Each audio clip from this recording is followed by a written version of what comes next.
Okay.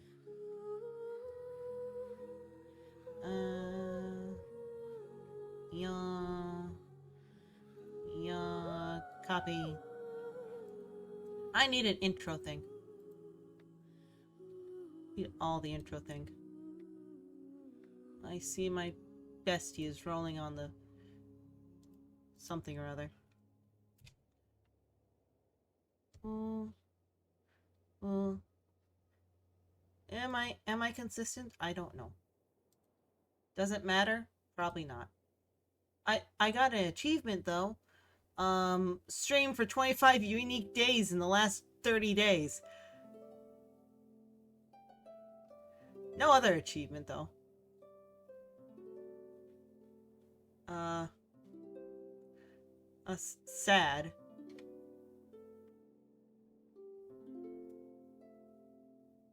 It's very sad. Yeah. But it's fine. It's fine. Right? Right? It's fine. It's fine. This isn't fine though. Why was I not on the side? Also, feel like I should be ever so slightly. I have a feeling that this was a problem like before. Go over here. Yeah. Yeah. Yeah. Yeah. Yeah. Okay. Not like this matters. We're just gonna play Genshin and... Ooh, wait. Zhongli's here. You guys wanna spend the beginning of this pulling for Zhongli? We can probably pull for Zhongli. Let's see. Arlecchino's here. And Zhongli's here. Ooh. We have 10. We can do 10. You want to do 10? We'll do 10, okay? We do 10? Ooh! Now let's hope. Wait. This better be. Oh my word. Better be. Please. Please. Please. It's a lot of Pharaoh's shadows. Please. Oh yeah! Yay! Yay!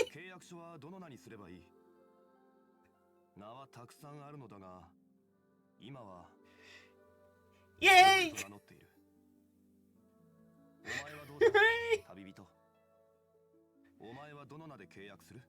Yay! Yay! We got him!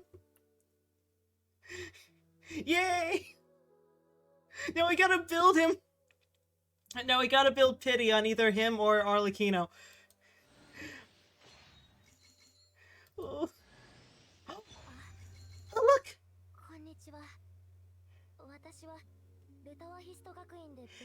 Sleepy girl! It's a sleepy girl!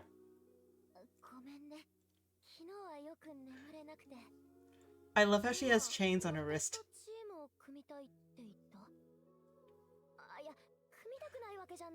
She's so pretty and she's cryo. Can I do ice bridges with her?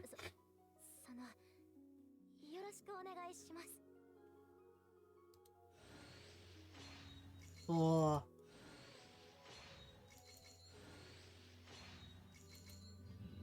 Yee! I got Zhongli! I got Zhongli! Look how pretty he is.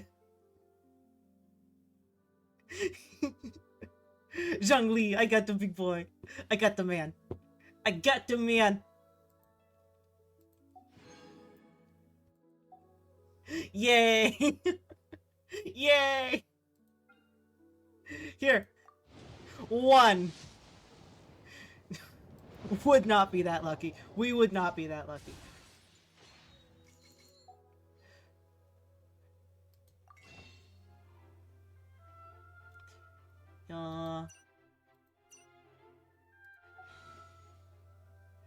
We'll have to... Oh, she wasn't even on the banner! She wasn't even on the banner! That was like full odds. Let's see.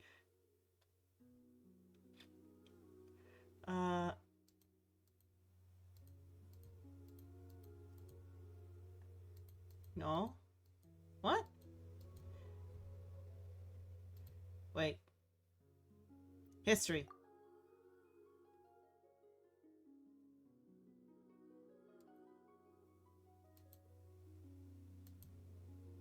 Wait, did...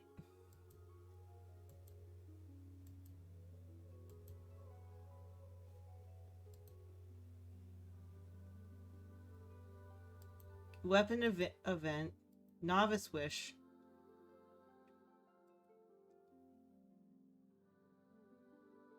Wait, what?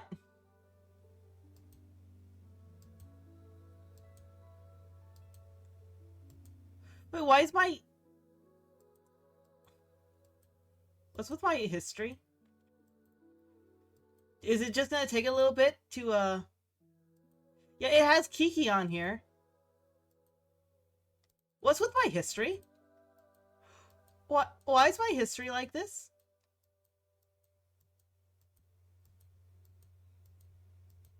Where...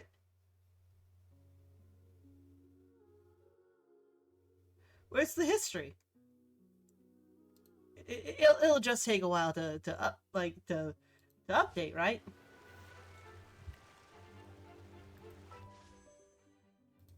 Also this. No, I'll hit that, but no. We have Zhongli! We have our first Archon! We have our first Archon! Yay! He got a rock floated around him. Here.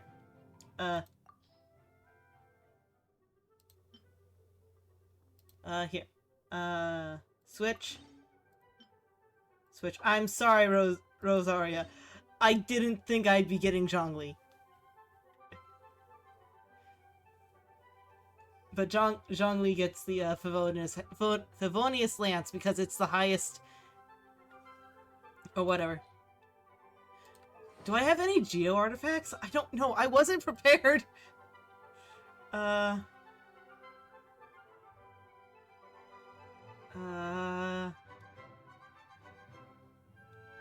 Wait, where am I? This soundtrack slaps.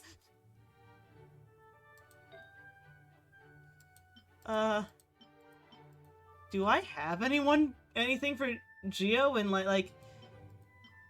Ooh, that healing bonus. Is that the thing I was wanting to put on,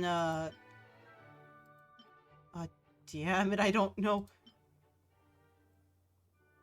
Uh-oh. Zhongli, we're gonna have to go farm.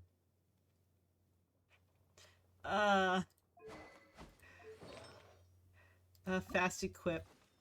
We'll just put something random on you. Berserker. Is that good? It raises the crit rate, but I thought crit rate wasn't that good. I don't know if I like that. Where's the training guide? I'm so happy we have Zhongli now. Yeah. Weapon already good. Artifacts. We have none of these?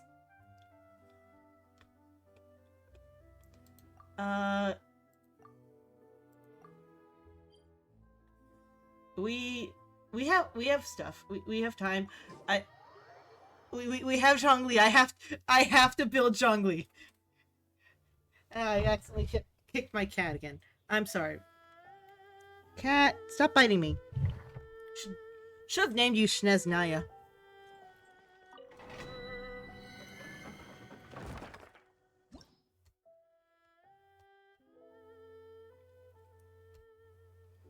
It would be funny to do this.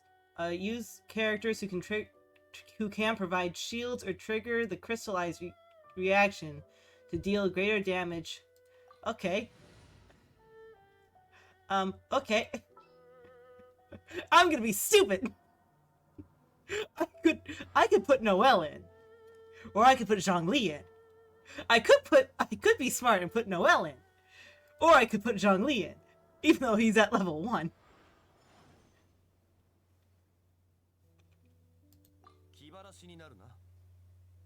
I deserve having himbo.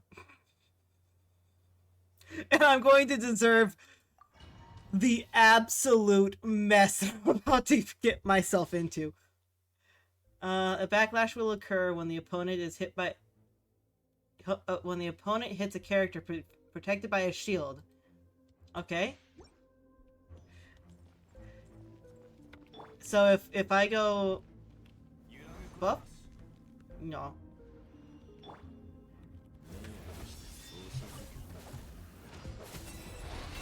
God damn it. No, no, no, no, no, no. Damn it.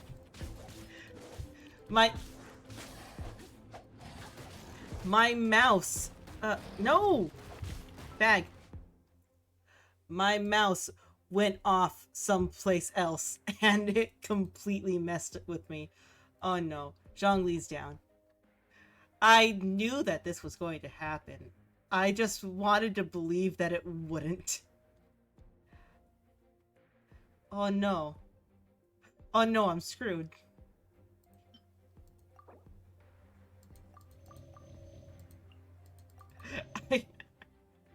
How stupid can I be?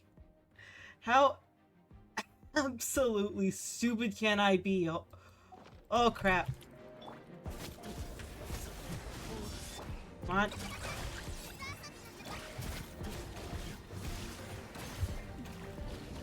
No. Come on.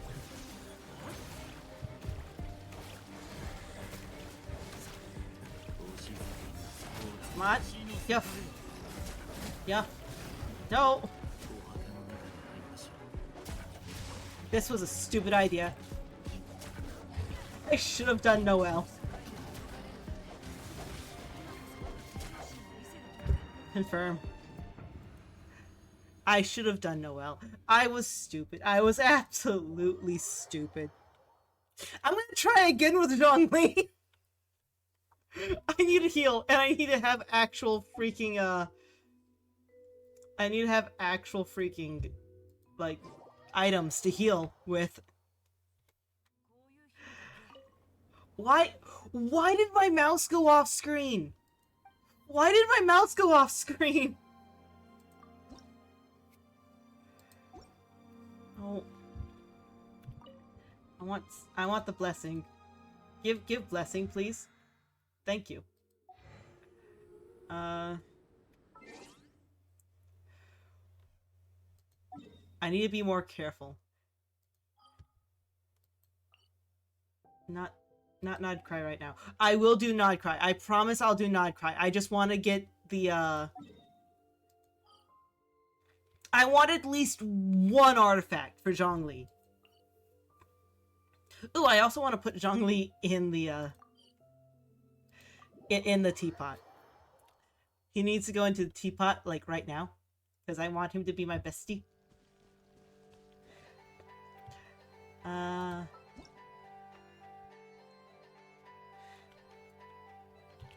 Let's see. Sucrose, you can take a rest or whatever that would be. Zhongli.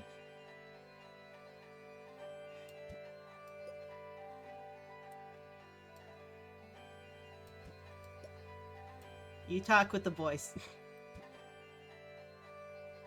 No. Yes.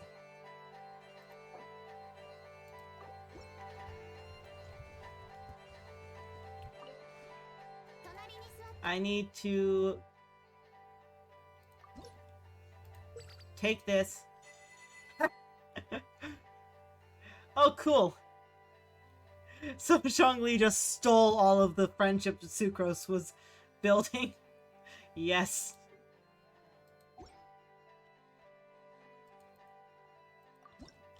Can't all.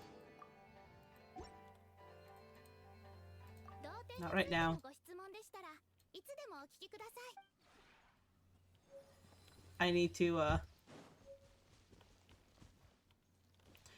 talk to you. Hi! It's been a while. Yes, it has. How have you been? Do you like it here? The atmosphere is pleasant and to my liking, as long as it satisfies you.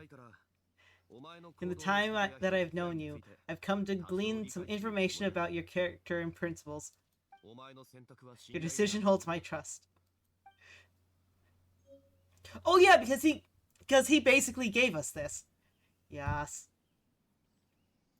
He's so pretty. I have so many pretty boys. But no. Okay, so I need... What's the highest level? I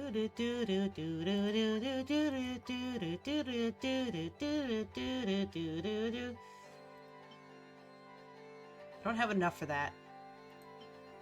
Oh, I do have enough to make multiple of these. Wait, no. Not nearly enough. Neither of these are nearly enough, apparently. Cook manually.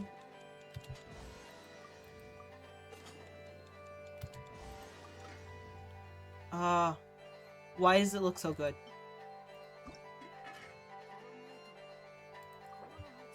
Berries and cream, berries and meat, berries and meat. I'm a little girl who likes berries and meat.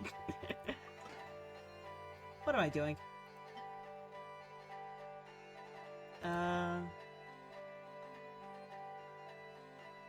No, today's boon would be good. I don't have many.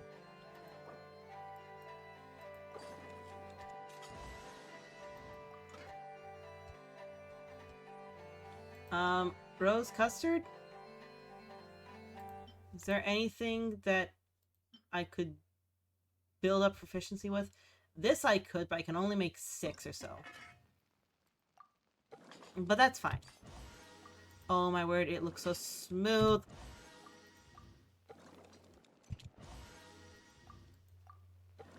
I'm so happy we have Zhongli though. Oh my word, we have Zhongli. I should take a picture of him and just send it to my bestie. It's like, I have you! I have the Zhongli. 77. It's probably way too much. But I like miso soup.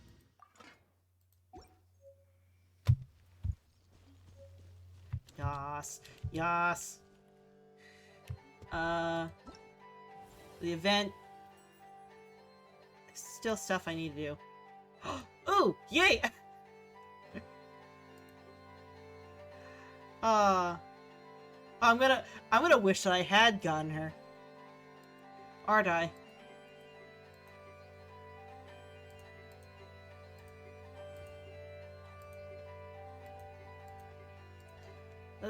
That'll be able to be done later.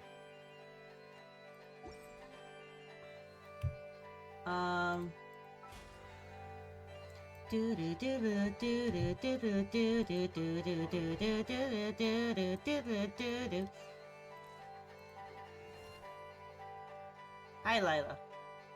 Layla.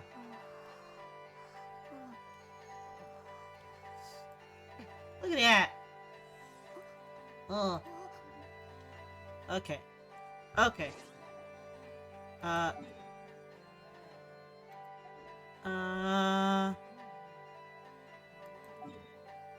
So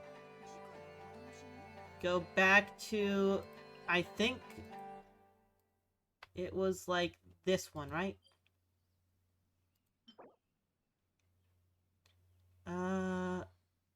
When an elemental skill hits an opponent, the attack of all nearby party members is increased by 20%, and their shield strength is increased by 30% for 3 seconds. I think that's what I want. That's what everyone else has. I don't know.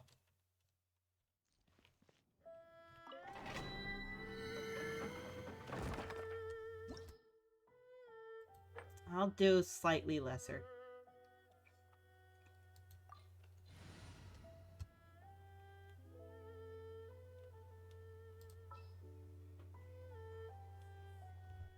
Do I want?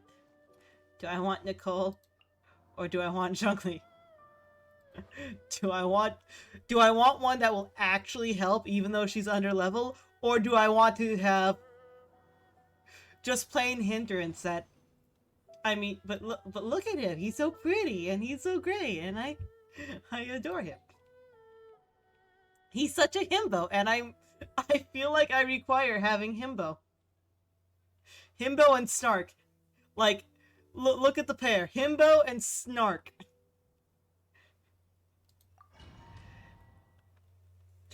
I just have to make sure that I don't press 4. I'm not going to press 4. I'm not going to press 4.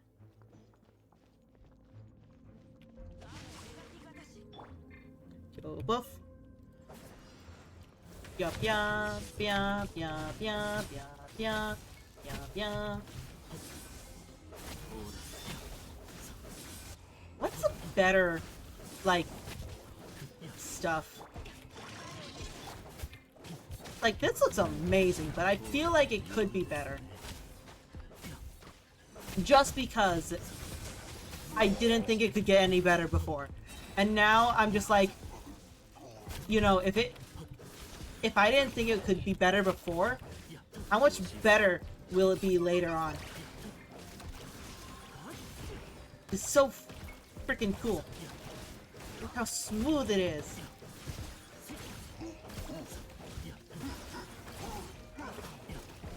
On. Yeah.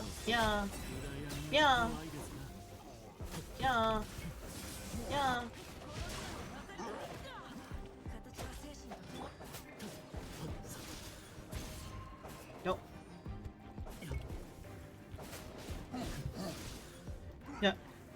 What? Woof.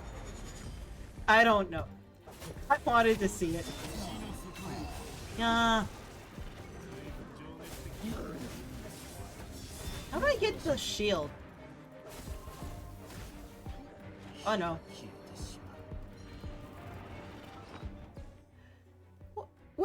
Where does the shield come from?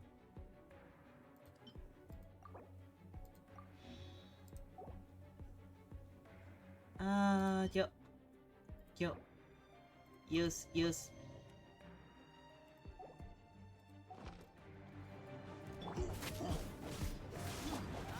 Up. Yeah.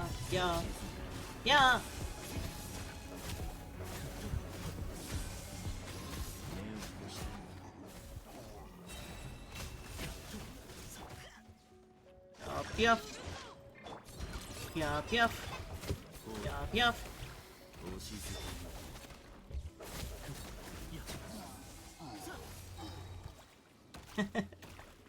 I'm just... Zhongli is just there for moral support. Aren't you? Yeah, he's just there for moral support.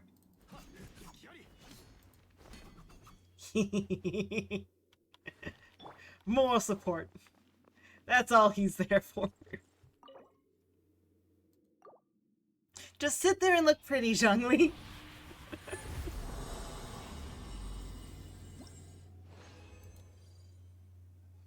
Damn it. What is this?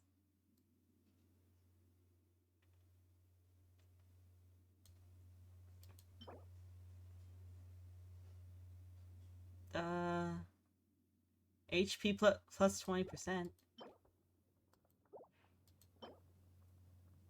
A mocking mask.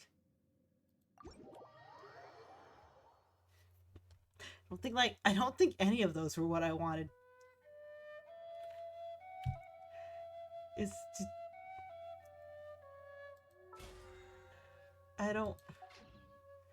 None of those were what I wanted.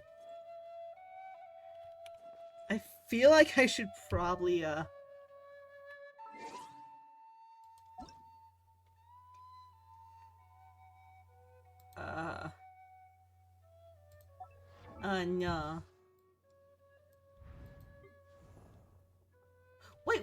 your artifacts? Your artifacts are like level 3 and under. Oh no. Oh no. So oh, level 4 and under, but like your artifacts are like not good.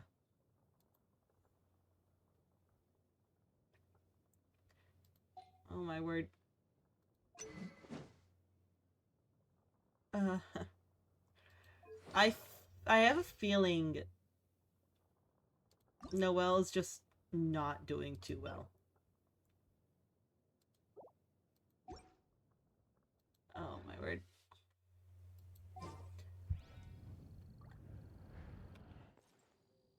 Want.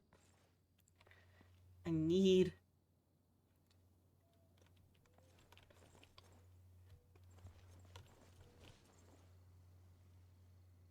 Grr. No. I'm not going to waste. I'm not gonna waste time.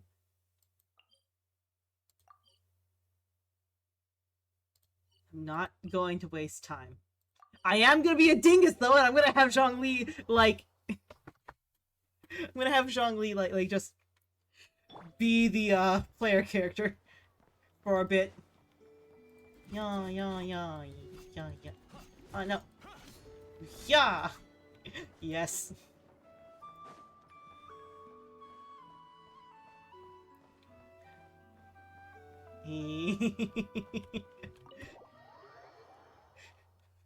Geo Archon needs to go get some money, so he's gonna go and do the quest. This is a thorough plan, but I do have one last question before we take action. How can we be sure that our enemy won't leave the designated area? A great question. Albedo's been hard at work analyzing Revere and the Wild Hunt's behavioral patterns. His conclusions are as follows.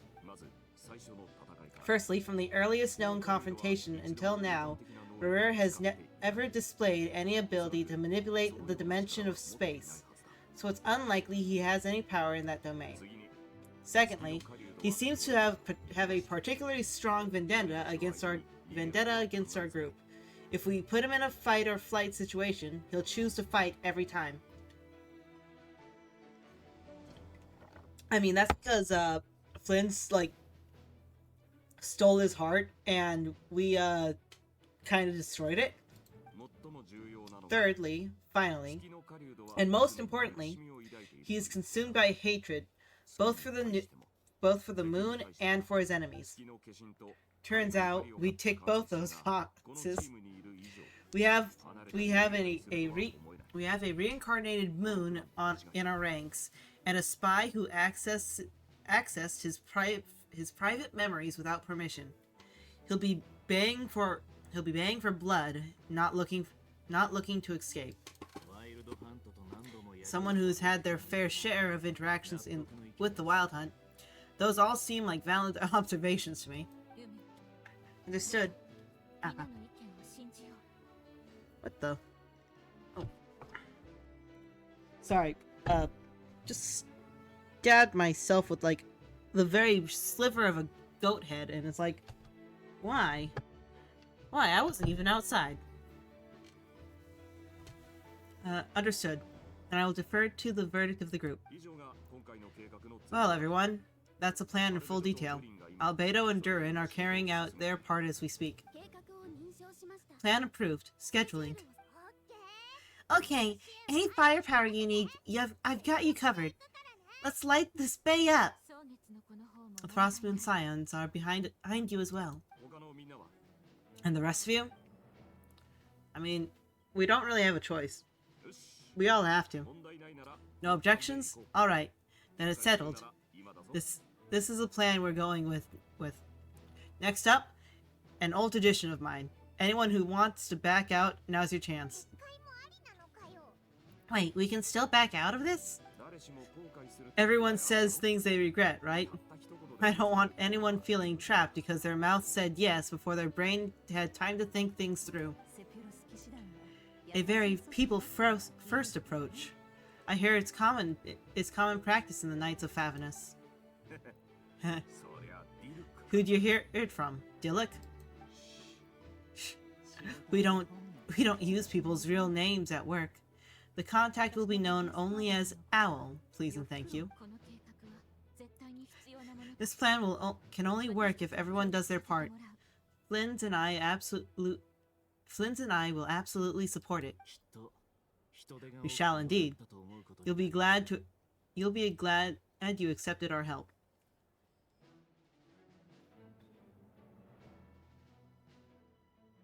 I'm not going to think of anything.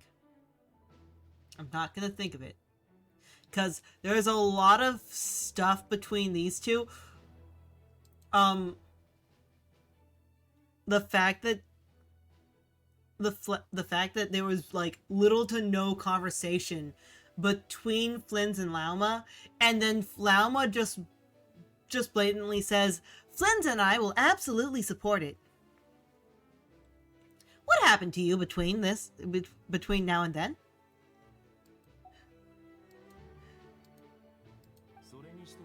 Also, you're the last person I expected to see here, Miss Dory. It's not often I get called Dory in the work context. My peers usually call me Lord Sangma Bay. So the longer your name, the higher your net worth? Is that the idea here? In that case, Mr. Fleer here is worth Flynn's here must be worth a fortune. That's right. I know your full name. It's... The walls are thin here. I appreciate you keeping a secret. You keeping that secret. Okay, fine. I'm actually only here as a favor for someone else. Do you have any idea how much it would cost to hire me otherwise? Whoa. Does this mean that someone out there actually has the power to boss Dory around? It most certainly does not. We have a long-standing and mutually beneficial business partnership. She's actually the mom of a friend of yours. I said Mom supplied me with a great little trinket, but now that lady's ruined everything. If I don't start building a little goodwill now, my whole business in nodkrai is gonna go down the drain. Okay, so what exactly is so special about this pendant? It's a lucky charm that a great mage made for me.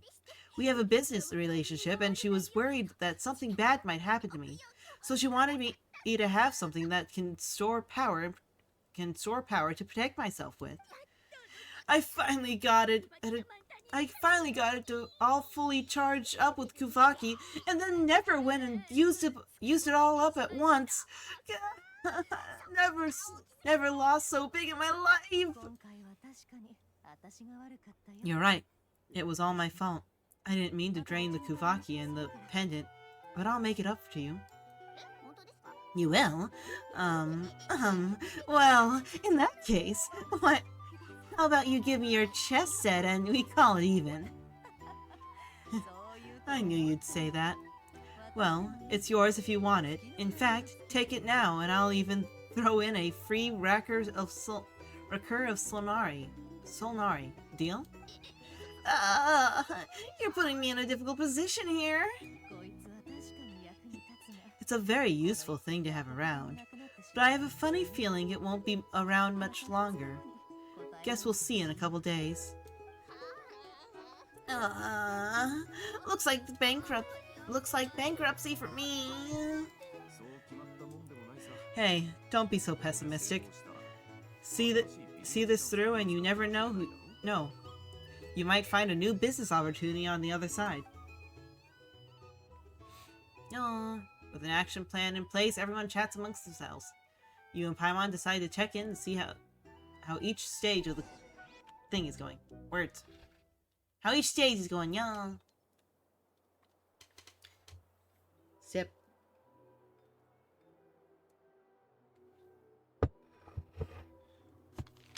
Sip. Grab a piece of gum. I hope the gum doesn't interrupt you guys.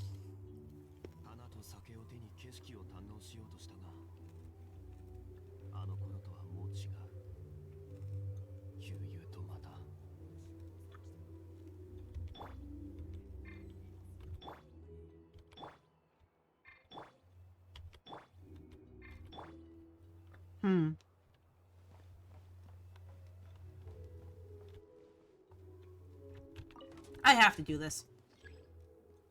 Oh. Go down.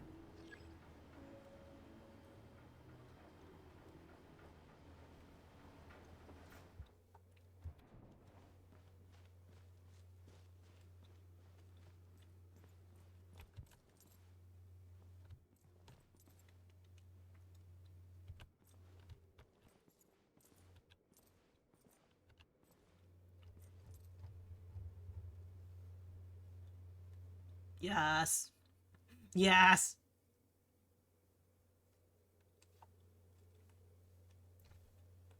More Axon Mora. Yeah. Yeah. Yeah. Yeah. Okay.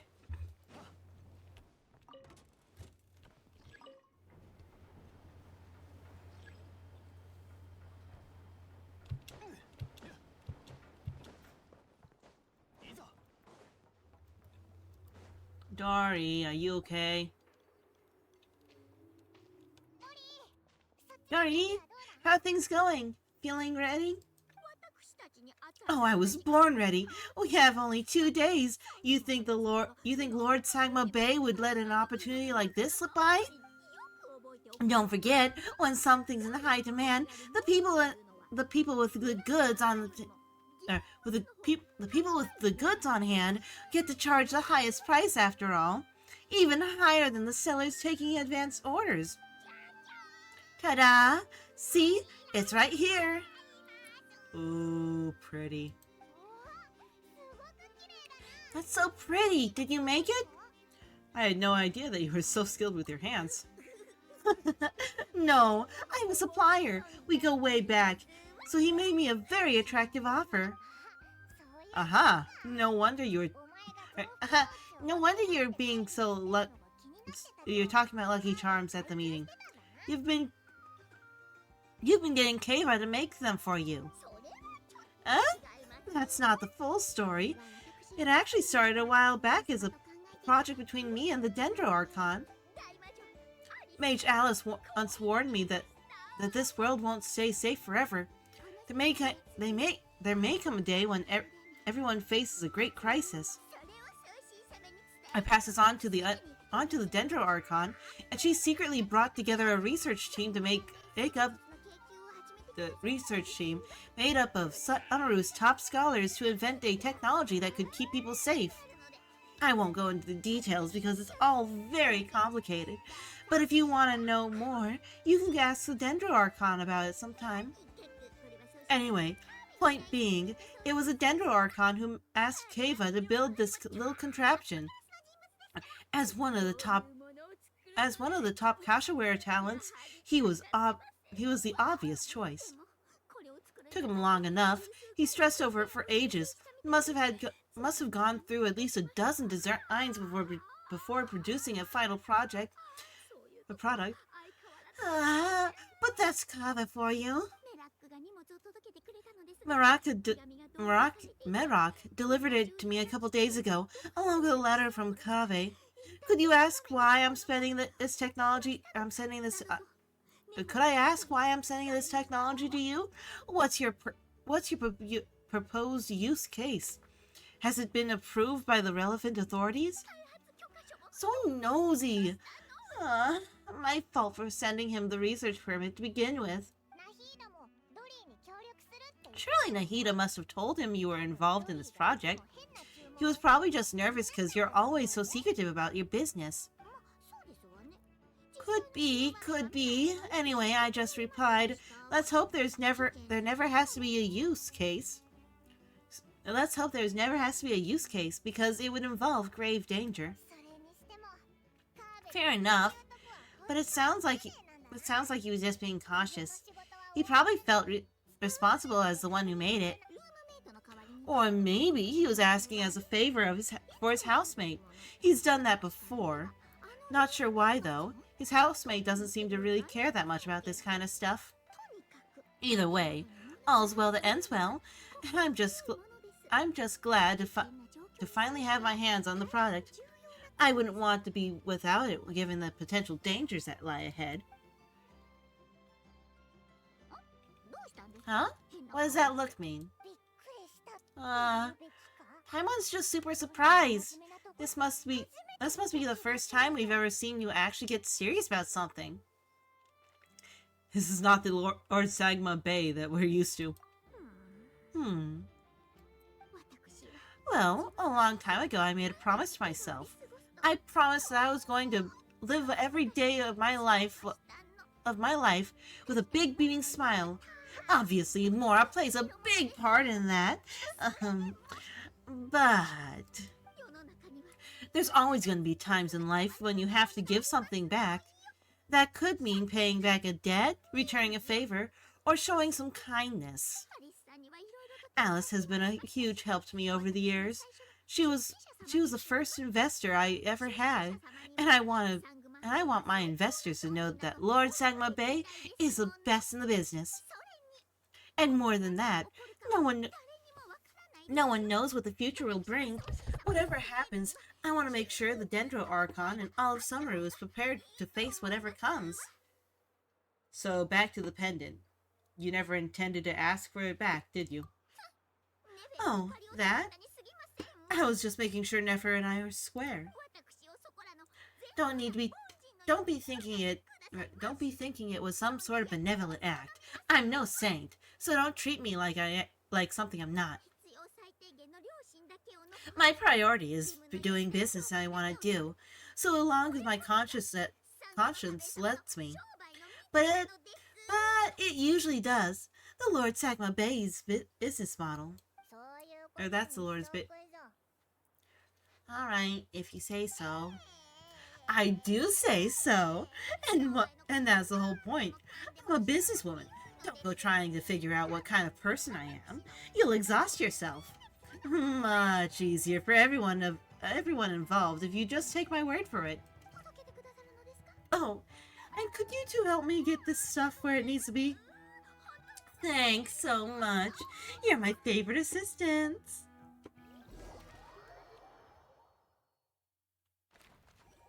Oh well. Darren. Oh.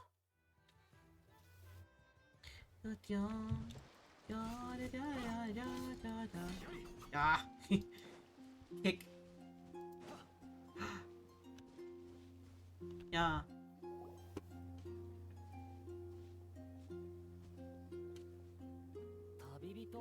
Yafi, Paimon, good to see you. Everything going smoothly over here? Sort of. As you're probably aware, Varka, Durin, and I captured some abyssal creatures from the Wild Hunt. Per the plan, we dissected and analyzed some samples of these creatures. The process went very smoothly. The findings, however, come with some troubling implications. What? You can actually dissect the Wild Hunt?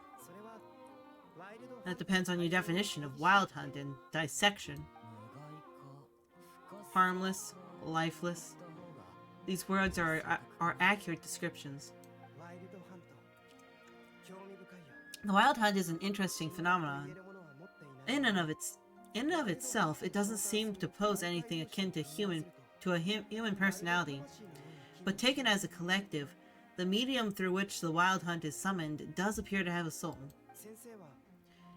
Master griped a lot about the wise Horopchar, and seems somewhat fascinated with the soul, or with the foul Surtologi, but she barely mentioned Rerir at all.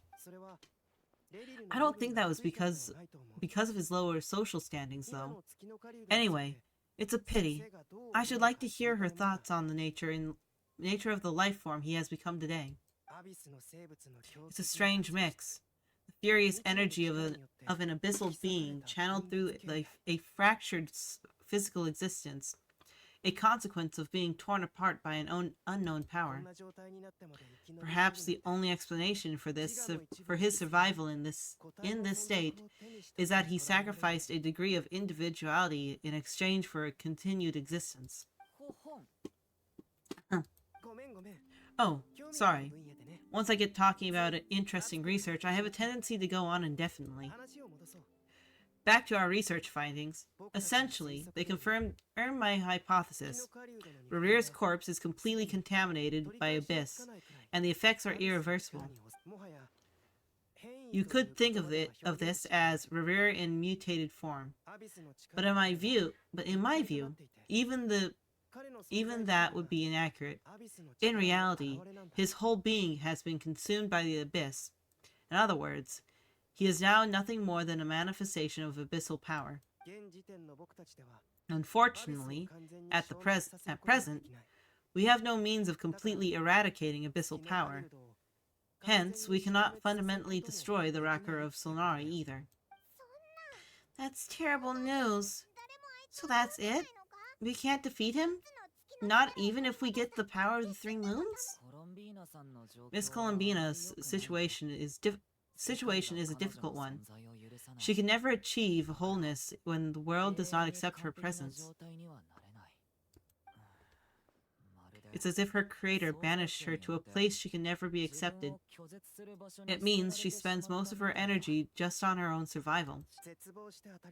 Given the circumstances, it's only natural to despair. But we must see this plan through to the end. Time to kick off the backup plan. Oh, Paimon almost forgot. This is for you. Dory asked us to bring it. Ah, how wonderful. Well, thank you for making the trip.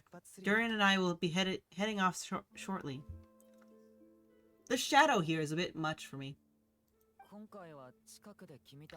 I'm sorry I won't be there to protect you in person this time.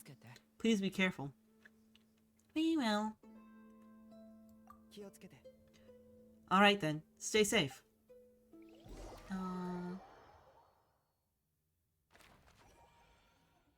Ooh.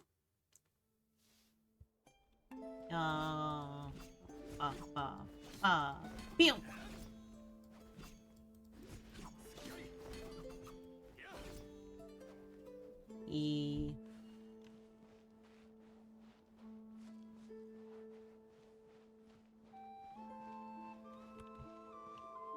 Yeah.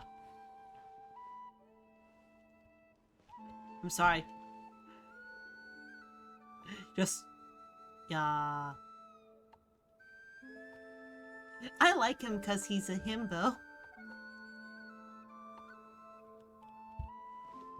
I have the himbo.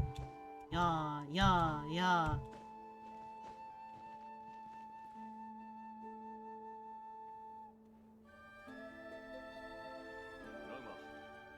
Miss Lama, is everyone here? Yes. The fate of my flock is in your hands, Grandmaster Varka. Please keep them safe. My lady, what are you saying? Within the next 24 hours, we will face the biggest crisis the world has ever seen. It is not a burden we deserve to bear, but I believe that we reap what we sow in life. So I intend to act. I must do what I think is right. For me, that means fighting for the future of Nodkrai. This gentleman is the Grand Master of the Knights of Favinus, Varka, Knight of Boreas. In my absence, please follow his lead. Hey everyone. Hey everyone. Guess I should introduce myself. Well, to start with, I know my way around the battlefield. Biggest strengths are honesty and hardworkingness. Anyway, the point is, I don't intend to let Lama down. I'm going to do everything in my power to keep every last one of you safe and sound. There really aren't many that have horns. Like, this chick has horns. She has horns. I don't know if these two have horns. So there's like only like 3 people who have horns in the Frostmoon Scion anymore, and one of them one of them chopped it off.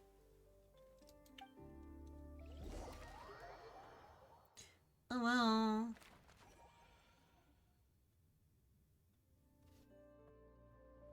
Yay?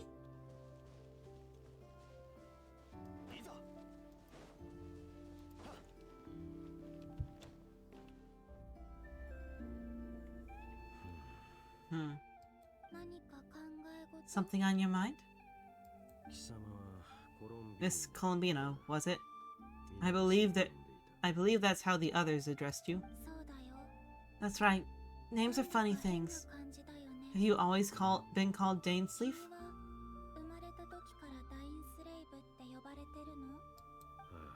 Yes. I take it your own name has a more complicated history. I have a different relationship with names than other people. To be honest, I'm not even sure that Colombina is my name. At least not the same way that Dainsleif is yours.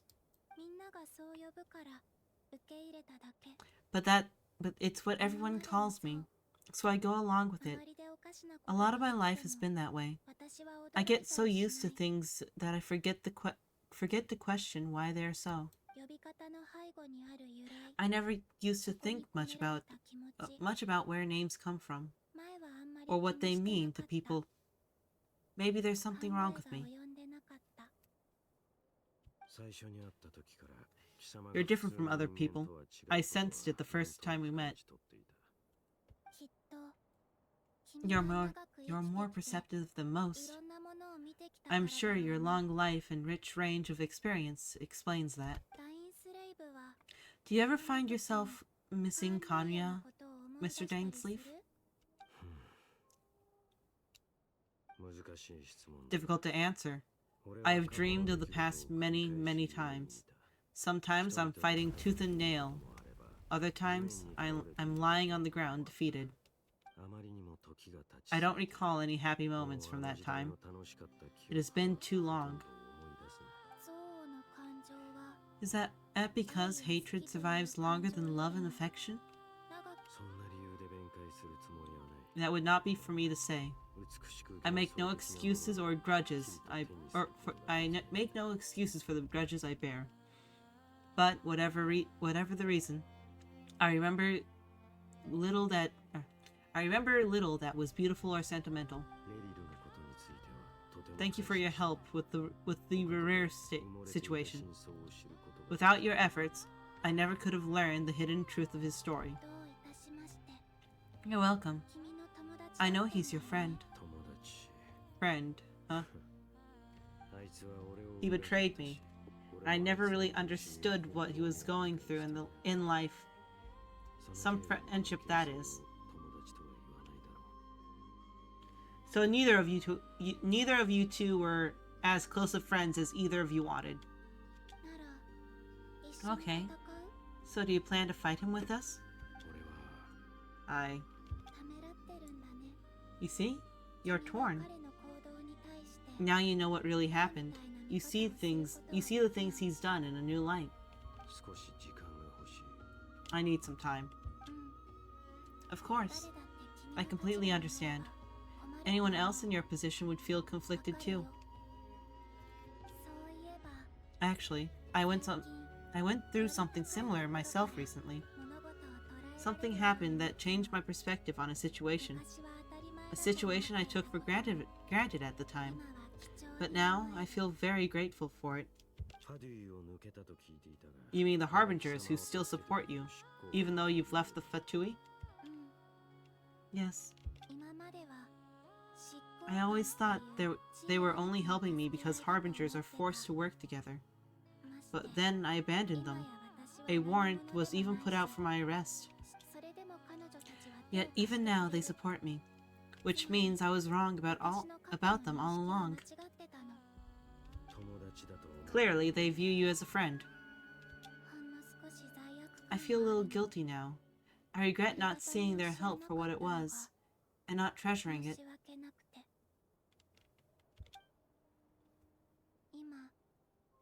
I see the guilt that you're feeling now, because I feel it too. Hopefully, talking about it will do us both some good.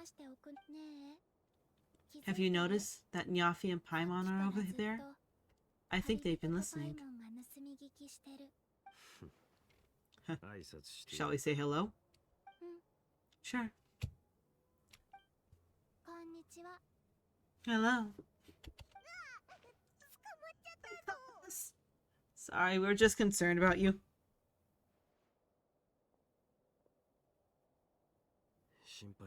I apologize for making you worry.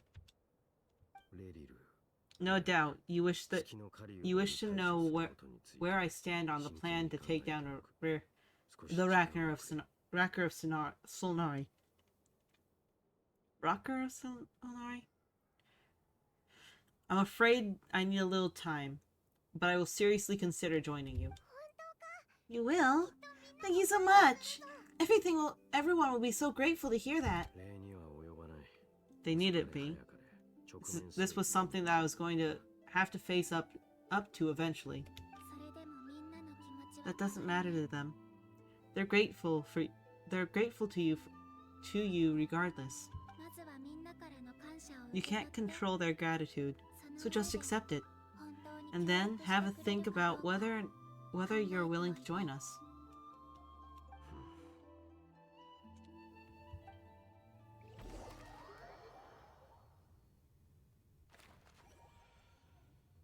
Elsewhere on Hisi Island.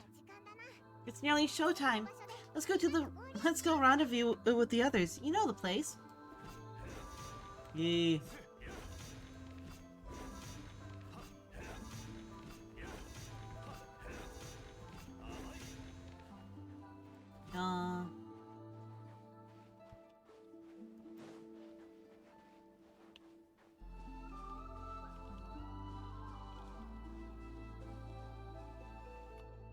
Oh, he's so pretty. Ah, you're earlier than I expected. Hey, Flans! Been waiting here long? Not too long. I came a little early, so I'd have some time to think. I don't mind you coming early. Are you nervous about the battle? Quite the opposite. I'm reminiscing on my past battles. When I was awakened by the rat at Nikki, I had not touched a weapon in many years. I felt like the battlefield was not where I belonged. But after waging war against the Wild Hunt for so long, I came to realize something. A life of absolute peace is simply not a possibility for me. Ooh, so pretty. My restless flame indicates that somewhere inside me, there's a deep yearning to root out the evil in this world. That doesn't sound like a bad thing. Well, in the past, when I was a Fae whose primary concern was hibernation, it was hardly ideal. But it certainly serves me well here in the present. And I am delighted to be able to join forces with you in this endeavor. Looks like I'm not the first one to arrive. Miss Lauma. Did you sleep okay last night?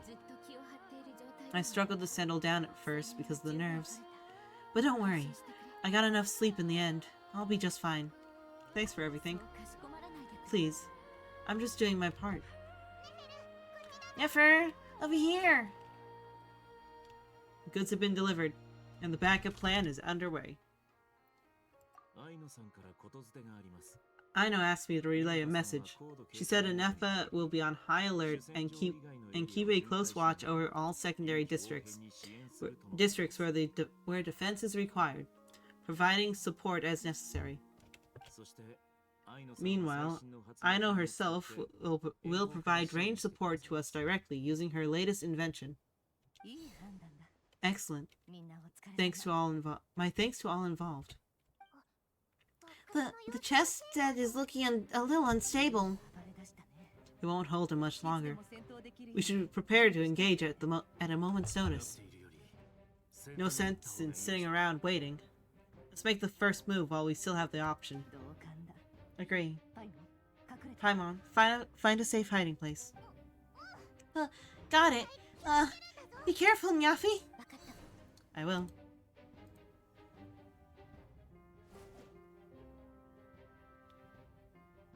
Why is it not the sword that I have? Everyone, take your positions. As soon as the battle starts. Every ounce of strength that we have in our bones, let us bring to this fight. Ready? Let's go.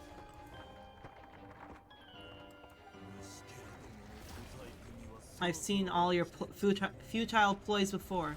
You have become the authors of your own demise. I wouldn't be so sure about that. You're merely a moment of sport before I tear down the moon.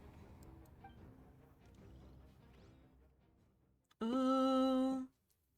Ooh, ooh, ooh, ooh, ooh. What?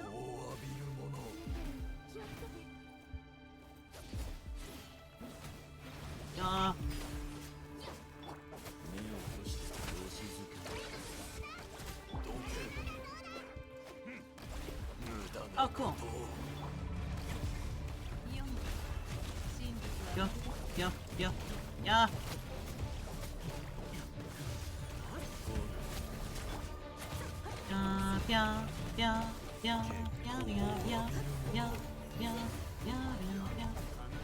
I have no idea if I'm doing any of this right. Oh.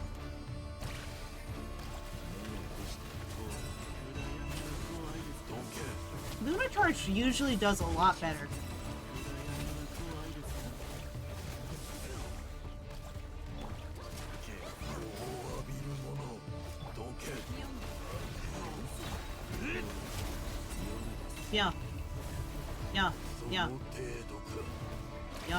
Yeah.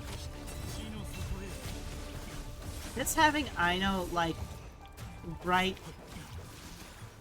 having Aino be able to, like, pop in without, like, losing anything is very, very nice.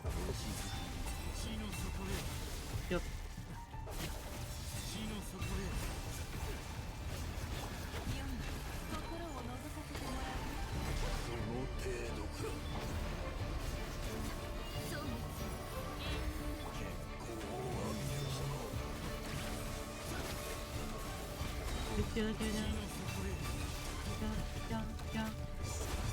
It doesn't really feel like it's going down a lot.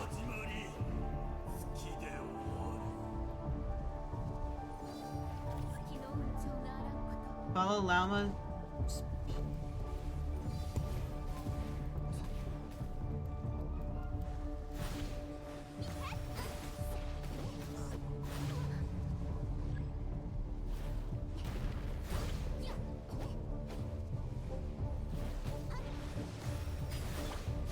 When he reveals himself, do what?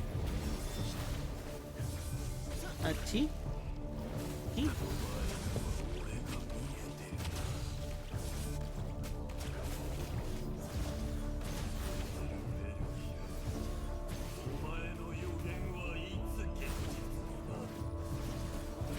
T? Yeah. T? Where is T? T?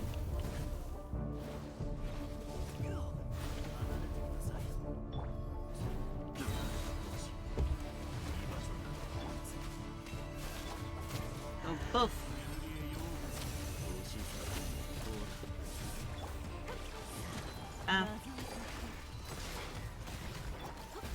It's hilarious that she just sits down on the couch.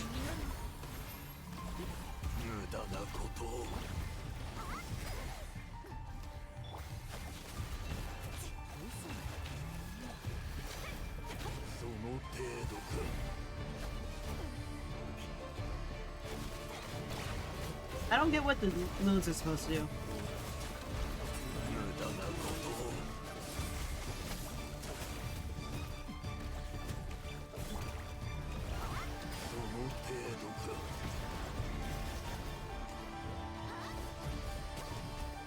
I don't know what I'm doing.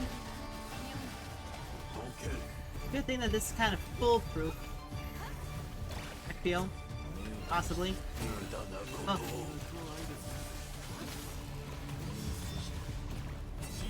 Fuck.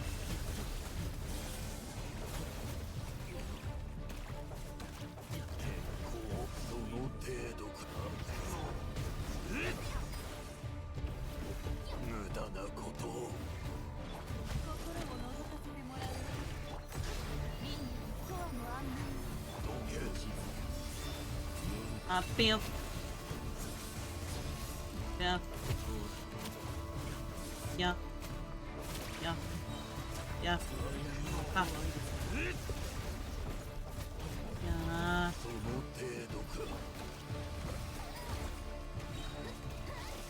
Yeah. Yeah.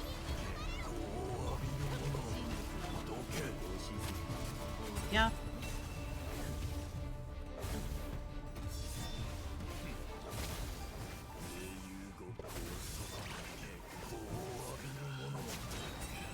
Bam. Oh, don't back away.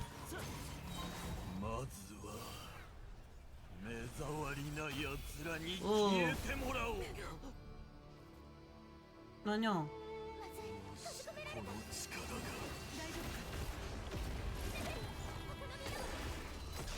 Yeah, for where are the others? Oh no.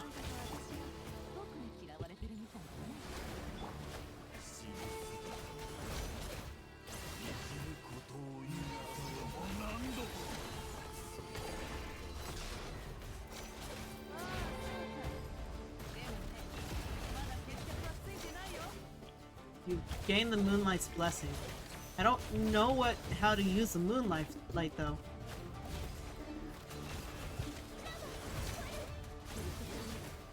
Oh no.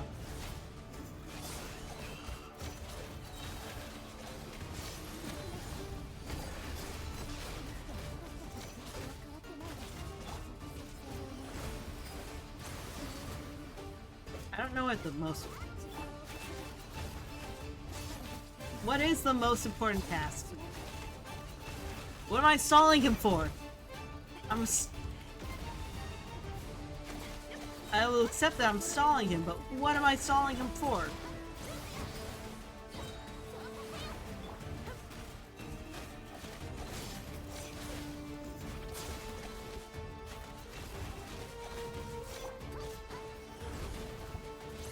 Water gun. Beam, beam, beam. Let's smack you in the face with the water gun. That's basically what's happening.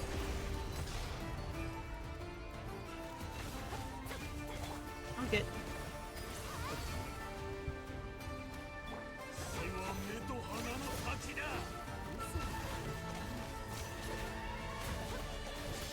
So, how long? Am I just being stupid?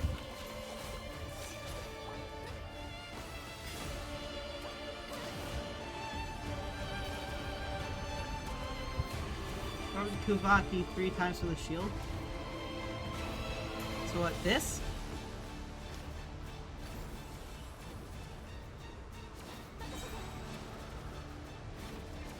Go like that?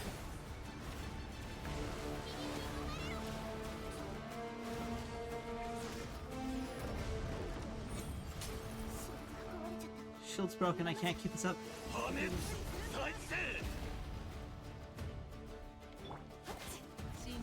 What's going on?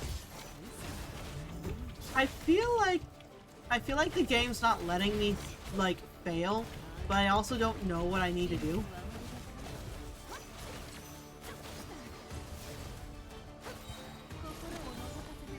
Heh.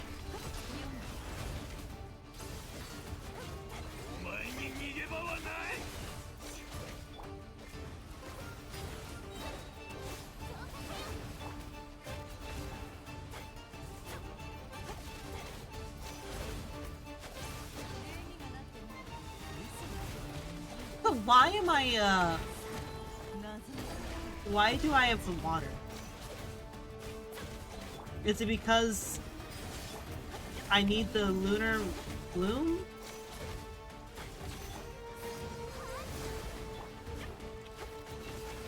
What does the lunar bloom do? Ah, smack. Smacking you in the head. I don't know what to do.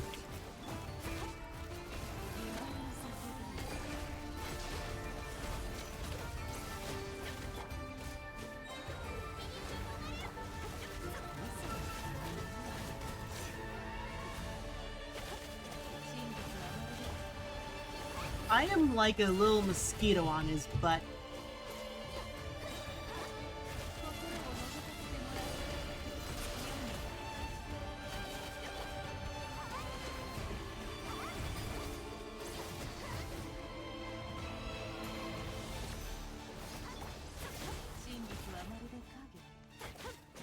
What do you do with the... If I hold E...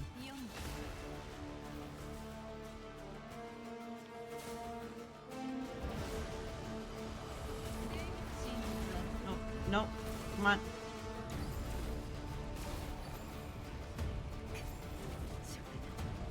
There's no other way for what?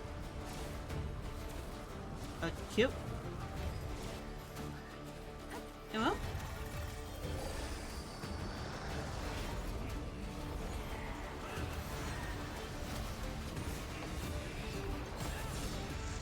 Oh no.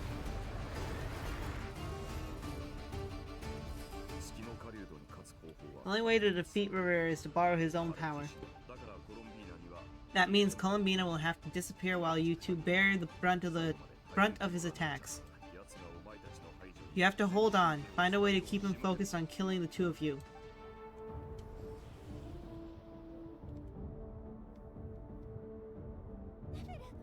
Niffer, your eye is bleeding. Oh no. Soon you'll be powerless to resist. Then I'll reduce you to dust. That dust will plague your memories. Keep holding on. Any other tricks up your sleeve? Let's see them. As entertaining as they are, you've backed yourself into the corner. You've earned yourself the corner, Missy.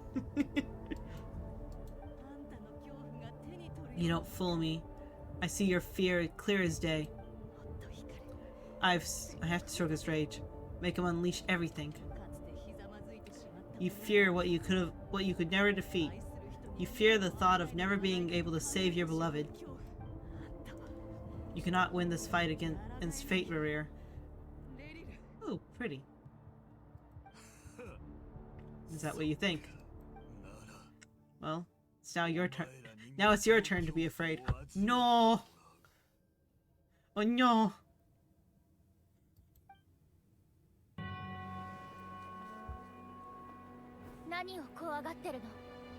You fear the sound of your own name? Is it us you hate? Or is it what you become? See what becomes of you!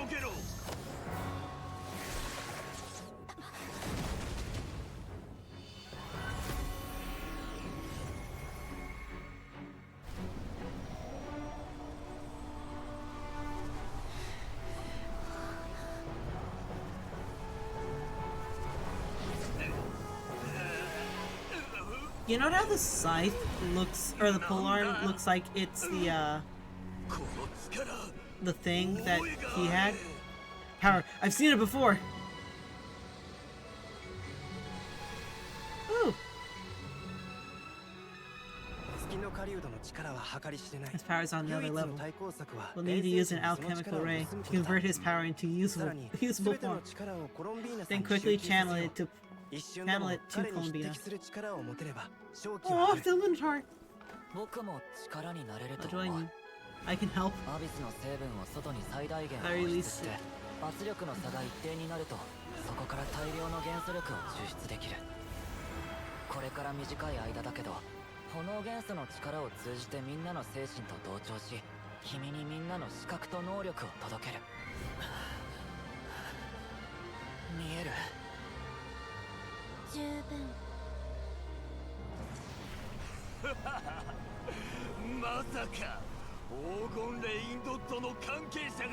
So sudden Eddie, the student of gold.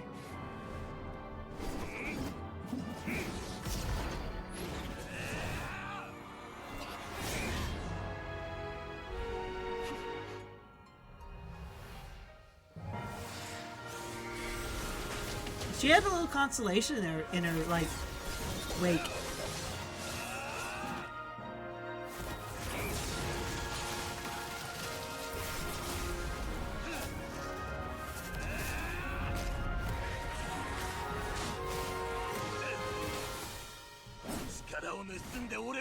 You use my own power against me. It's like how you stole Kubaki. Look familiar?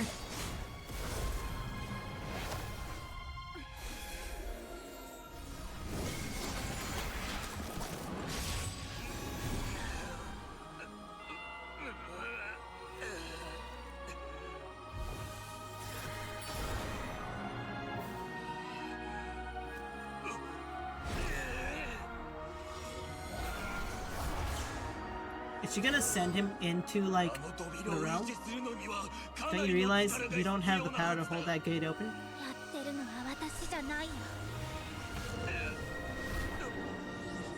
Oh no!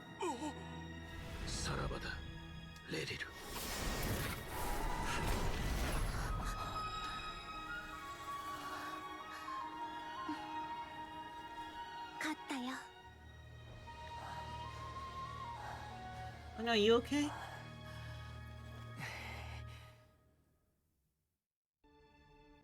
Aw. Oh, I feel so bad. Rurier is just like getting banished from, like, by his friend. Oh no, Niffer. Niffer, how are your eyes? They're fine, apart from the blindness, of course. It's not too late.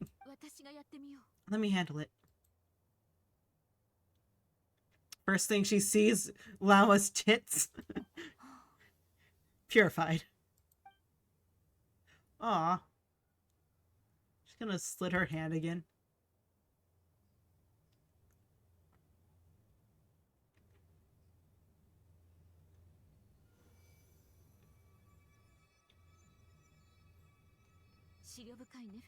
Miss Neffer, it's not like you to lose your composure.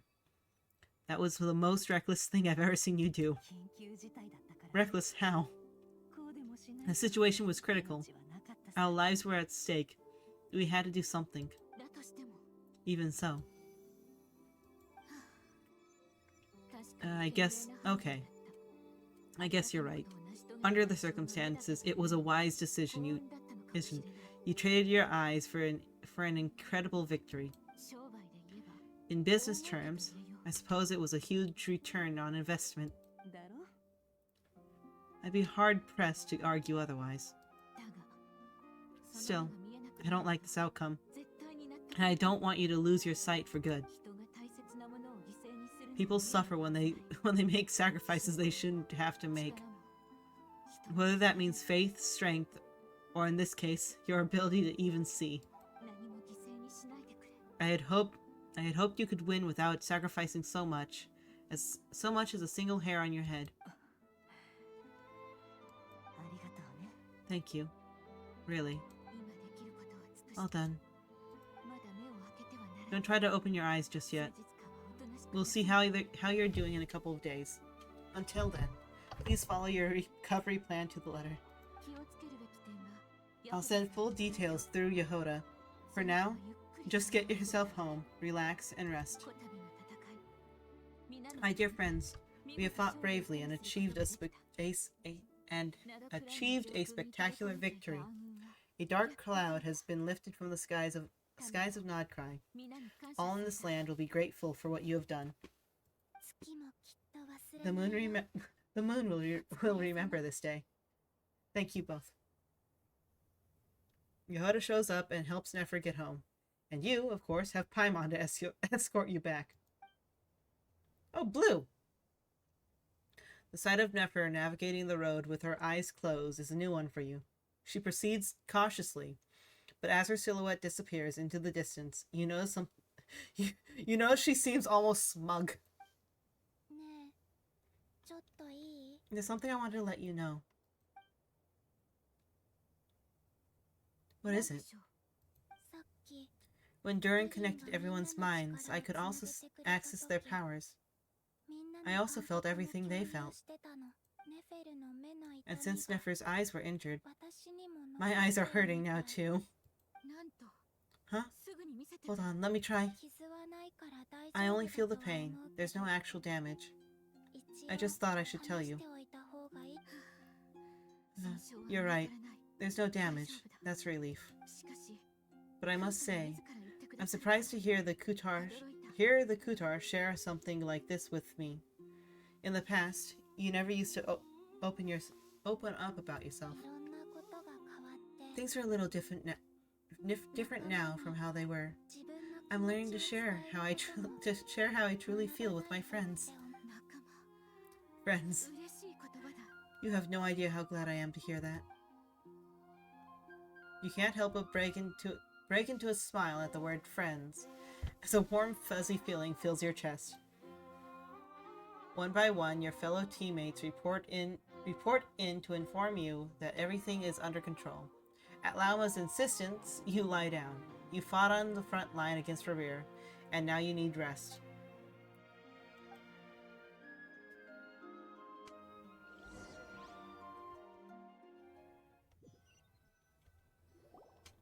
Aww. Hey, it's green again. Yay, you're awake! Not really. How are you feeling? Any aches and pains? Did you sleep well? I'm doing alright, Paimon. No need to worry about me. Well, that's good. Paimon's been sitting on the edge of the bed worrying about you for ages. You slept a whole day and night. Poor Paimon had to eat all by your lonesome. Glad to hear you didn't starve. How was the food? Well, it wasn't the same without you there to share it. Honestly, Paimon can't relax when you're not your usual self. She couldn't enjoy the food. She couldn't enjoy the food and settle down to sleep. Well, I'm back to normal now. Oh yeah, Albedo swung by earlier. He said to tell you the head of the tavern when you to head to the tavern when you woke up. Varka and the others are organizing a victory feast, and they want to celebrate with you. He also dropped off some medical supplies. But you seem fit as a fiddle, so guess you won't be needing those. If you're feeling up to it, let's head over now. Wouldn't want to keep them waiting. Yay! Yay! Yo. Yeah. Yeah. Johnny. Yeah. Yeah. Yeah. Yeah. Yeah. Yeah. Back in my day. What? Well, you don't know back in my day. You don't understand the back in my day. Don't say back in my day in the presence of Rex Lapis.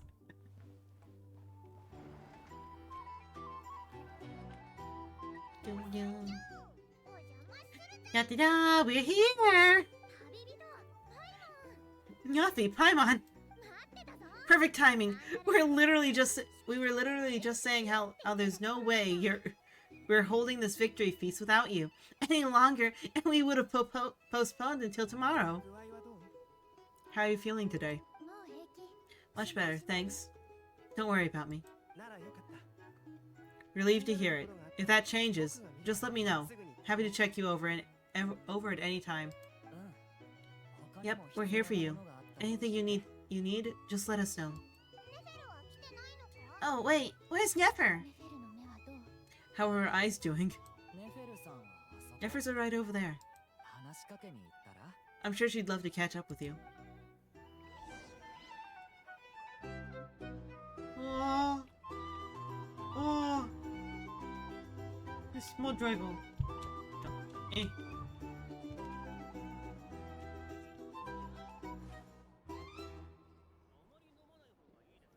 Darn it.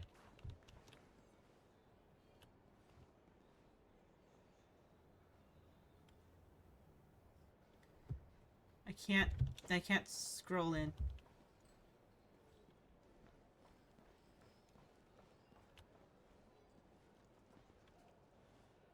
Sit.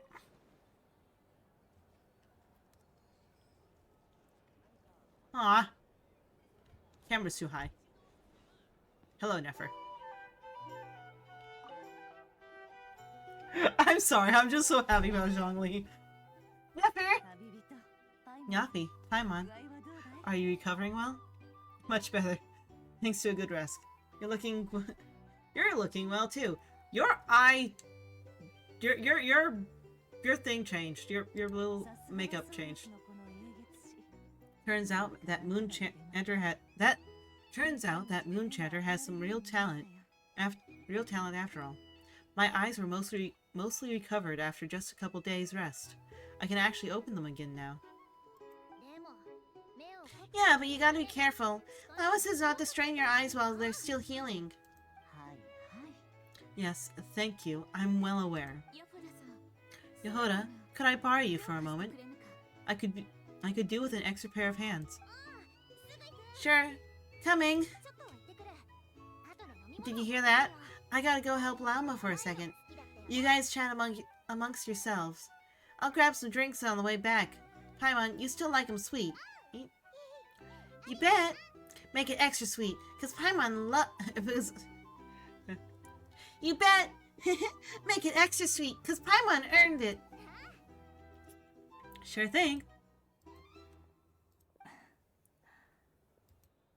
Oh no.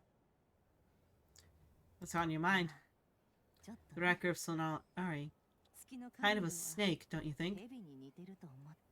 More of a wolf in my mind. No, definitely a snake.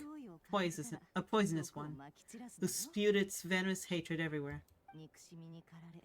Anyone who seeks revenge out of hatred for other people has become a snake.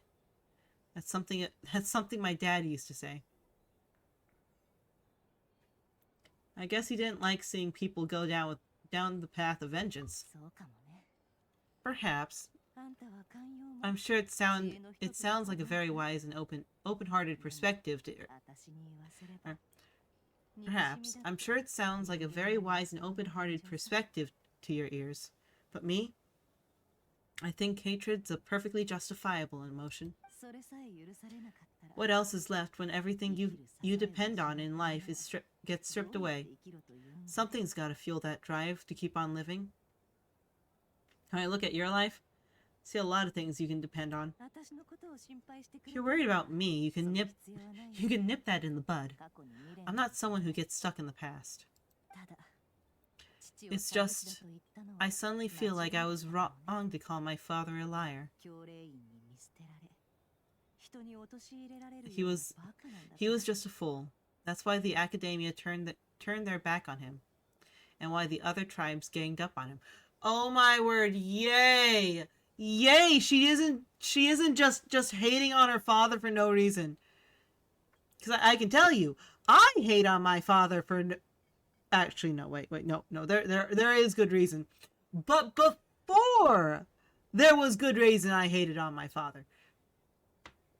Of course, before that, I was. Oh, you could call me a daddy's girl. I have a thing behind every girl, or inside every girl with daddy issues is a daddy's girl whose daddy wasn't there for her.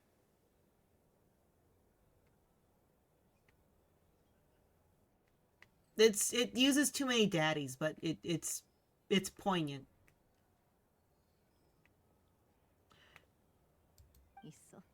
Oh, Father, how much better things could have been if you were a skilled liar.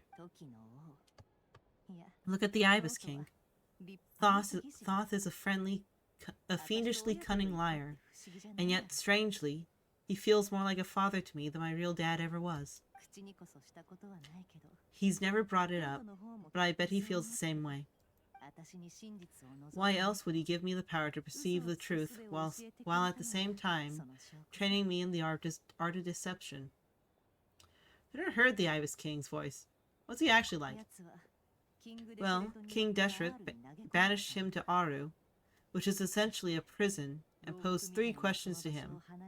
He promised that he'd have his freedom if he could find the answers.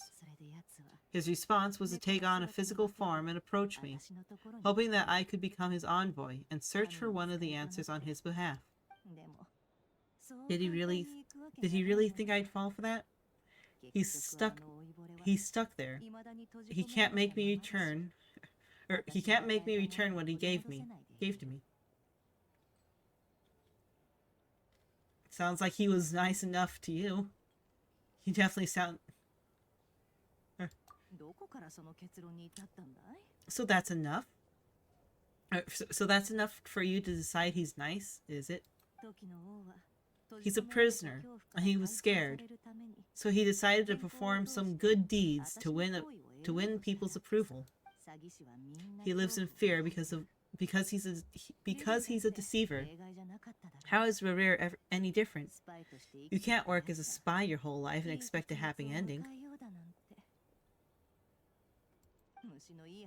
It's preposterous. Yet I can't say I don't understand it. Liars live in the darkness of their own making. But it's still human nature to want to go on living. They say that a liar's soul is the most worthless thing in the world. What do you think? Oh, really? It takes a very kind person to find compassion even for liars. I mean, there's still redeemable stuff. And, I mean, a soul's a soul. A soul is a soul. If you ask me, a soul of a liar really is worth nothing, because all they care about is themselves. For example, when something good falls into my lap, I don't go sharing the news around. It stops other people from trying to steal it from me. Aw. I have a feeling some people over there may have overheard that. So be it. They have sharp ears. I can't keep anything from them. Is that your way of saying you've warmed up to them now? Oh, is that what it looks like? What it looks like is you're starting to see us as your friends. Well, you all know my past now. I can't simply eliminate everyone who knows too much. So I guess I'll just have to put up with you. For the foreseeable future, at least. When you find yourself in a situation you can't control, the safest play is to keep calm and start monitoring everyone involved like a hawk. In the intelligence world, you need to have a sense of perspective and play your hand accordingly. If you understand what's at stake, please ensure my secret is safe with you. I trust you'll respect my wishes as a friend, but don't forget, I'll also be watching you like a hawk. Very good. Oh wait, now that the panic's over and we've all calmed down, Paimon suddenly remembered something. What is it? After all that build-up, our mystery ally never showed up even once. Completed? A noise is coming from indoors. Huh? Am I imagining things?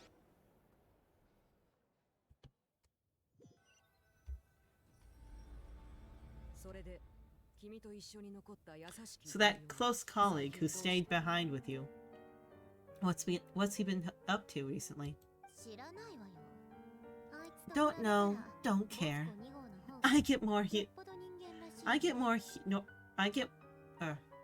Don't know, don't care.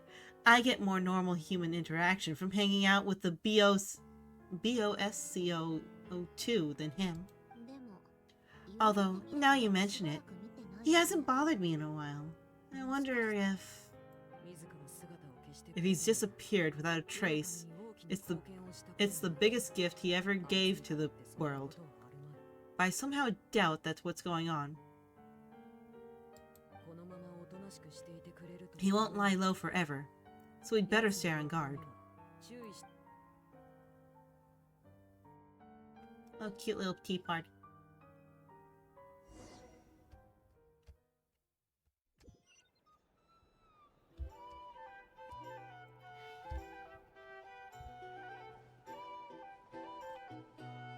Hello.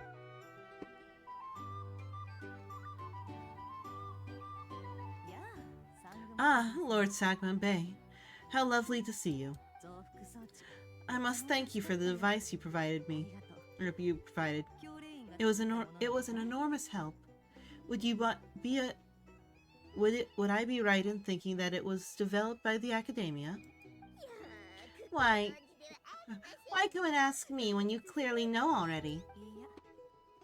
I mostly came to thank you.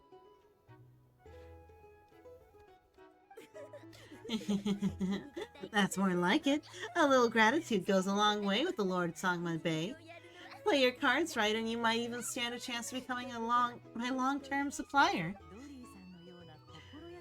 The chance to work with such a kind and charitable investor as yourself would be a great honor for the curatorium. Huh? Charitable? Who said anything about charity? First I'm hearing about it. Let's see. The first plot of land you purchased in Nodkrai, your desert interest, and... Stop! What do you think you're doing, exposing my investment history? It's nothing to hide from. They're all perfectly legitimate investments.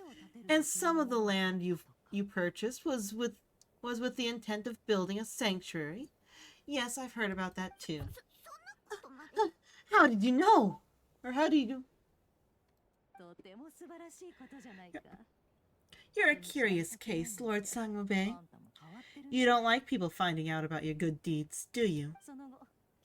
But I'm afraid no matter how hard you try to keep things under wraps, where there's a will, there's a way.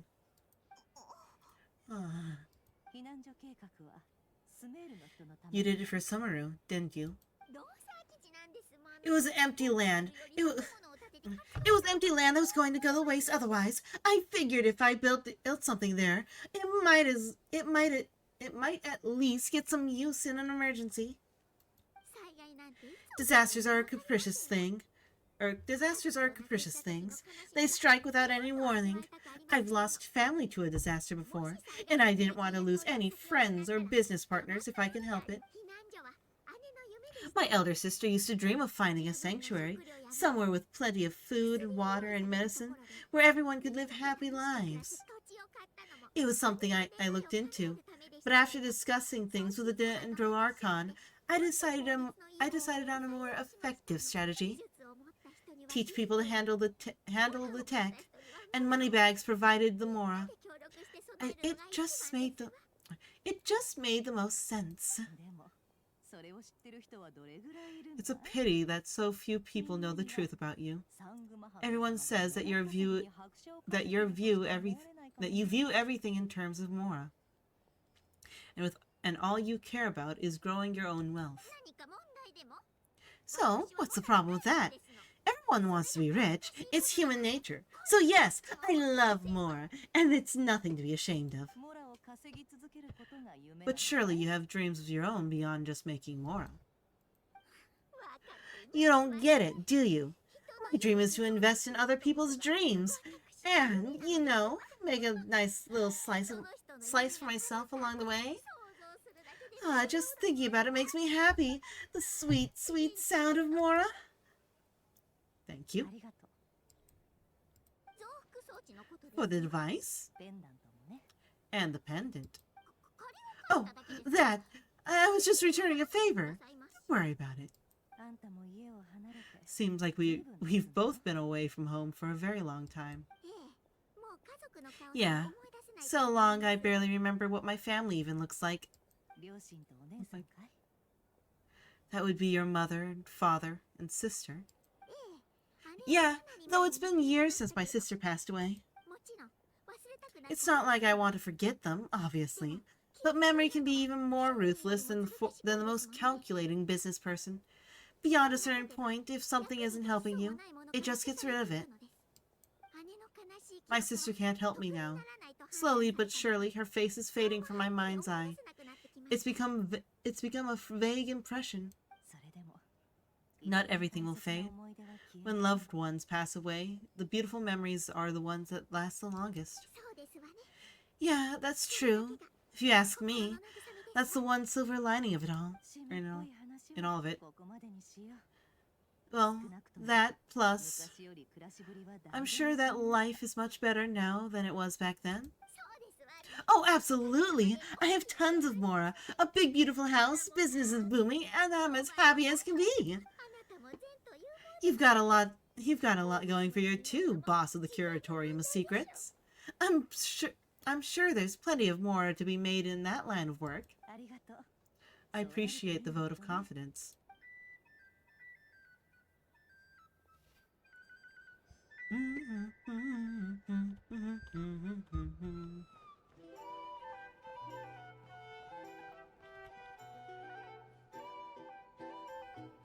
Dragon on Dragon, hi. How have you been holding up? Any adverse reactions? If you start to take a turn for the worse, make sure to tell me right away. No, don't need to worry about me, Grandmaster. I'm fine. I mean, I barely did anything, so... What? You're too humble, young man. You played an indispensable role in the battle for Nodkrai. We can't thank you enough for your support. Sometimes when people praise you, it's because you deserve it. The best thing is to accept it calmly and with grace. It's important to learn how to respond to the words of admiration. Let's do a quick demonstration. Albedo, that was an incredible feat of alchemy. The pressure was on, but you worked flawlessly at lightning speed to get the job done. Thank you. I can't take all the credit though. Durin played a big part in forming the alchemical array. See? Did you catch that? A masterclass in how to take a compliment. Okay, yeah. I did work hard to help prepare for the battle. No point in denying that. Oh, you're so quiet. Hey, you guys! Seriously, great work, everyone. You all outdid yourself. Hey, look who's bounced back. Looking good, Nyafi. Seems like you've recovered. You won't need to take any more medication. Can I get you a drink? Huh? You know how to order at a bar now? You've sure learned a lot recently. Handling a drink order is ridiculously simple compared to alchemy. Don't worry, I'll blend into society yet. Paimon believes it. You're clearly a fast learner, just like your brother. To be totally honest, though, Paimon didn't quite follow all the details when you first explained the plan to us. Don't worry, that's completely understandable. Unless you're a student of alchemy, it's hard to grasp the principles and how the process works. To put it in the simplest terms, we saw how our enemy stole the power of Kuvaki, and that gave us the idea of stealing his power to turn it against him. When facing an enemy you have no hopes of defeating, it's best not to engage them in battle. So instead of looking a way to overpower him, we decided to help Columbina get strong enough to at least stand up to him in a fight. For this to work, we had to analyze his modes of attack, confirm who his main target was, and make sure that he wouldn't go beyond the range of the alchemical array. For added security, we prepared a total of 4 arrays, But to mitigate the impact of the battle, we identified one location in particular as the ideal spot, which is where the confrontation took place. The alchemical array absorbed his abyss power. Then Durin processed it to render it usable by Columbina.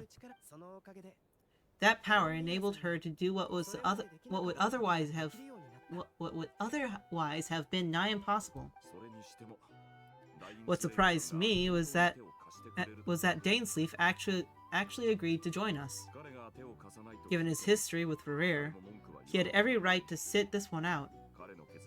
But we're extremely grateful for the decision he made.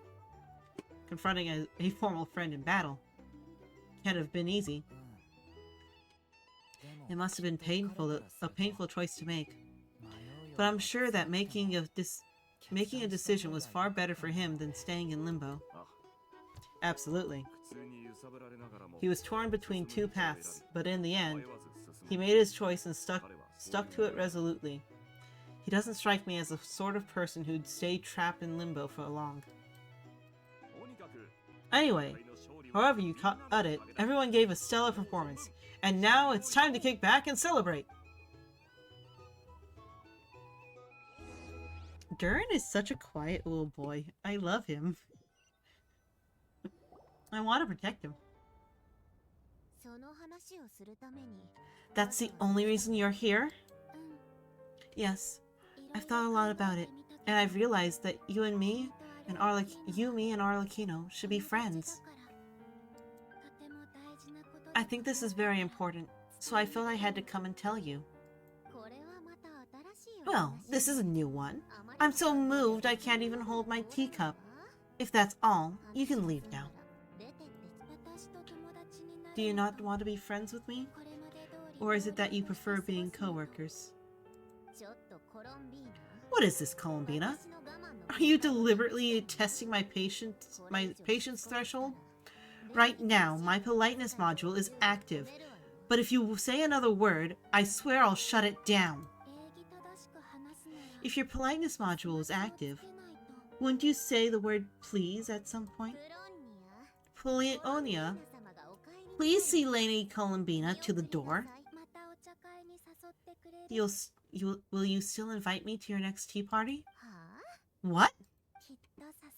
Yes, I think you will. Bye-bye, dear Sandrone.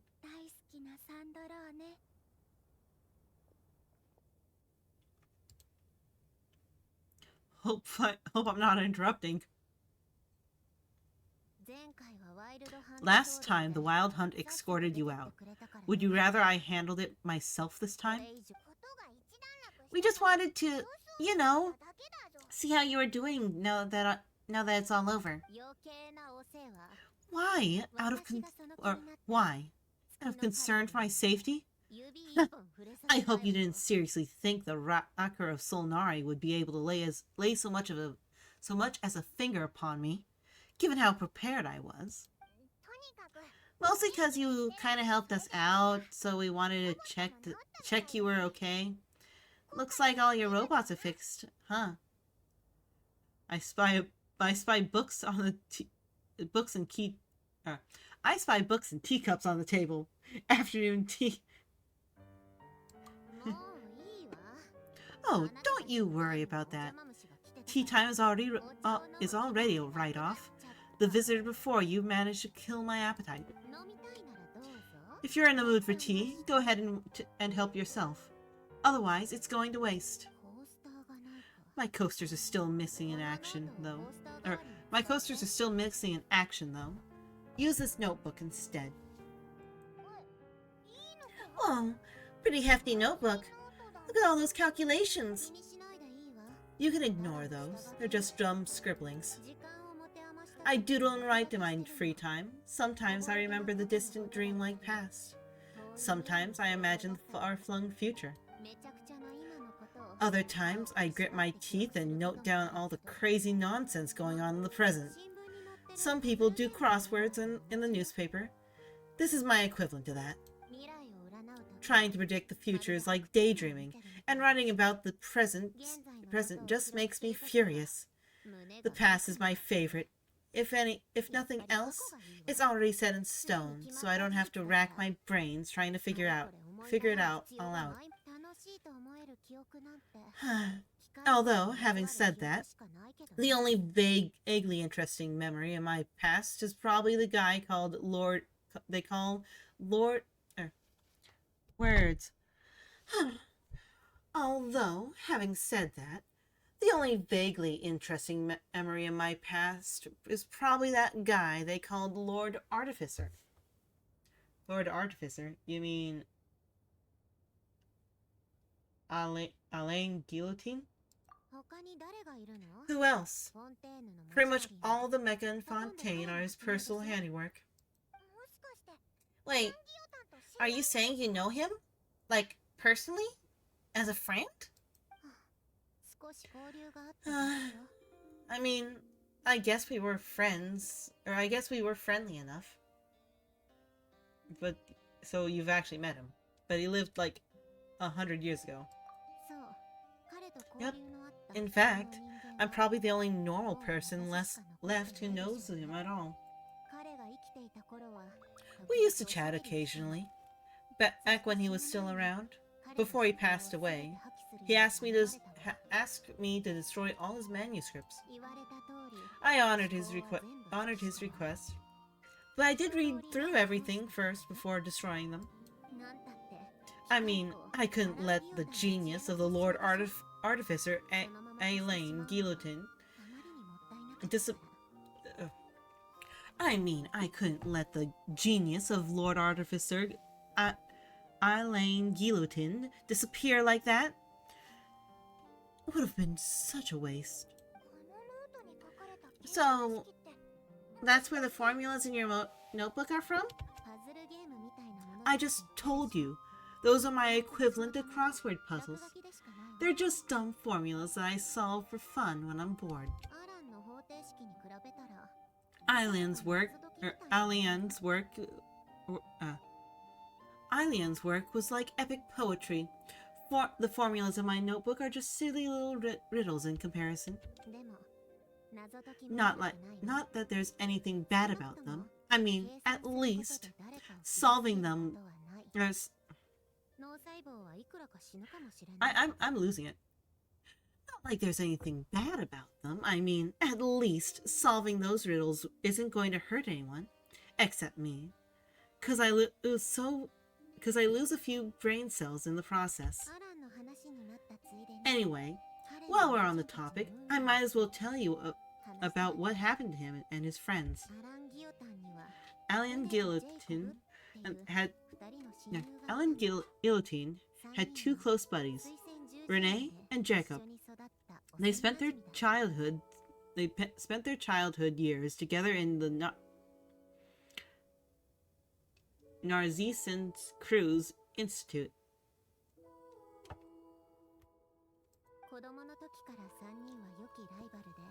They were all quite competitive, so there was some rivalry between them, but it was all friendly.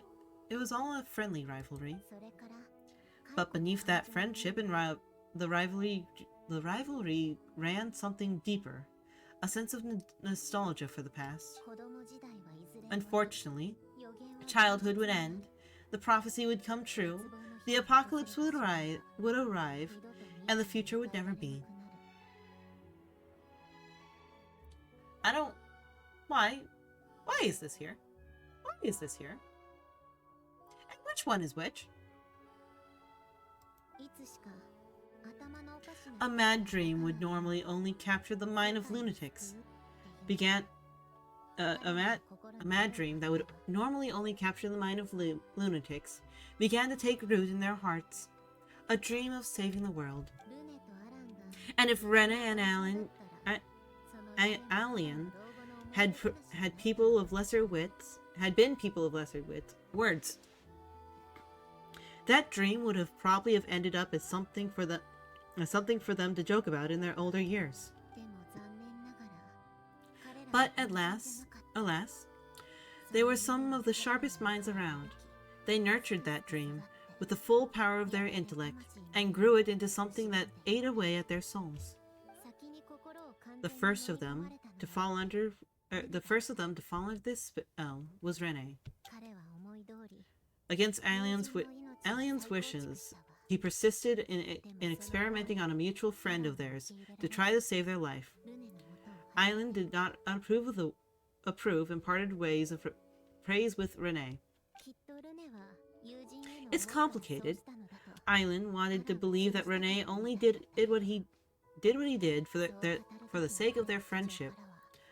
But when he told me what happened, I could tell that he still had some suspicions about Rene's motives. Perhaps the seed that would grow into a nightmare had already sprouted in Rene's mind even then. The next time they met, Rene's soul had been completely engulfed by the dream of salvation. His futile attempt to change the tide of fate only resulted in a wave that swallowed up the world even before the apocalypse came. And although although the wave died down eventually, I hear that it just recently came back with a vengeance. I understand that Rene wanted to live out his dream of salvation once more. What is that? It will? But I'm told that the attempted resurgence finally died out for good. At long last, Rene awoke from his deluded dream. Though, of course, by then it was far too late. Nafi, what do you think of Rene?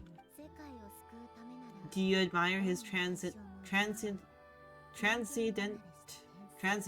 genius? His view that any price was worth paying to achieve the lofty goal of saving the world? Or do you despise him? Dismiss him as an evil madman who wrought havoc upon the lives of everyone around him as he pursued his delusional dream? Same difference, really. It's just a matter of perspective. If your dream is to save the world and you risk yourself, fine. If your dream is to save the world and you risk other people, not fine. I don't know. What a cop-out. I suspect you'd have... What a cop-out. I suspect you'd have a more incisive and insightful answer if we dug into it further. Yeah, possibly. Or if I could just tell you what I'm actually thinking, which is, I admire him for trying to self-sacrifice. But also fuck him for risking other people. If you want to save the world, you don't risk other people to do it. What's your take on it? I don't like fanatics who give their whole lives for their ideology, nor do I like fools who let their delusions take control. Maybe I could understand if Rene had just been an ordinary person. But he had a sage-like intellect, and still managed to get himself lost in the labyrinth of his own desires. Anyway, that's enough about Rene for now. Rene. Now, moving on to Anglin Guillotine, the Lord Artificer. He managed to put a stop to the first storm whipped up by Rene. But after that, Aileen lost his friends and family. To his credit, I suppose, the loss of his family and friends was purely a tragic accident. It was not like Aileen sacrificed them for his cause or anything. After that, the only thing supporting his work was the same dream that had dragged his closest friend down to the abyss. But although the desire to save Fontaine drove him to found the Fontaine Research Institute, Aileen continued to reject any form of transcendental knowledge or power. He was suspicious and fearful of it, having seen the way it had affected his closest friend. I think that formulas and machines derived solely from human intellect were the only thing that gave him a sense of spiritual comfort. Yet Aileen's intellect was simply too great. It left him it barely left him space to breathe in his lifetime. Once he realized that the end of his life was approaching, he finally accepted the truth.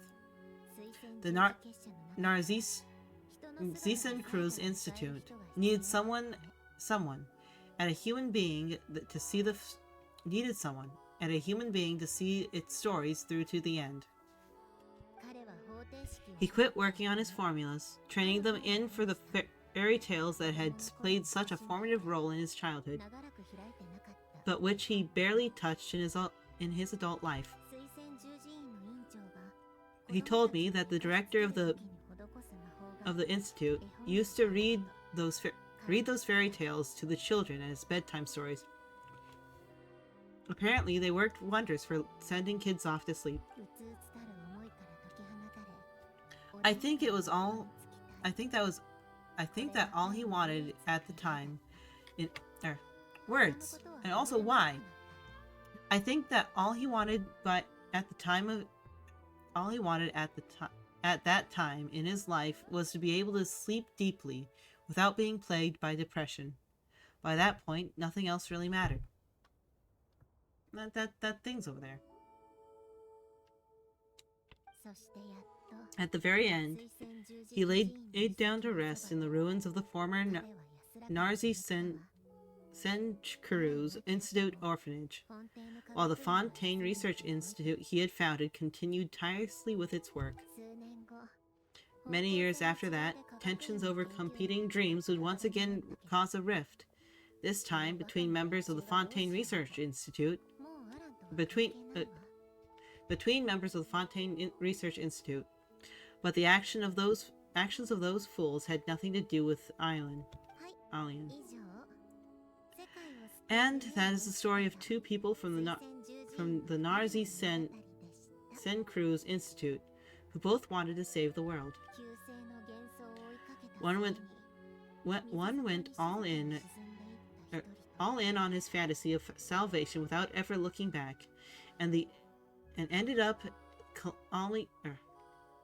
One went all in on his fantasy of salvation without ever looking back, and ended up calmly sinking to the bottom of the deepest sea. The other sought desperately to burn bright in his life, even though he wasn't sure where he was going. I do wonder sometimes, why is it that people like them have such grand hopes of saving the world? Even the grandest tree starts as a tiny seed. So perhaps for each of them, their mission to save the world began with a very simple desire to save themselves. They were young children with friends and family who mattered to them, desires to explore the meaning of life, ambitions to have a successful career. They didn't want to see all of that taken away in one fell swoop. Or maybe they just wanted to find something to anchor themselves within the chaos, to stop them getting quietly swept away by the storms of life. But instead, the research of their own salvation took them down the rocky road laid out by fate. Yafi, do you think the desire to save oneself is enough justification to try to save the world?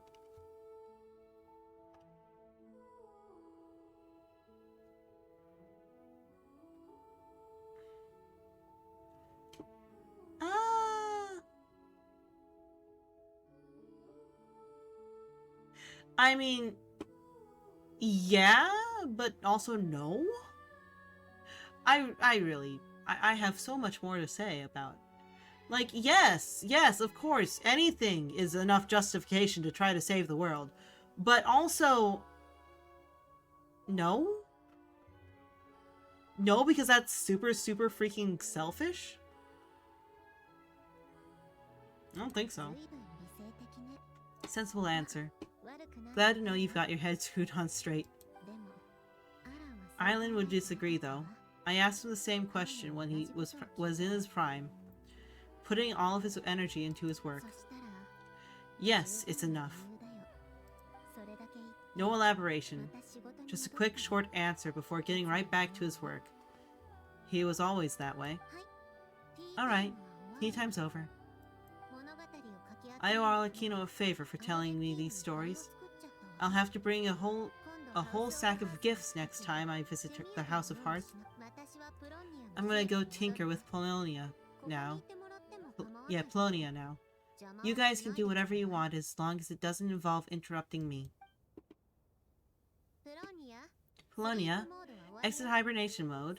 Begin diagnostics.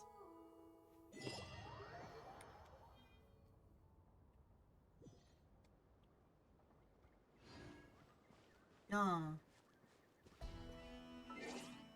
Yeah.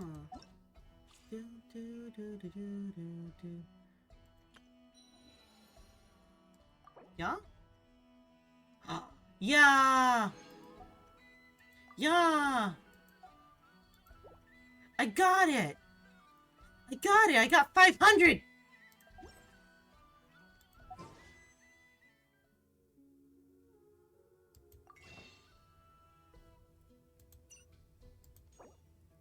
Got 4.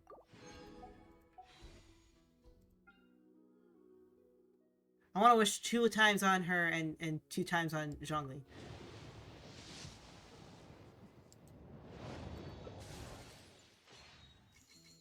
Blood-tainted greatsword. Oh,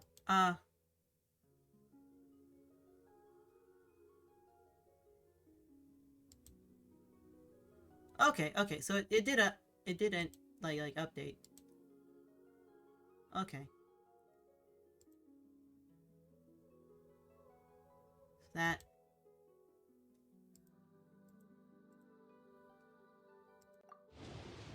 I was both excited and like hesitant because if it wasn't going to recognize that I got her or I got him, it was like I was worried. We'll just continue.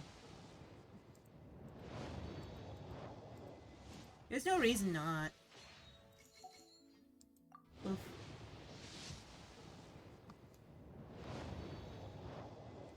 Don't do that.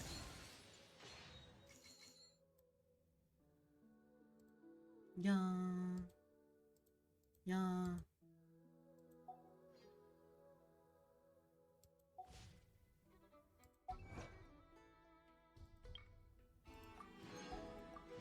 I got the extra. Yay! Yeah.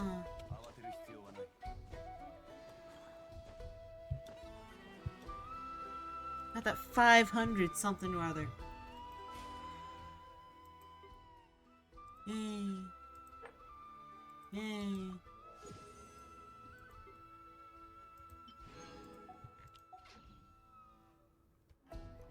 E. Yeah.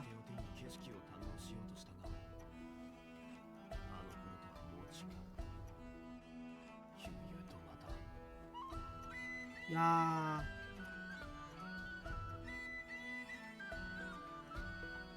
Now all I need is a dragon femboy and the other dragon, and I'll be happy. Yes. I am starting my way on the dragons. I have the fairy. I need the dragons. I need all the dragons. Buff, buff, buff, buff. Buff! Yes. Buff, buff, buff, buff. Buff! Yes! It makes me so happy. Here. Buff. Oh, they're really...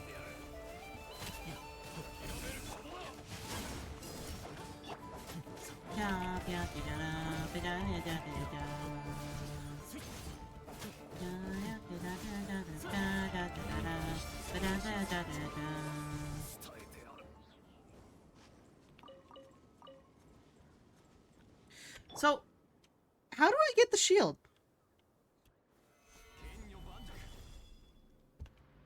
Oh, I hold it? Is that how I do it? I got the shield. So I hold down E. E.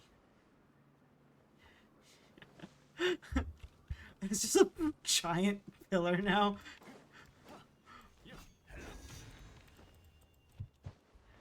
I'm standing on the stick. Yeah. I fell.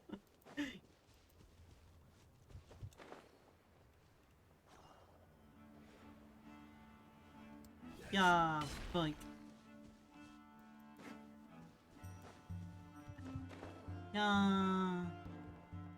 Oh, okay, okay. Yeah. Both. Yeah. Oh. Still have this. I still have the shield, so that's good.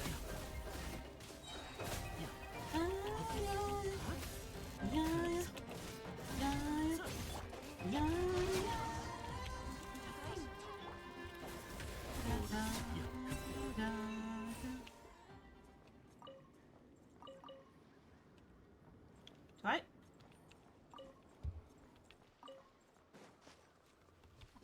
Fun.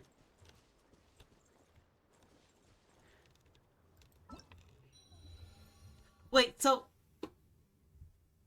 in like 20 days, is there gonna be like another 560 like thing?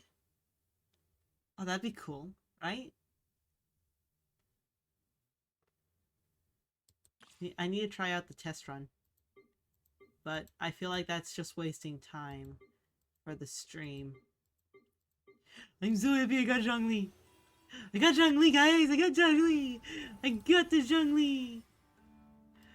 Let's go do this. Teleport. Let's do this. I got Zhongli. I got Zhongli. I got the himbo. I got himbo. I can make the himbo jump. I can make the himbo go like this.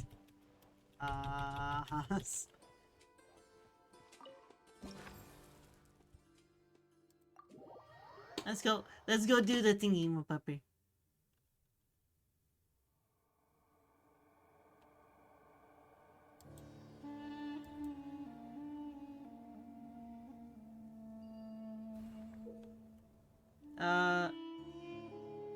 Two-level platform. We'll call it cause it to fall one level.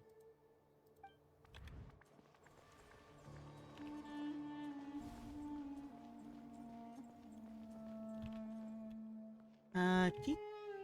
Wait. Oh, E. E. Oh. E.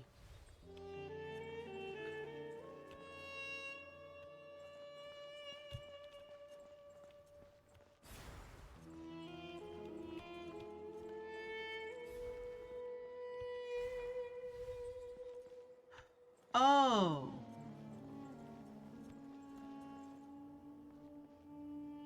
Oh, I don't like that.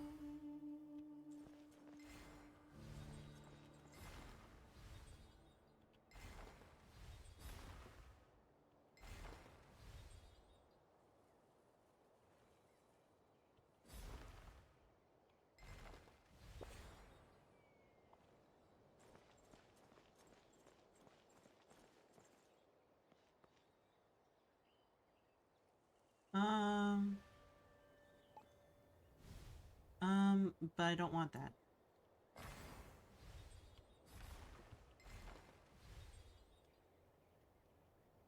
So,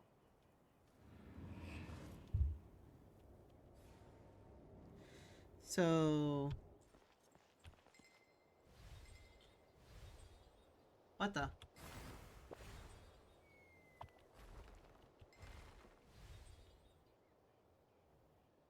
What the?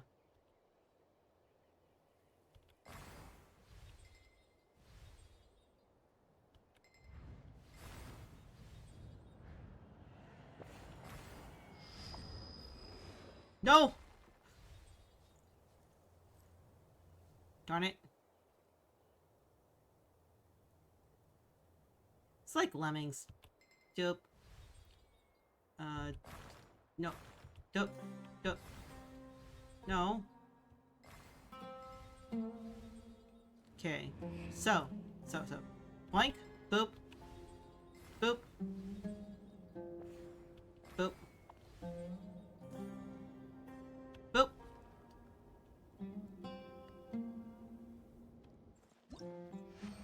Yes. I got it. I got it. This event's stupid. I don't like this event.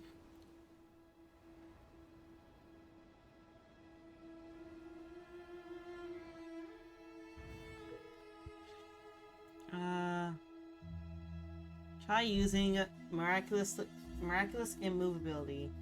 Give the puzzle panels immunity. What? Really? You...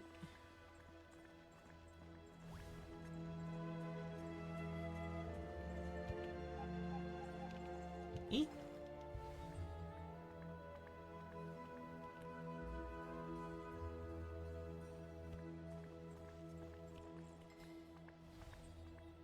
Wait.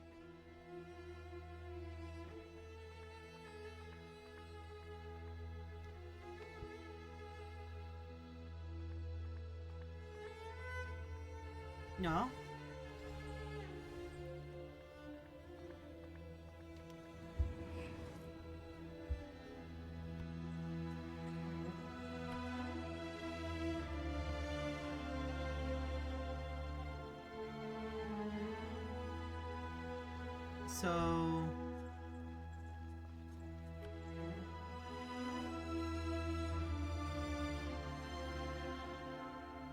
So almost. So I need to move.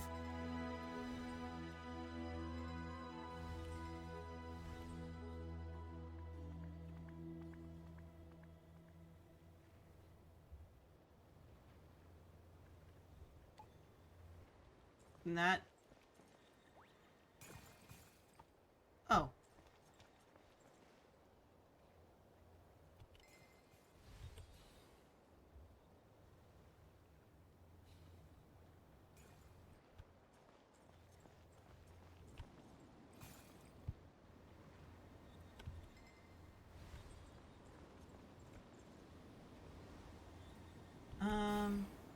Wait, no. Eh? Eh. Yes. Eh? Eh? Eh? Eh. I only need to get one through. It's a bit sad about that.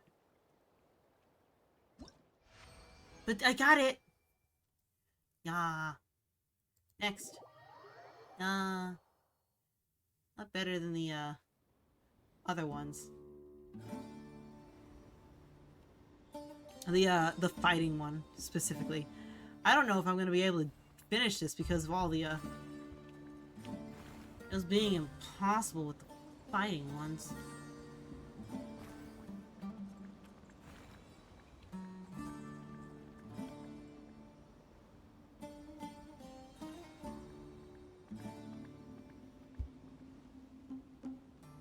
Oh, wait, no.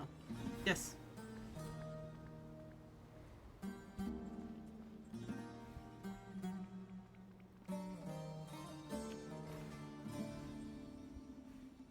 Um...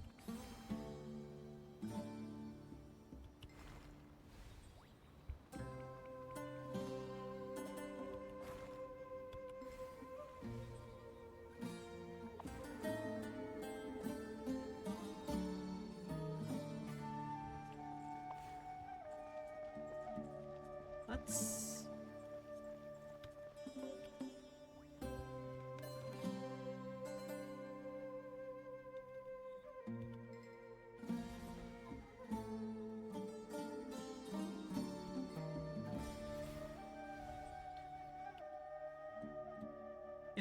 If she goes faster, will she do it? No.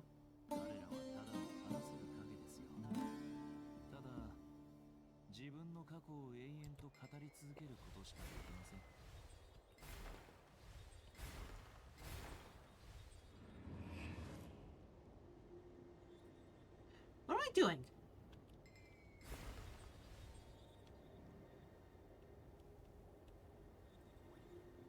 It's not...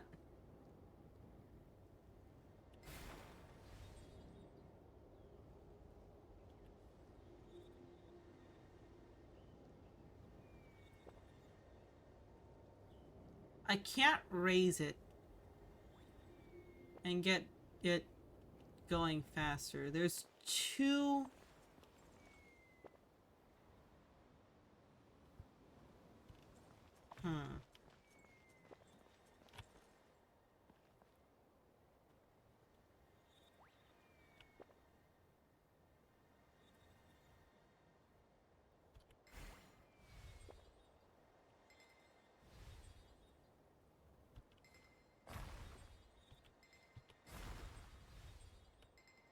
No. Ha!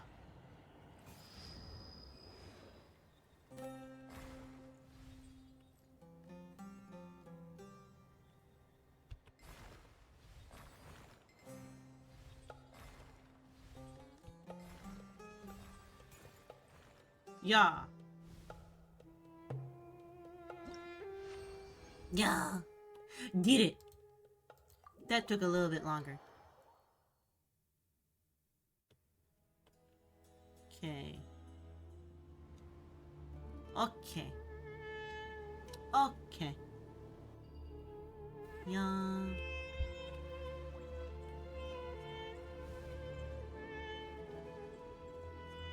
Hello?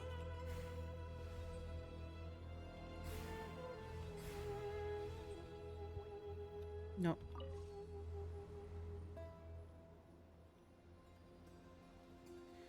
F. E.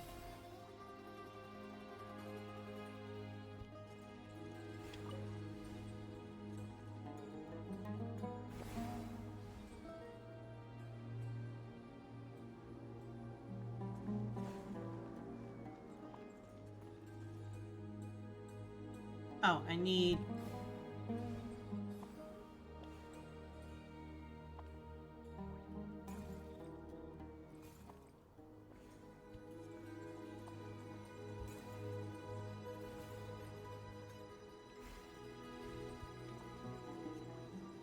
E.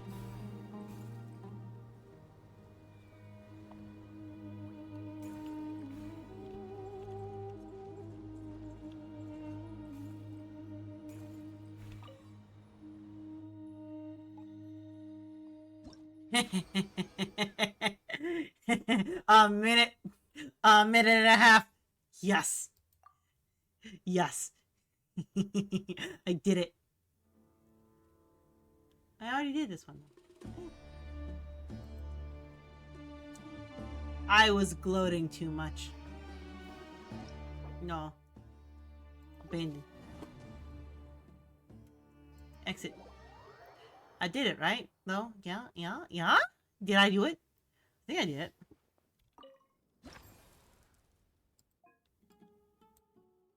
Yeah.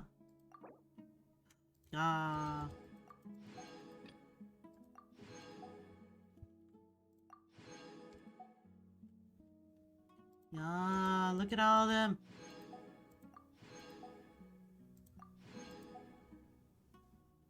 Yeah. Ba-da-da, da-da, da-da. So 30, 60, 90.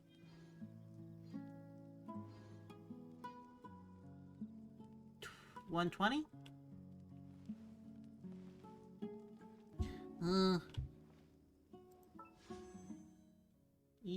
213. So 21. Progress. Yee.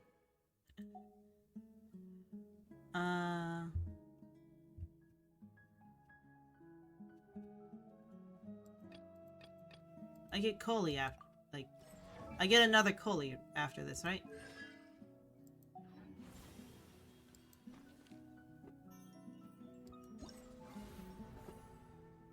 I don't want to deal with that one. I'm gonna have to. Navigate.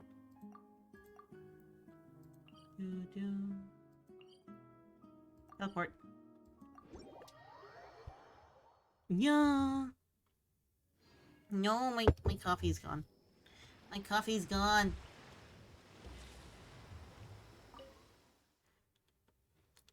Okay, so left, right. Oh, space, click, left, right.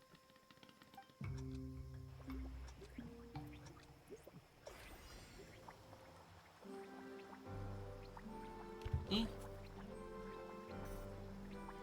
E. Oh no. Oh. E. E.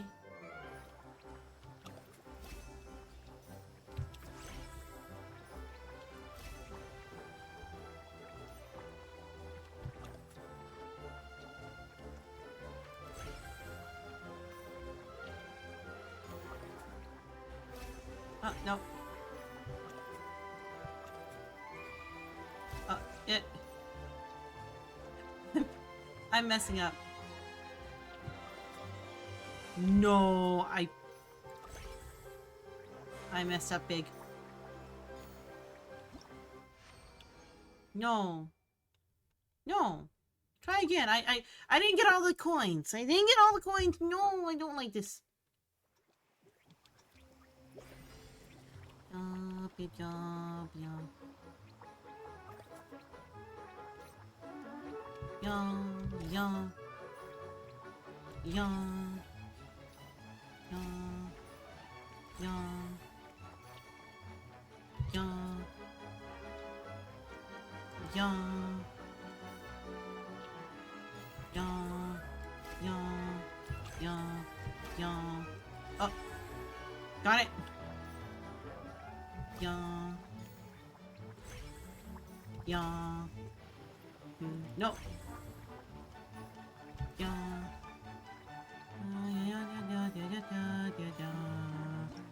Yeah. Yes. I did all of it. I did it all. Did it all. Yay. Yay. Yay. Scouting buddy passes through a buddy band. You'll automatically switch. Kulian and Bot will switch with Bar Drone Bunny. Bar Drone Bunny will switch with Kulian Bot.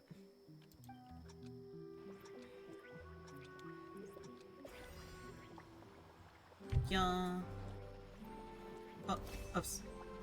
Why am I? Yeah. Yeah. Yeah. Oh. Ah, no. I'm missing so much. Yeah.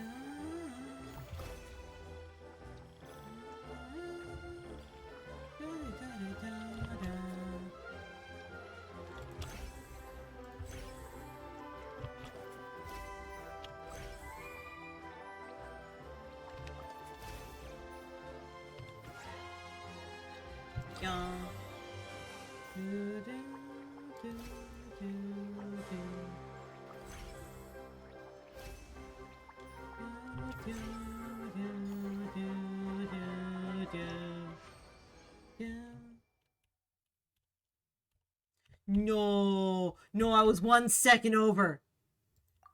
I was 1 second over. It's because of stupid mud balls.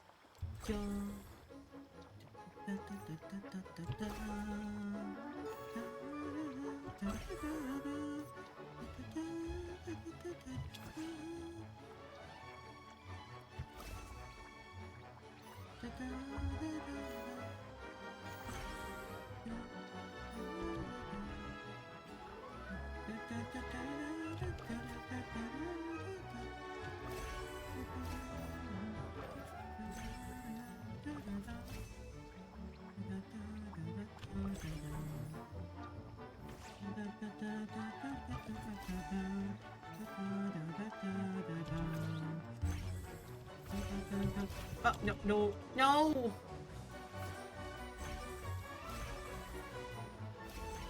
Oh, yeah, I don't know.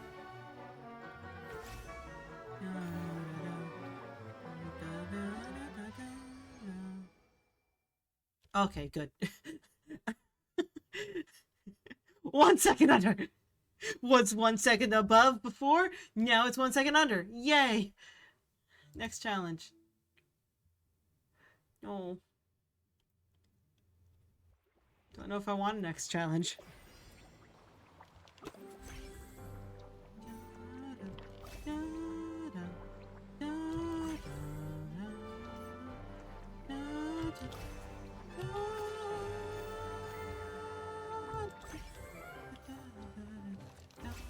Oh. Ah.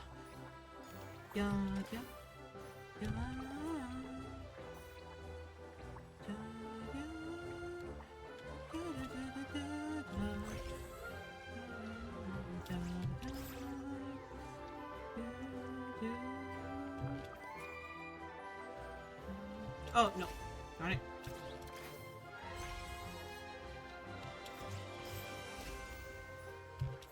Yo. Oh. Did I get all the coins? I didn't really see the coins. Okay.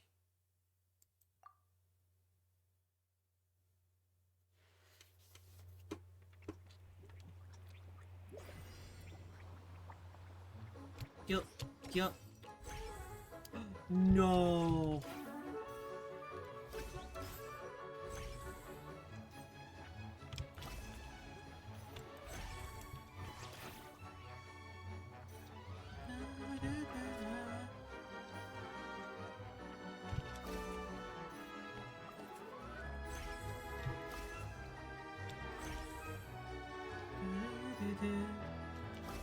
This runs like no, right? Like, just so you know.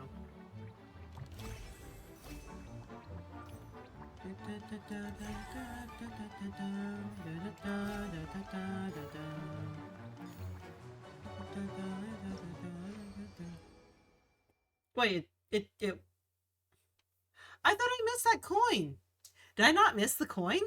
Oh my word. I completely wrote this off because I thought I missed the coin. I guess I didn't.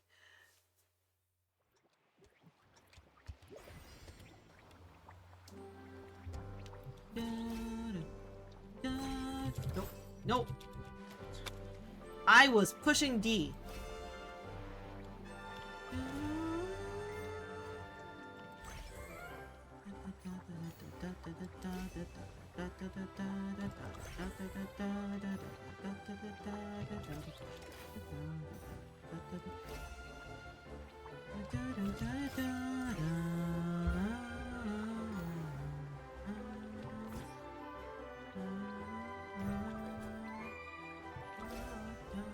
No.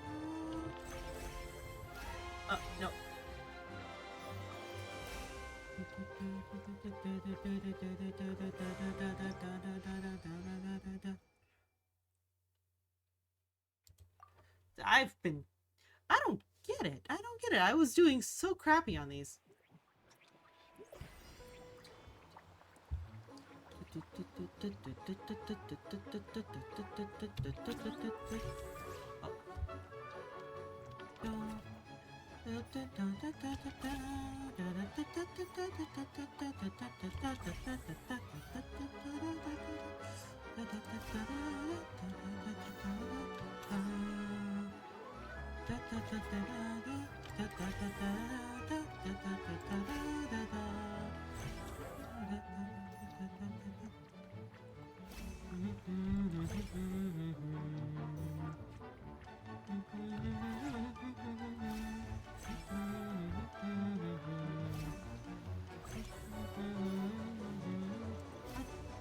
I am completely messing up.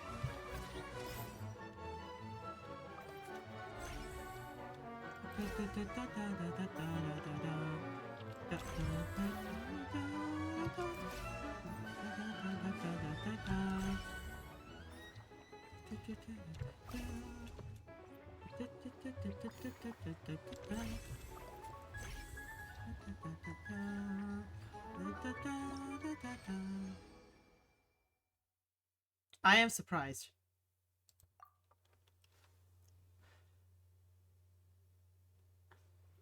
Oh, Abandoned. I don't need to do it again. Exit. I was very, very surprised though.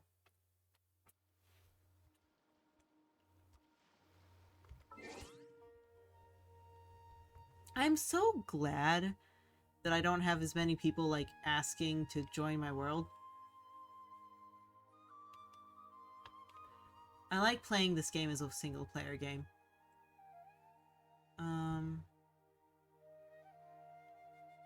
Map.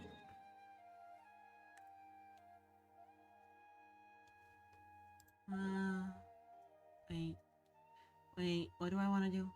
What am I doing? What am I doing?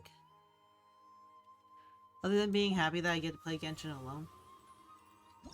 I'm not a co-op player. Yeah.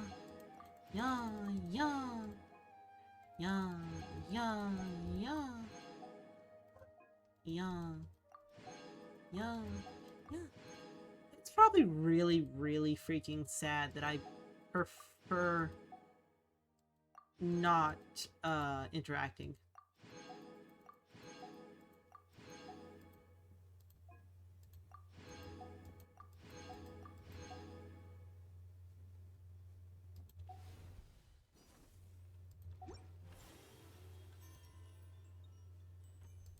The progress. Yay? Yay, got a second. Yeah. Yeah.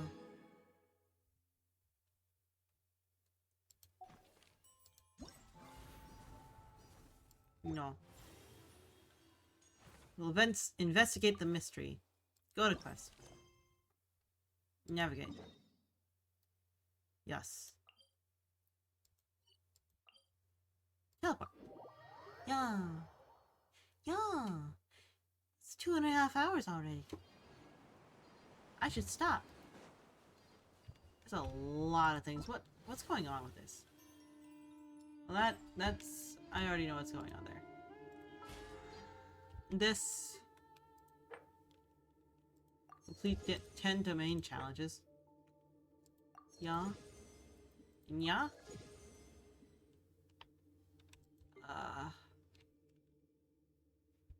Play them all.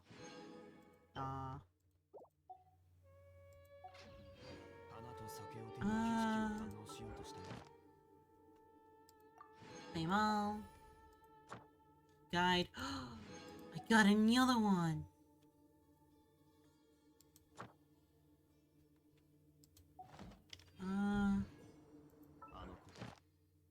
No.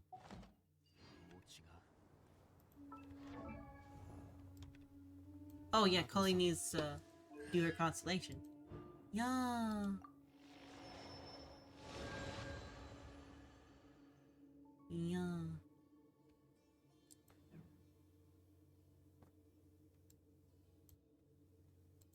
Yeah. He has himself as his constellation. So pretty. What is this?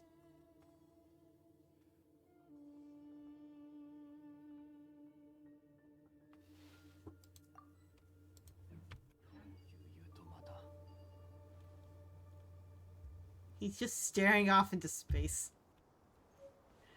He's so cute.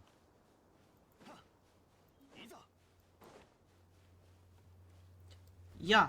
Pia. Aw, that didn't work. Here. Pia. Pia. He can't. He's missing the tumbleweeds.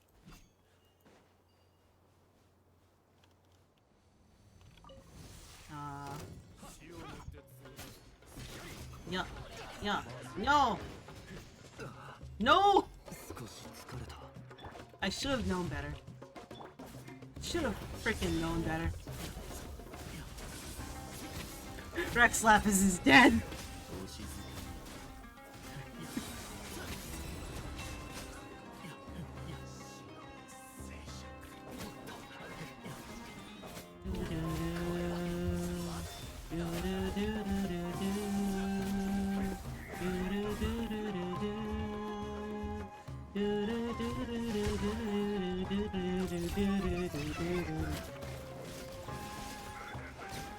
reminds me of the can't be happy, happy's dead that my guy and his friend keeps on talking about.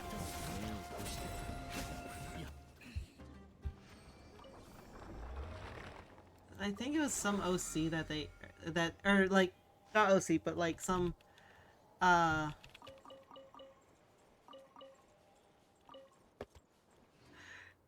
think it was some OC they had for, the tabletop role-playing game. Rex Lapis is... I'm just gonna do that every single time he dies. That's just... No! Rex Lapis is dead!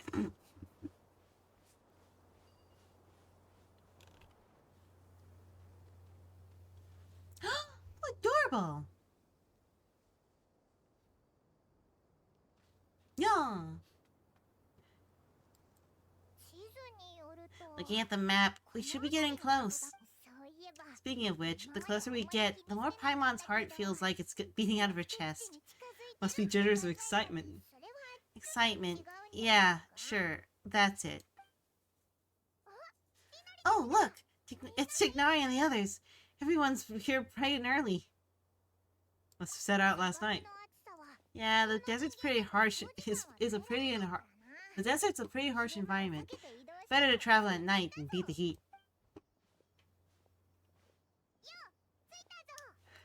Hey everyone, we're here and feeling like eating some nuts. Ah, right on time. Looks like the desert's treating you okay so far. You don't need to worry about me. It's not hot yet, and I'm properly hydrated. You're like the one person I would expect to constantly hydrate when in the desert, just because you know that you have to.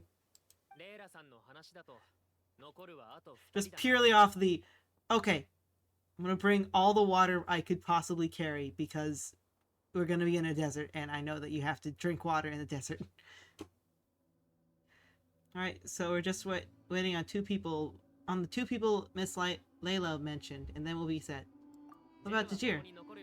He's staying behind.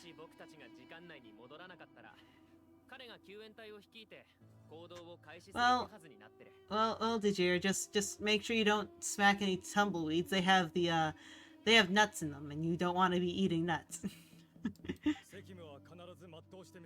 You can count on me.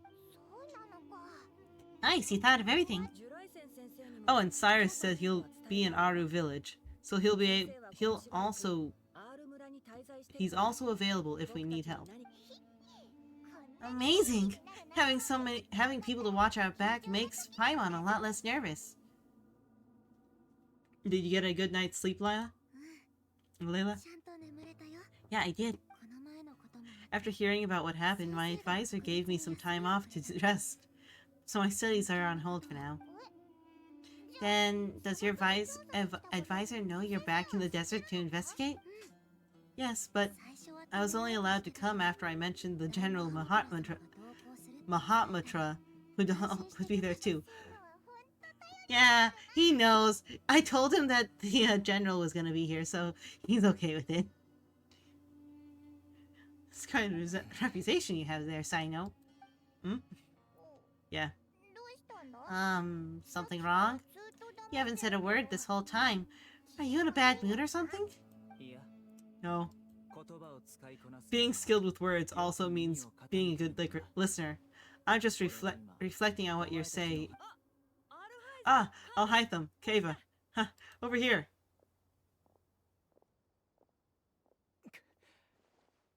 Darn it, I was just setting up for a brilliant... Yeah. I'm sure you'll find another chance. Important thing is our scribe and our renowned architect are here at last. High praises. But wait, why am I renowned and not him? He's just as famous as Sino, Dia, or Nilo. That just means your level of fame is even greater. How could a lowly scribe hold a candle to you? Lowly scribe, please. All those strings you pulled to get those new books from the House of Dana? What do you call that? I call that you not picking up on fucking sarcasm, Keva. Okay. Borrowing. Anyone with an employee ID can do it. Yeah. House of Dana bends over backwards for just anyone, does it?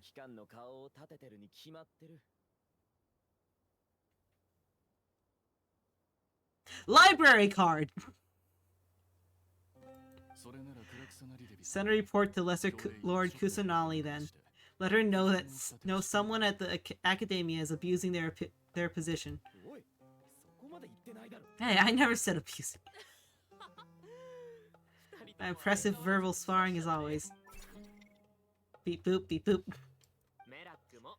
Oh, hello. Hello to you too, Marak. Well, looks like your assistant is raring to go, Kava. Very raring.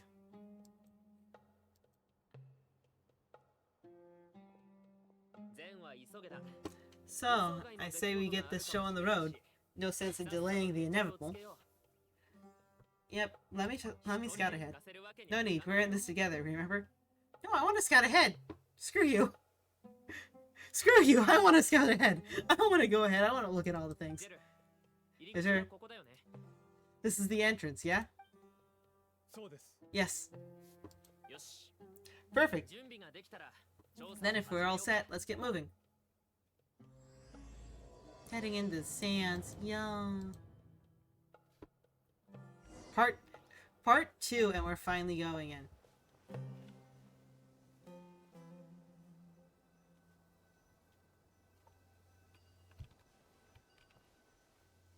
Buff, buff, buff, buff, buff, buff, buff, buff, buff, buff, buff, buff, buff, buff,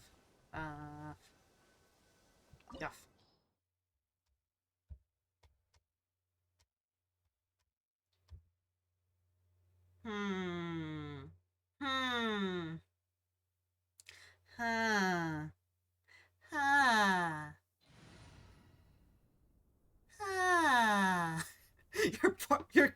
Your current party level is lower than recommended. I wonder why. Because I haven't leveled up Zhongli whatsoever. He's just there to be pretty. I don't know how to use him yet, so he's just there to be pretty. Oh! Drag him around. Yeah! Yeah, yeah. Yeah, yeah.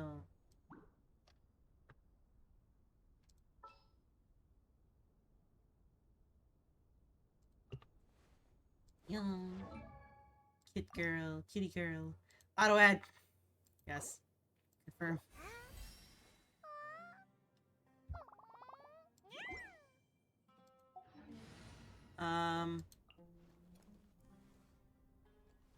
Really, I haven't touched a single geo because I'm pretty sure they're gonna need the geo thingy, the cube, the Rubik's Cube geo thing, and I don't want to fight it. I hate fighting it. I don't understand how you do it.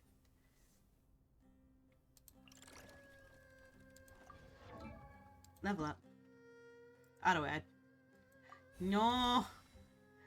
No, only up to level 75.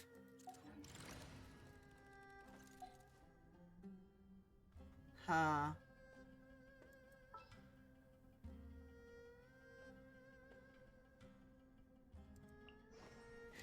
wonder. Okay, so level 90, 87, and 75 can outweigh the level 1.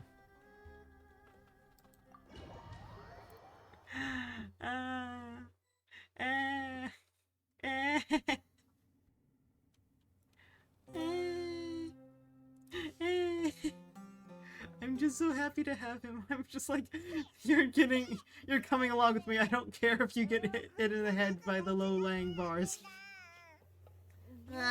Paimon's mouth is full of sand. So that's what falling into quicksand feels like. If that was quicksand, we would have struggled to breathe. No, I think this was regular sand. We didn't sink into it, we fell through it, into this place. Agreed. How do you fall through sand? Without sand falling? In other words, it sounds like a you problem, Paimon. Haha, very funny. No way Paimon's the only one. How do you feel, Paimon? Only other person that got sad is in their mouth is him. Yeah, see? What? I'm the only one with sand in my shoes? Yeah, right. This place looks kind of familiar.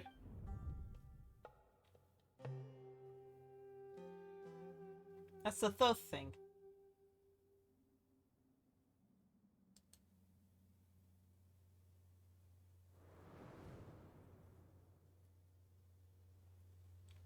It looks like everyone here made it unscathed. Let's keep going.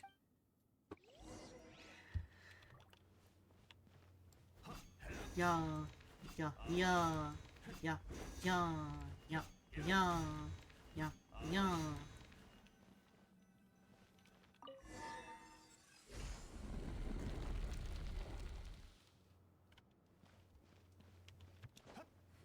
Yeah, yeah. Yeah, yeah. No, come on. Yeah, yeah. Yeah, yeah, yeah, yeah, yeah.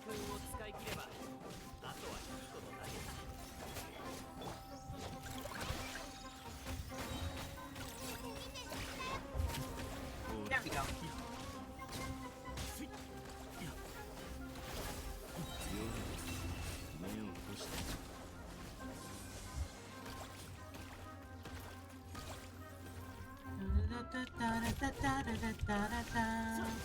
Oh, open door.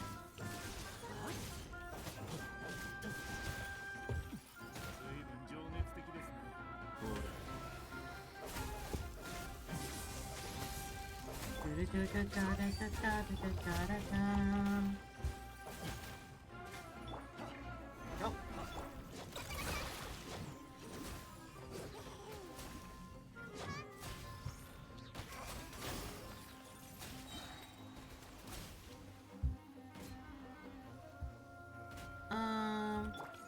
Yeah.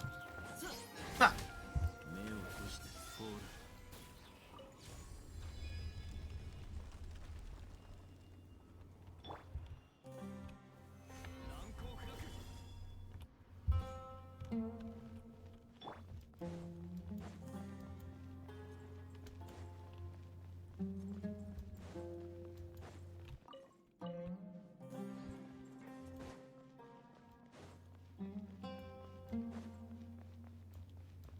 Yeah.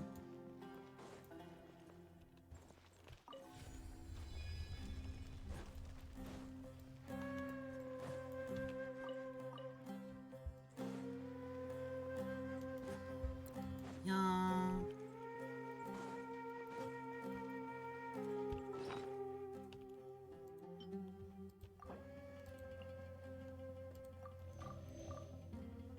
No.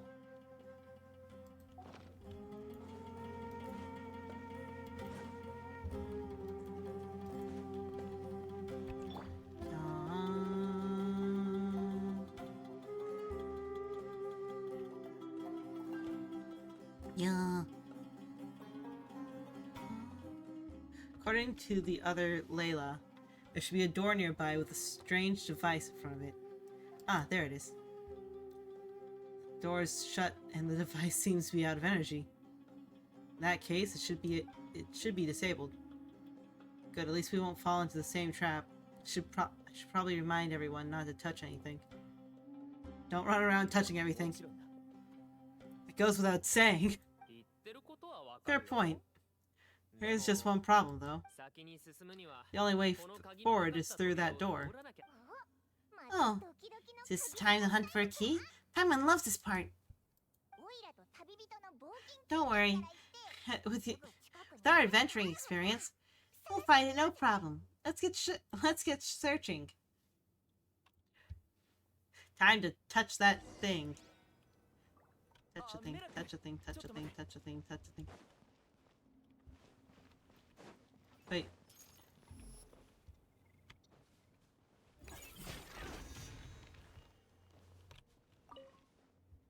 Silver sword?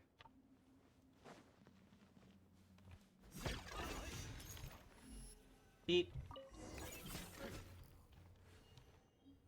Yeah. Merak. This isn't really your old home, is it? Beep boop. No idea what that means, but Merak does sound pretty happy. So, mechanical life forms do have a capacity to miss home. A novel discovery. Well, with Merak leading the way, we should be safe, right? I'll open the door. Stay on your guard, everyone. Beep boop.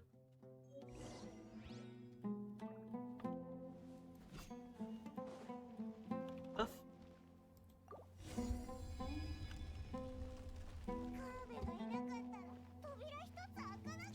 Aww.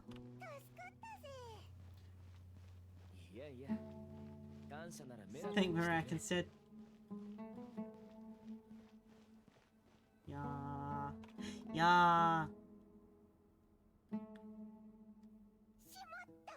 Hold on.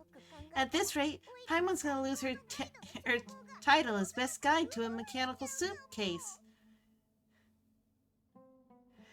Don't worry, Paimon. Even at your most useless, you're stuck with me. Thanks. Hey, wait! What do you mean useless? Well, no weird mental symptoms so far. I'll take that as a win. That said...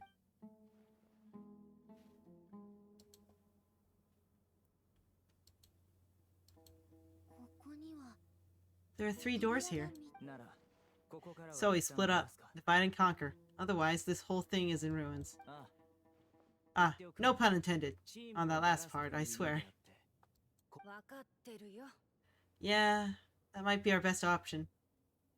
Okay, but we'll need to mark our paths. Good idea. And the minute things go south, we go back the way we came. Oh, this is getting exciting! So, who's teaming up with who? Paimon calls dibs on Yafi. Merak is the popular pick, but ultimately it's decided Merak should go with, or rather, lead Keva's team. Is Keva and Al-Haitham gonna go off together?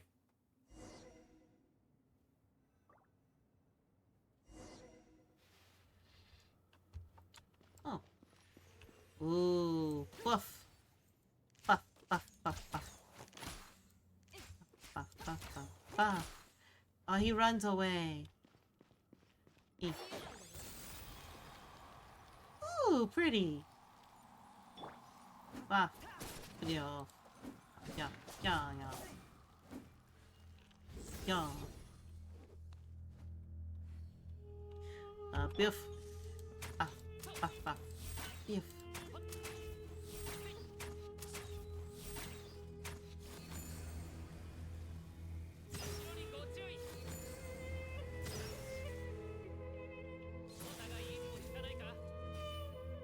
Oh, you see that? He kicked his foot. That's cute. This takes me back. Last time we were in the desert together. So you came all the way out here to gang up on me. Sounds like someone's holding a grudge. Just what I like to hear. Aww.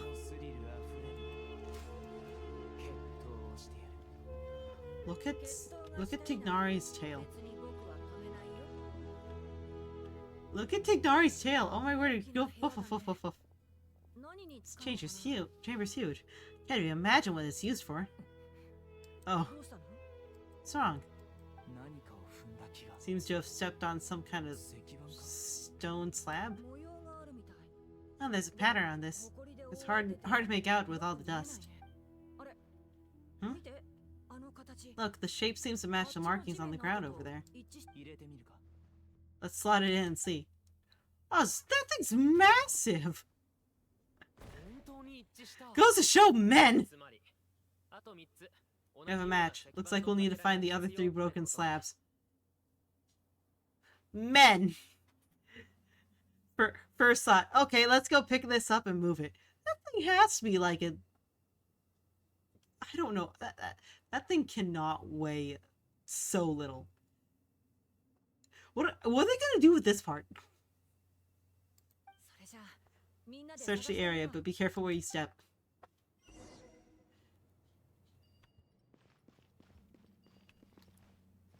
Oh no. Oh no.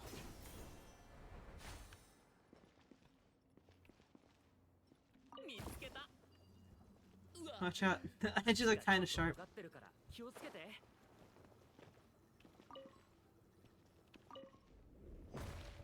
Oh my word.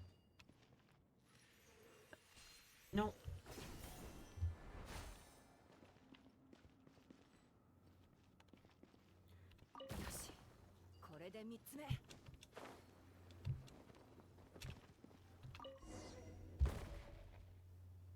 Oh no.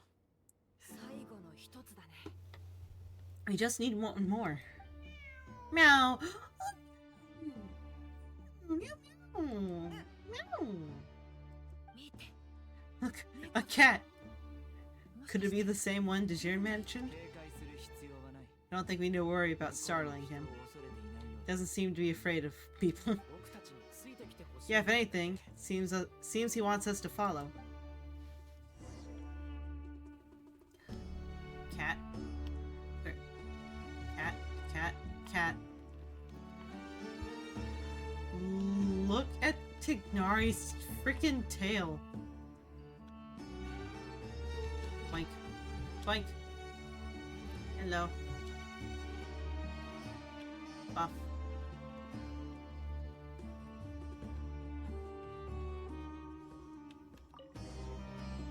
Oh! That's the last piece. Who's a good kitty? Meow!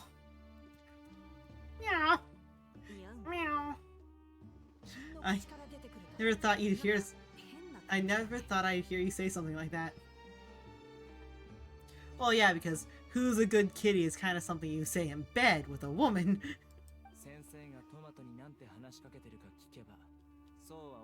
You've clearly never heard how the professor talks to his tomatoes, then.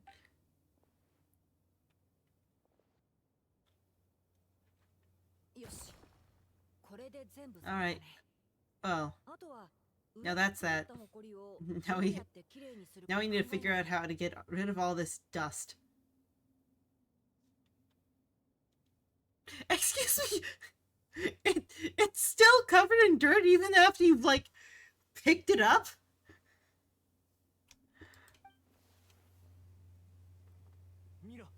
Behold, the great... They're gonna blow it. Be honest, you've been waiting to say that for how long? Just activate the mechanism.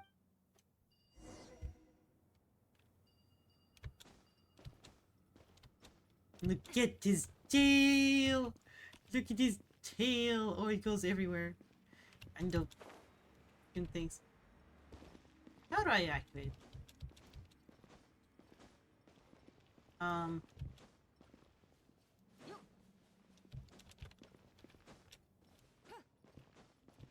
Nope. Nope. Nope. Yeah. Yeah. Darn it. How do I get up? Look.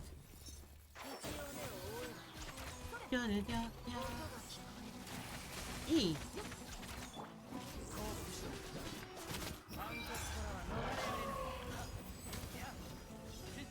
Da, da, da, da, da, da, da.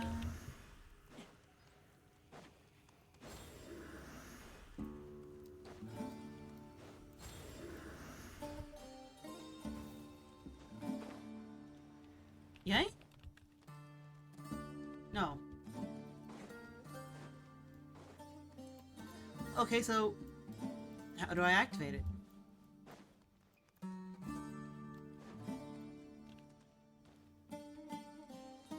Oh, maybe...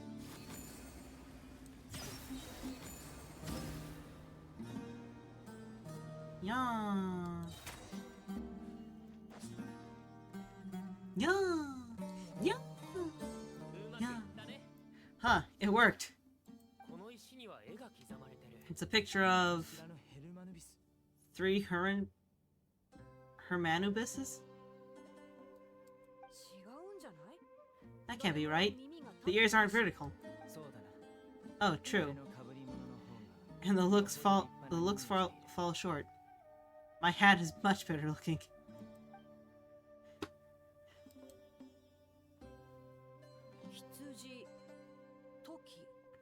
A goat, an ibis, and a crocodile. Oh wow, our botanist knows more than just plants. Riveting observation. I was just thinking, these 3 figures look a lot like the 7 pillars of King Deshret. That's right. These are our colleagues. Our what now? You sure about that? Just kidding. What I meant by that is, these were Hermunibus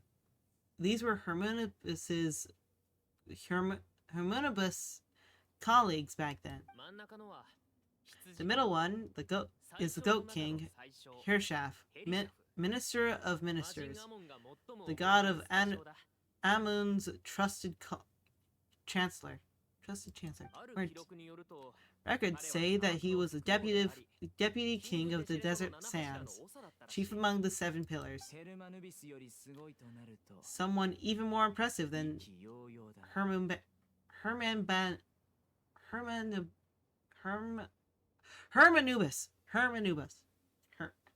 I wonder if that ever got his goat.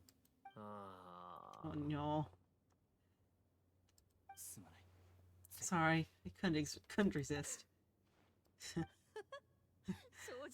Okay, that was a good one. Wait, really? I got so much more where that came from. Where were we? That's Sobek, the Crocodile King, captain of the captains. As the name suggests, he was a valiant commander and had domain over all weapons of war. And finally, this is the Ibis King, Thoth, scribe of scribes. Our memory's pretty impressive. Or your memory is pretty impressive.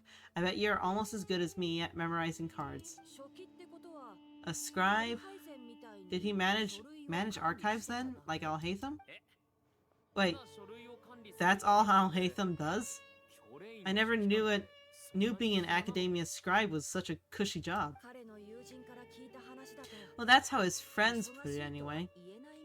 But it doesn't seem like he has a lot of free time. It does seem like it. Well, I don't know much about the academia, but I'm sure the Ibis King had more responsibilities than that. The temple records say he represented the wisest aspects of King Deshret, inventing the desert script and arcane arts at his king's commands. He must have been quite the impressive man then. Or creature, depending how you look at it. Still, why are these 3 the only ones represented here? What about the other pillars of King Deshret? Maybe because the 3 of them were extra close? Huh, kinda like us. Oh yeah! Maybe we should have someone inscribe us on a commemorative stone slab too. Or we could just take a picture, would serve the same purpose. Anyway, no more distractions. Huh? Looks like there's writing in the corner. Huh? There is. It's an ancient desert script too. Looks like the Ibis King left you some homework. Give me a sec. I'll try and translate it. The ministers are unvirtuous, the scribes unwise, the captains unworthy. My end is not humanity's end. I hereby bestow upon you all the far side of eternity, Aru. Wait, so they went to Aru? That doesn't sound like it was their idea. The far side of eternity is said to be the final land of dreams for all desert dwellers. But if such a place did exist, wouldn't it also be an inescapable prison? Yes, based on the writing here, it's clear King Deshret wasn't pleased with these three. This gift he bestowed upon them seems to be more like punishment, such as the power of a king, I suppose. Which means the goat's the one who got it in the end. Yep, not as good the second time. What? Impossible!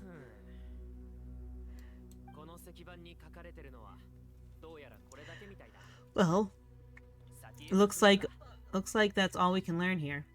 Should we keep going? Yes, no time to waste.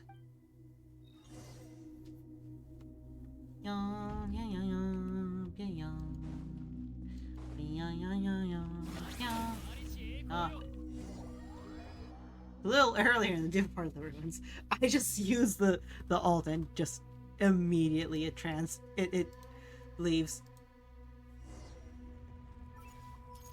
Aw.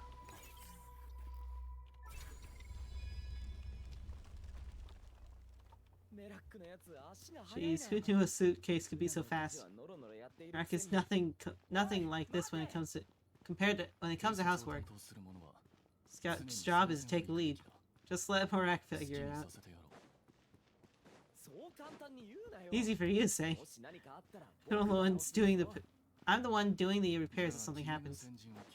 Why don't you scout ahead then? I think it would come back. I'll let you know. Oh, Morak stopped. What is it? Found something? Huh. Looks like something's covered in the sand. Let's get it out then. Come on.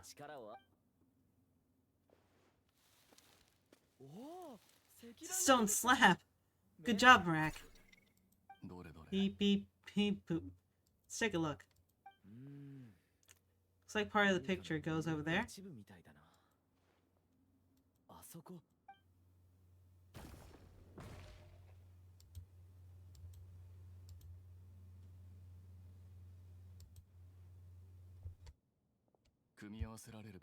In that case, there must be other pieces. Alright, let's look around. Wait, why are you sitting down? I thought Morak was helping. Oh, so you do know what the word means.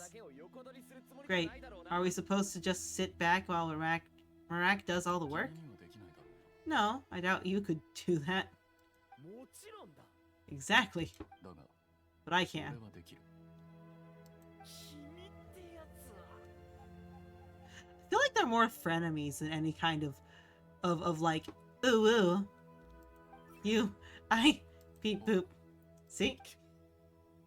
It's all coming back to me. How insufferable it is to work with this no good do nothing. We could be more efficient, I agree. I'll work on this piece. You take care of the rest.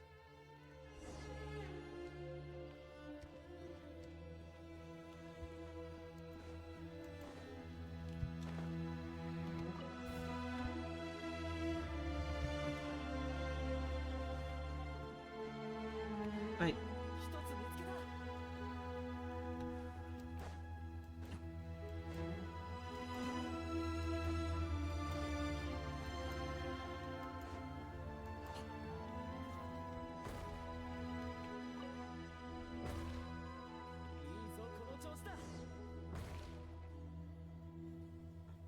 Okay. So we found, well, the pieces fit together like a glove. We can't see what's on them. Turn around. Huh? Look. Oh, I've seen this before. We can create strong winds. Just what we need to clean off the slab. Go on, let's... Hey! Don't worry about me. If I sit here, I won't be in the way. Oh, no, you don't. Oh, you don't want to be in the way? Then sit right in front so the device can blow you straight back to Summer City. Aw.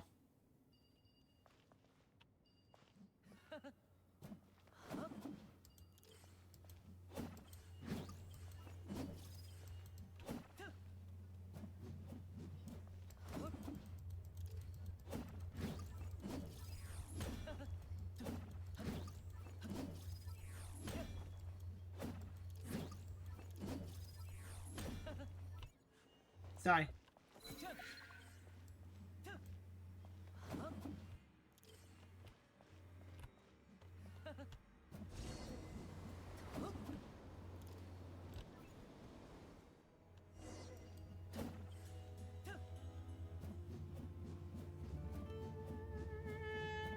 Oh.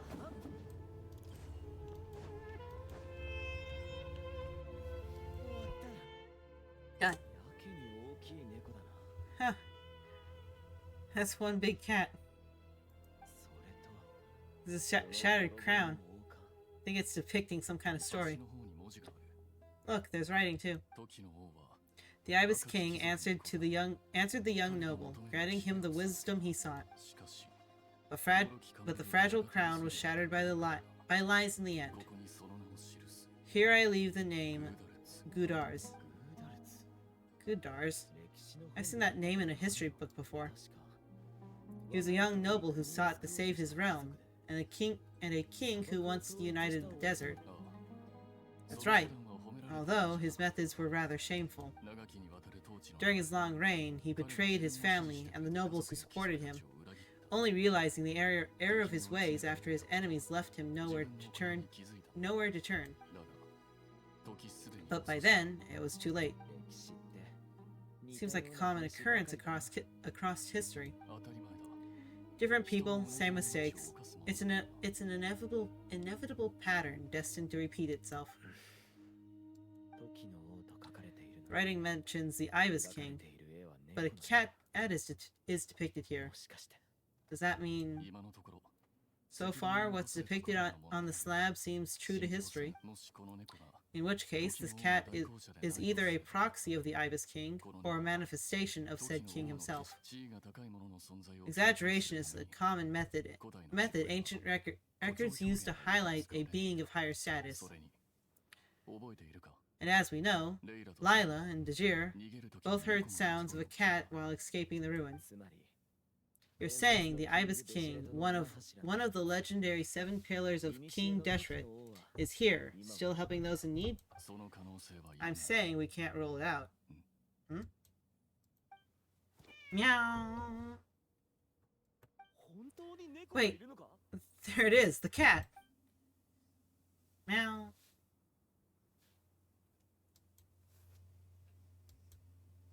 Glowing. Beep boop. Ah, Marak went after him. The cat is showing us the way forward. Come, let's follow. Okay.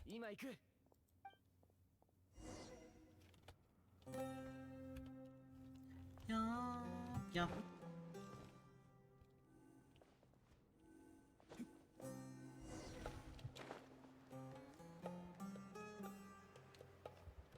Piaf. Meow.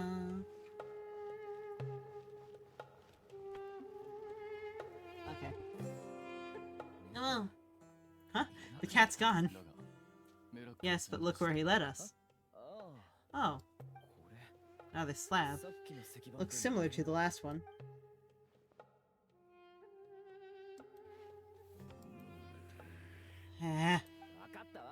Oh, by all means, take your sweet time. Wouldn't want you to overexert yourself.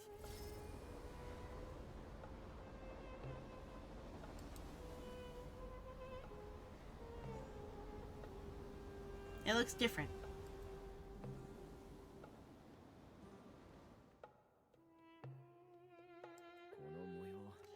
Oh, the scene depicted here seems to be a different tale. The Ibis King answered the jinn-bloodied dancing girl, granting her the wisdom she sought. But enemies plotted to kill her close kin, Snake Snake venom was her chosen end. Here I leave the name Makaira. The Tempest of Woe? You've heard of her. Of course. I don't just sit around doodling all day. She's mentioned in tons of papers about the desert. As I recall, she was given as a gift to the tyrant king of Gurabad, and later seized the opportunity to kill him. After getting her vengeance, she reigned queen for many years until her enemies attempted a coup, and she took her own life. That's more or less the version I read as well. It seems this queen also had dealings with the Ibis king. I'm starting to find this whole granting wisdom business a bit concerning. I mean, considering how Godars and Makaira ended up, it might not have been a good thing. But at the same time, if the cat guiding us is linked to the Ibis king, then he doesn't seem to be like a villain either. People are complicated. And the same is true of the servants of the gods, no matter the wisdom or power. Let's reserve judgment for now and keep moving.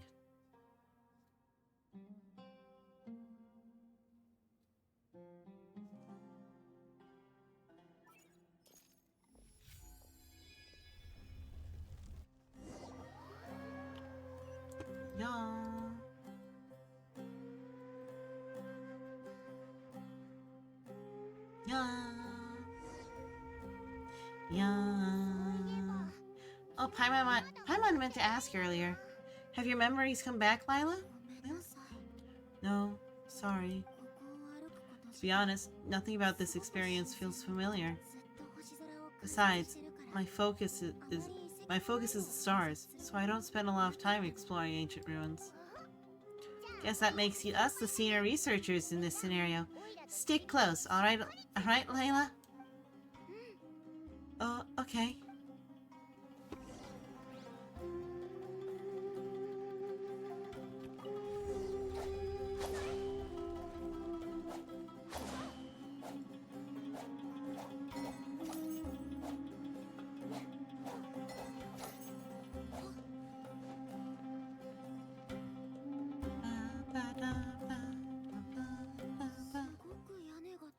Oh, that's a tall ceiling. Yeah, but for such a big place, it's so empty. Like no one ever lived here. Sure must have been boring to live in ancient times. Staring at the ceiling all day. Now that you mention it, I've heard that some people used to draw star maps on their vaulted ceilings. Some would even make them transparent to better observe the movements of the stars. It sounds so nice. Stargazing from the comfort of your own home. Wait a sec. I think I see something up there. We'll go check it out. Or you go check it out. Huh? How is Paimon supposed to do that? Oh, right. Flying. Duh. Alright. Sit tight, everyone. Adventurer Paimon will be right back.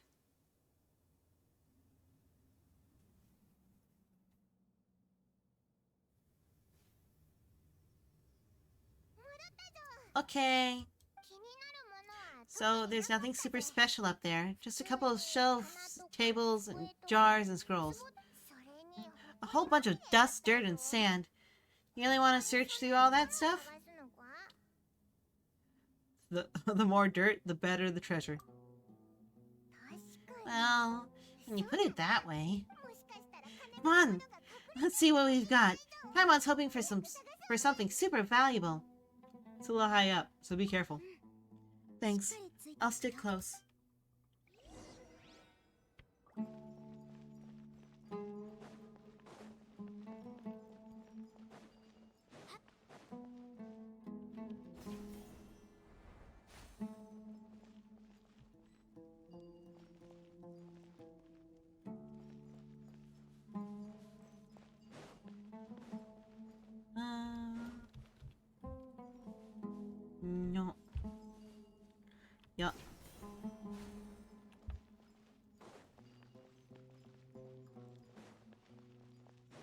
No.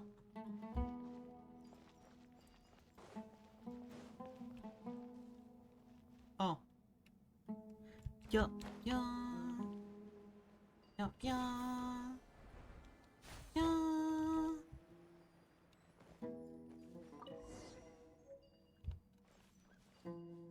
Yeah, yeah, yeah,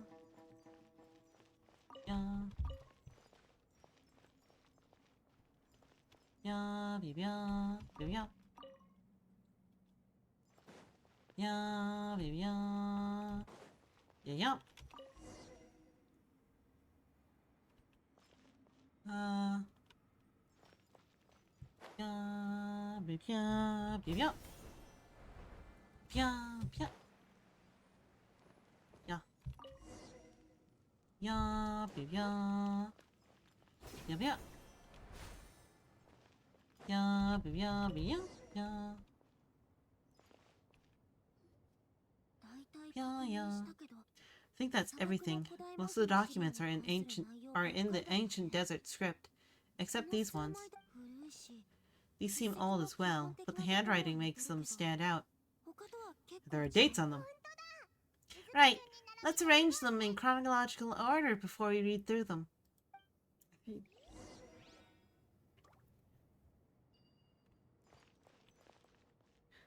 Oh.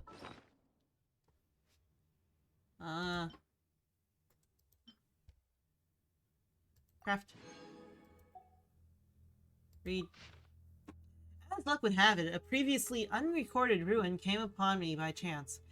This is proof positive that my efforts to overcome the relentless obstructions of the Mahatma have all been worth it.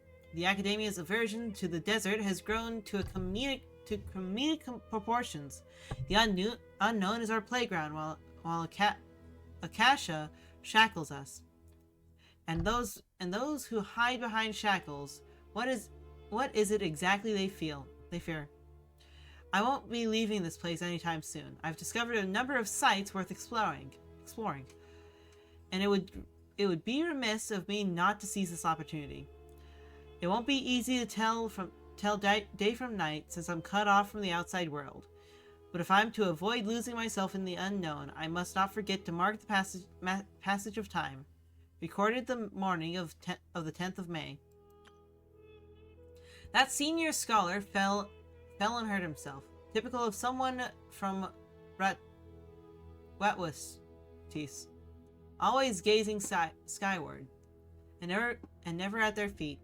I'm guessing the obscuring cell must have been one of the King Deshret's prized creations, judging by how many of them there are around here.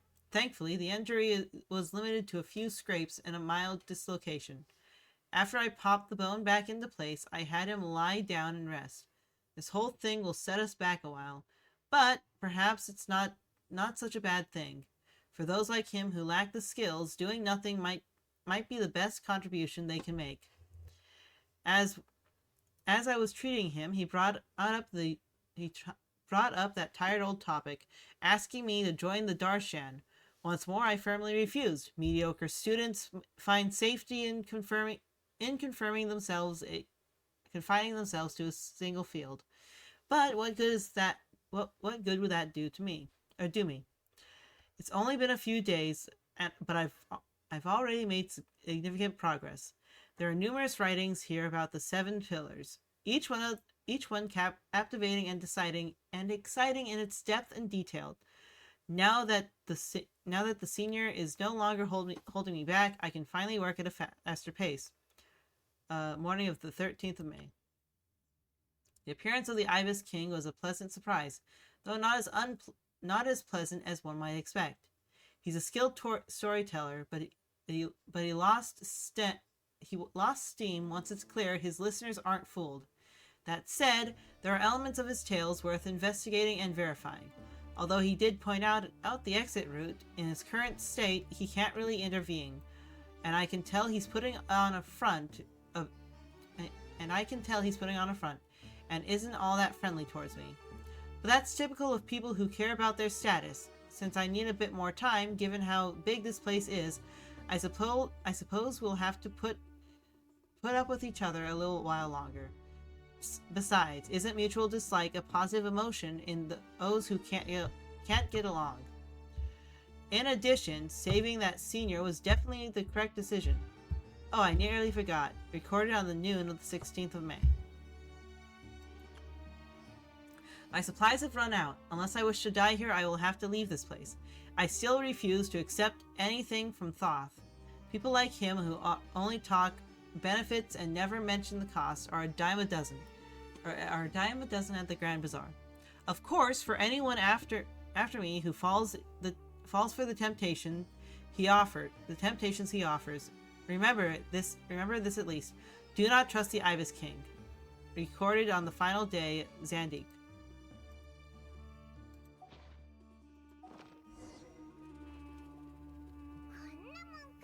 Okay, now let's take a look.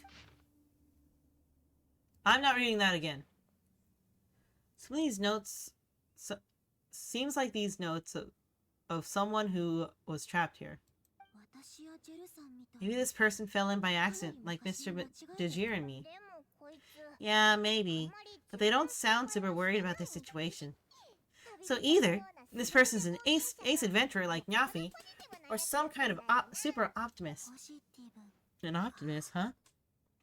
I wish I could be that sort of person. Blind optimism is not good. That's right.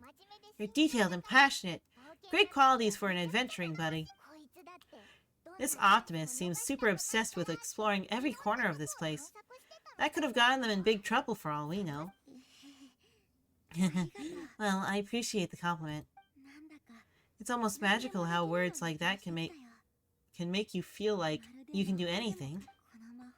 I only wish that magic could last a little longer, until I figure out my new study topic at least. Let's keep reading. I am not... Well, looks like you were spot on, Paimon. See? Told you. That's what happens when you don't think things through. All this talk about seniors and juniors. He was a student, just like you, Layla. Layla? He sure talks big for a student, though. You'd think he was some kind of old scholar instead. What is it? Did Paimon say something wrong? No, not at all. I was just thinking this might sound rude, but the way this person speaks is just so... cold? You noticed too.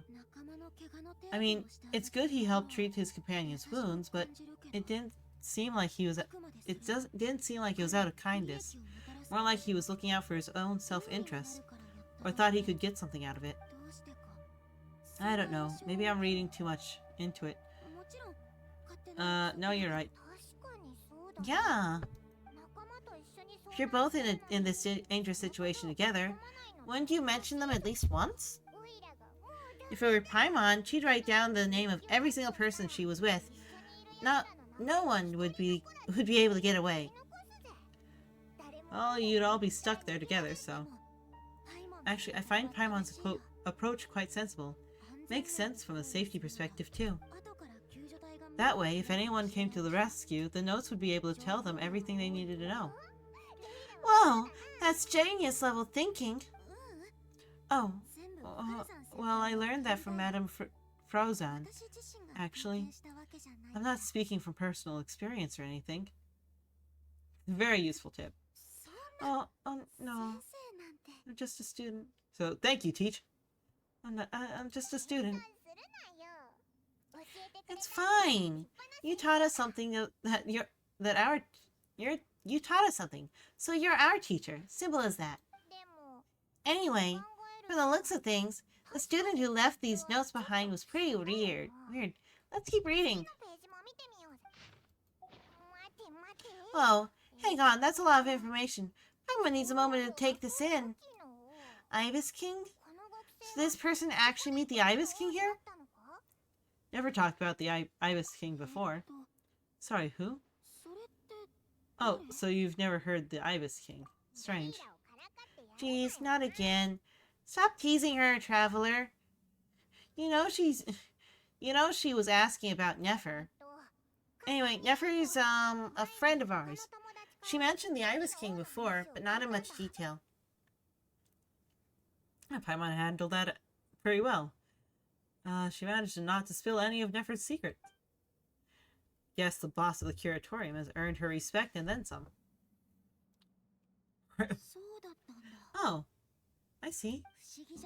Well, that's not too surprising. Most people in Summeru know about the King Deshret, and most in the academy have at least some knowledge of the Seven Pillars. Legend has it that King Deshret ruled the desert and at the head of several wise retainers, guiding their people to pursue the limits of wisdom. He also left behind treasures for future generations, which continue to be relevant in nearly every research discipline. Now this message indicates this student and his senior were rescued by the Ibis King. But to think it's possible to meet him in a place like this. We don't know when these notes were written, but didn't the Seven Pillars disappear a long time ago? There's something odd. The Ibis King's form. Yeah, the notes made it sound like his powers were restricted. Also, the mention of this form. What's that supposed to mean? I'm not sure. Let's keep reading. Oh, this is the last page. There's even a signature at the end. Sounds like they made it out. Guess it was a happy ending after all. I hope so. But wait.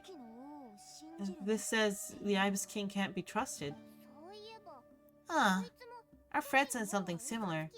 That the Ibis King was a liar. The notes did make it seem like something wasn't quite right with him. Maybe he wasn't one of the Seven Pillars at all, but some kind of con artist.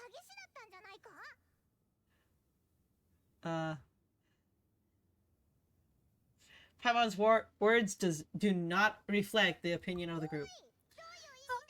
What's that supposed to mean? I think Paimon raises a good point. Let's keep our guard up just in case. Alright, I think that's all the clues around here. How about we... Oh, hi. Oh, it's Marek. Does this mean Kaiva and the others should be around here? That means Ava and the others should be around here too, right? Hello? Anybody up there? Can you hear us? Yeah, we can. You know, sound travels just fine in an empty chamber like this. You don't have to shout.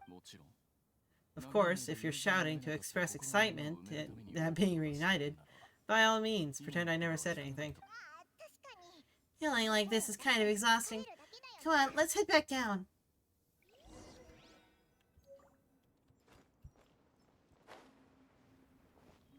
Hi.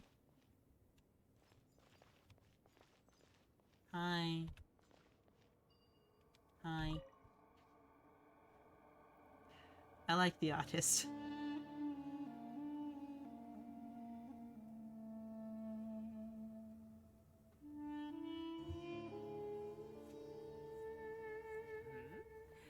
Wow. We all ended up in the same place, huh? Well, yeah, what a coincidence. Indeed. Or as I like to call it, the chai factor.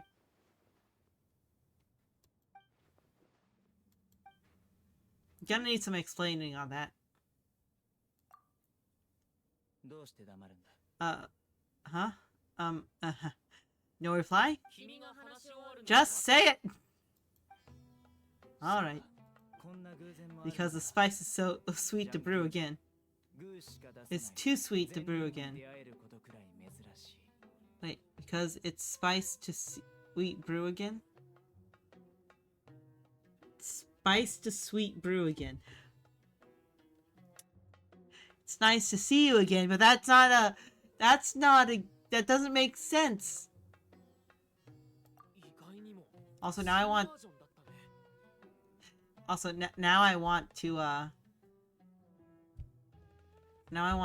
some chai tea. Yeah, that's a new version. Wait, you've never heard that one? He's laughing. Is he also smiling? What are you looking for? Place to sit and read my book. Oh great, what else is new? Oh, looks like everyone everyone made it through unscathed. Let's take this chance to get some water and rest a bit and discuss what we learned. Sound good? Yeah, let's debrief. Oh yay! Turns out Sino actually did bring some spiced tea. Yay! Give me some. I need some. I'm gonna do that as soon as we get done with this. Okay, so we learned a lot, but it feels like we ended up with even more questions. Yeah, but one thing's for sure. This place is tied to the Ibis King in some way. Hey Sino, you're the current representative of the Hermanubis. Can you call him up for a second? Of course. Let me sense his presence.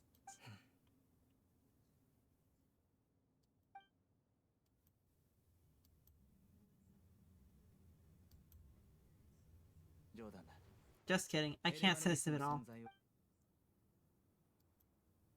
Ha! Reading the book. Jeez. Sethnos, did you set him up for that one? What are you, a two-man act? Oh, good one. Sorry, Hermanubis isn't like the Ibis King. He can possess me, but I can't talk to him whenever I want. Truly. Does that mean he's gone? I would have liked... Truly, does that mean he's gone? I would have liked to reminisce about old times with him. The cat! It speaks! Of course it speaks. In fact, it is not an it at all. You do me a great offense. My apologies. Esteemed cat, sir? Neko-sama? Instead of Neko-san, Neko-sama? Neko-sama? Beep boop. Oh no, this little contraption is still here. Contraption? Oh no, this is Marak. Which means you do his assistant great offense. Huh? I didn't mean... Well, I apologize. I wasn't referring to this Marak, but rather the thing that operates it. King Deshret is quite partial to it. I've forgotten what it's called. It must have had an official name, albeit in an old tongue. Even if I did remember, I would need to translate it into modern language. It's not important. Marak is a fine name. Even better than the original, if you ask me. Who thought of it? The remodeling. Quite well done indeed. This Marak looks much happier in its current form. Oh, and the components should have model numbers written on them. You can look them up if you're curious. This cat talks a lot.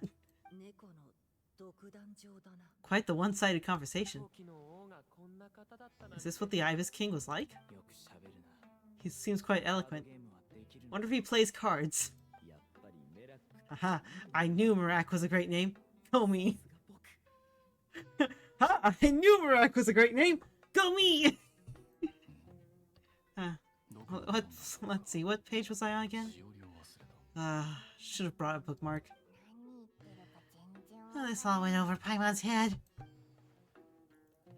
So when the note mentioned something being off with the Ibis King, it's because he was in the form of a cat.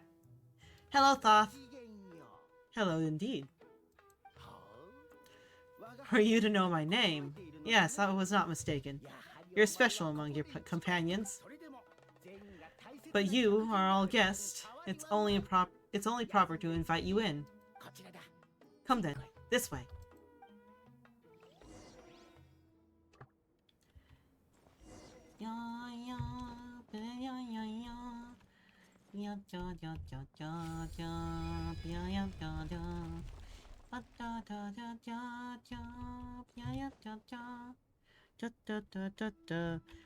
I feel like it would be better for this. Yes. Yes, they match! They somewhat match. Yes. I'm sorry, I'm just excited about Zhongli. Yes. Yes. Neko-sama?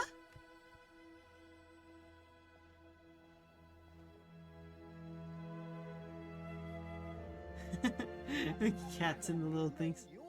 Welcome to my humble abode. Oh, your house sure is spacious, Lord King Ibis, or Lord Ibis King.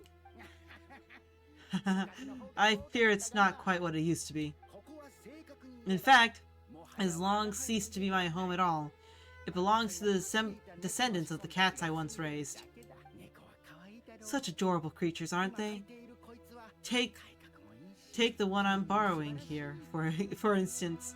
A chubby fellow with such lovely fur.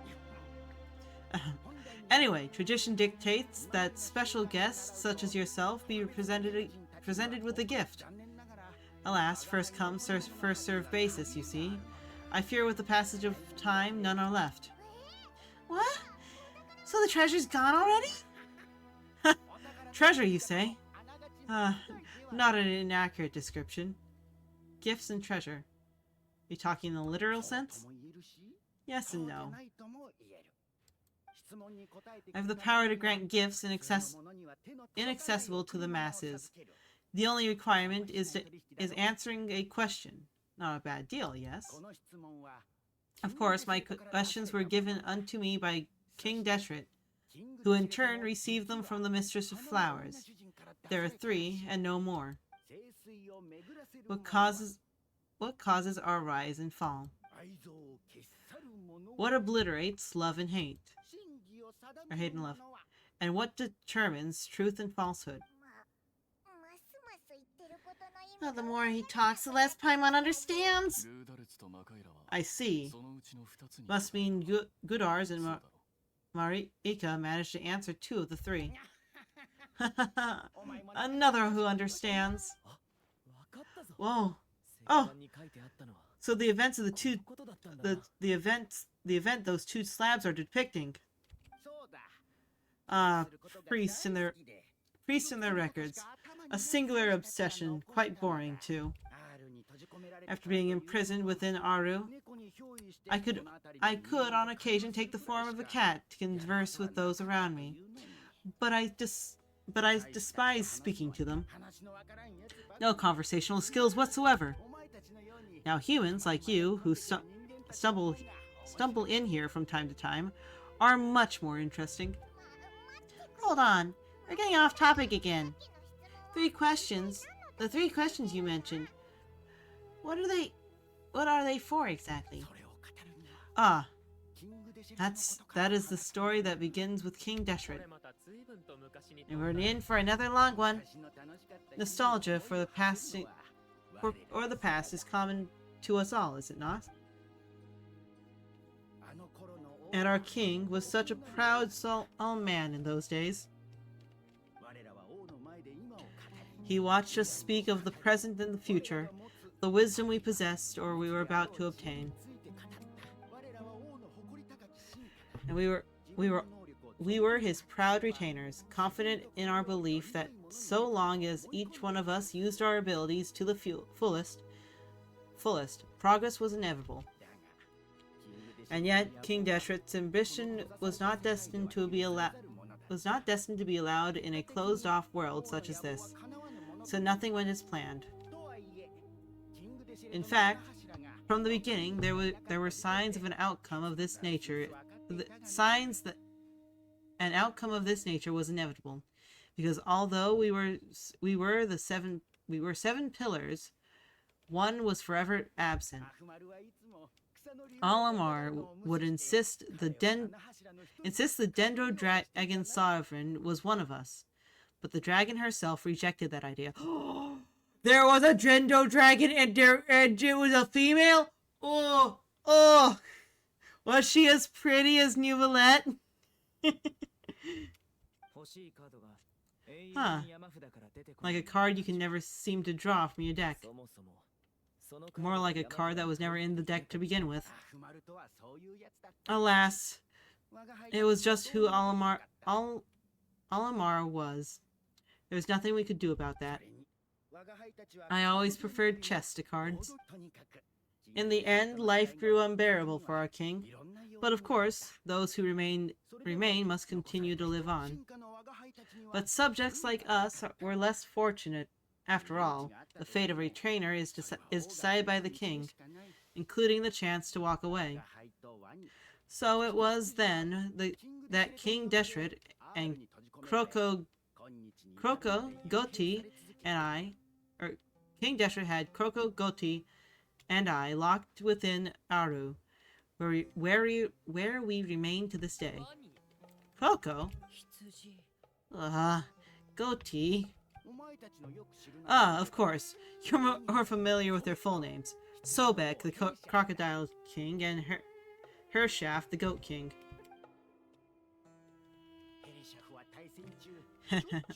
And let me tell you, when it comes to chess, Hershaf has a habitual backseat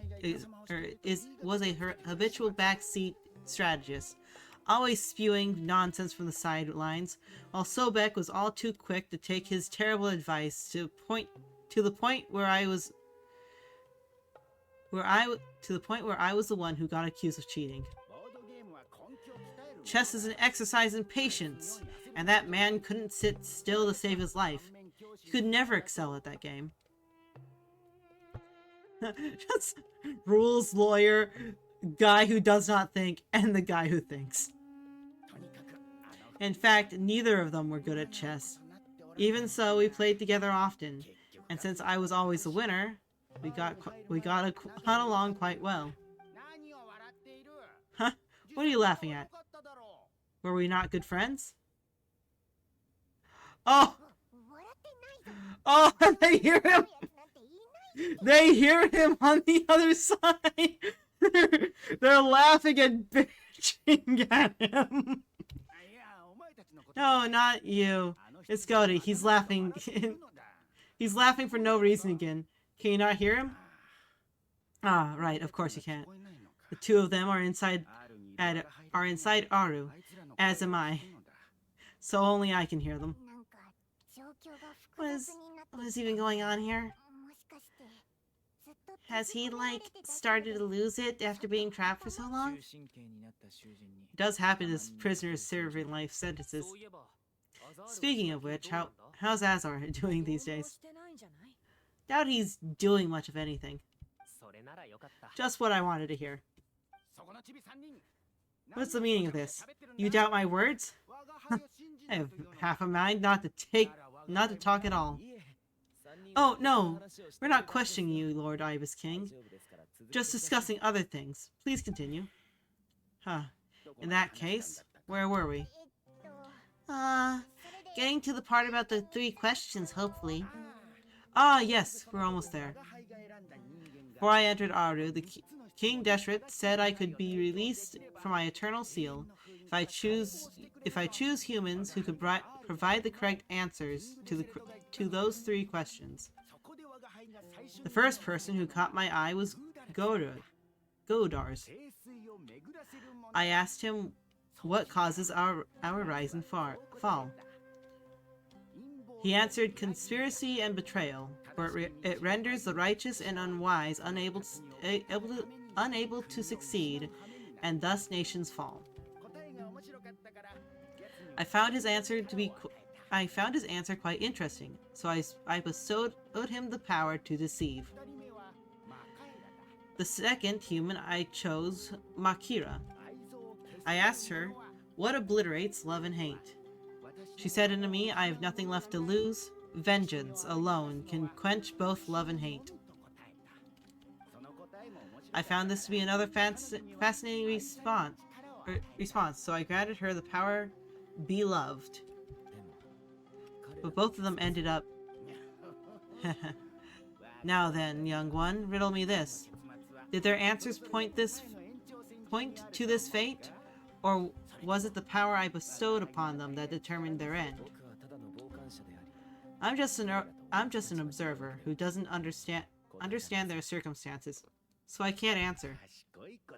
A clever reply. I do not wish to comment either. It is all in the past at this point. My only wish was for their answers to be acknowledged by King Deshret's rule and bring me one step closer to freedom. As for the final person, her fate remains to be seen, so I will not reveal her name. That must be never then.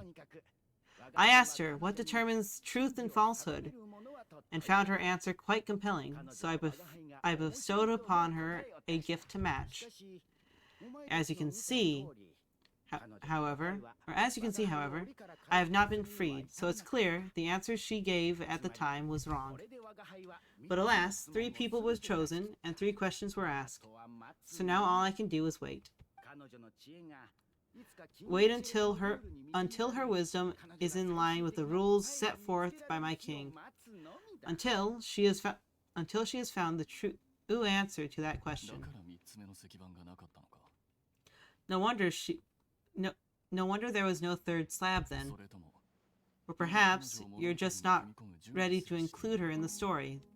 Though that might be generous. That might be a generous interpretation. Well, it's not merely because her story remains unfinished. As the remaining priests of this place left or passed on, there are none left to record the events that followed. Besides the stone slabs, there are few and far between in the great red sands in the sprawling desert. Very few things or people even manage to leave a trace. But sometimes I can't help but wonder. If that young man from several centuries ago had been willing to answer my question, would I have left Aru by now? Wait, so there was someone else? Of course, it has been thousands of years after all. All sorts of people have stumbled upon this place. But I only choose the special ones. That young man had such a singular intelligence, though his companion, by contrast, was rather average. Wait, could that have been? On? No. The author of those notes we found. The student named Zandik? Ah, yes, I think that was his name. Oh. Oh, he's so cute. In truth, I was unsure whether I should grant him my 3rd remaining gift.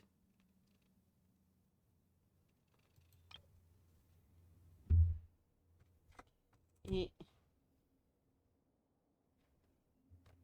think this print screen? I need to take a second. I like this file. File new view clipboard. No, but this is something I wanted to save.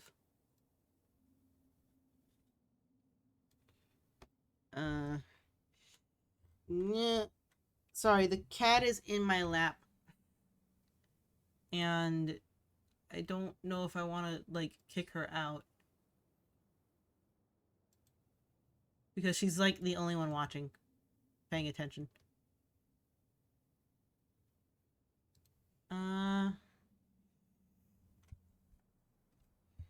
Darn it.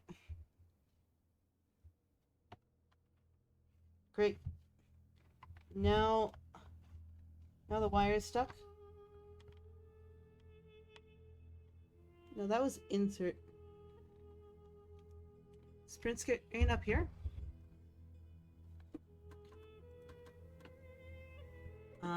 File new via clipboard. Yes.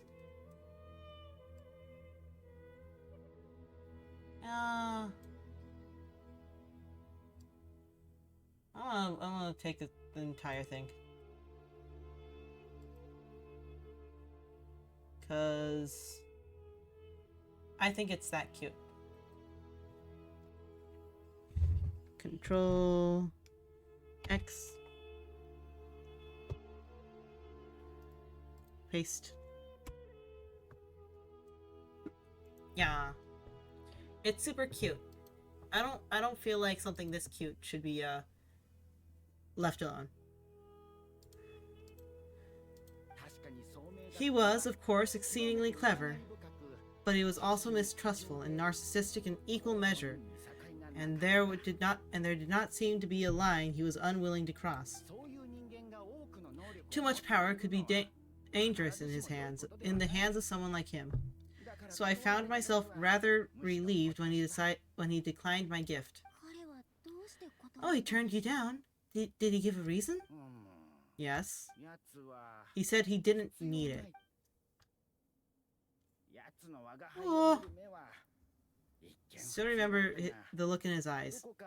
Nothing stood out per se, and still I could sense contempt and disdain radiating from his gaze. Why? What?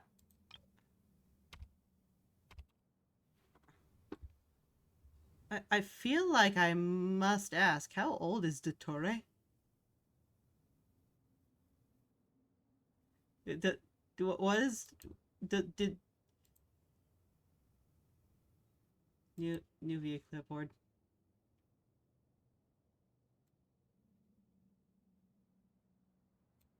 Like, I doubt it, because all I'm going off of is hair and possibly eyes. I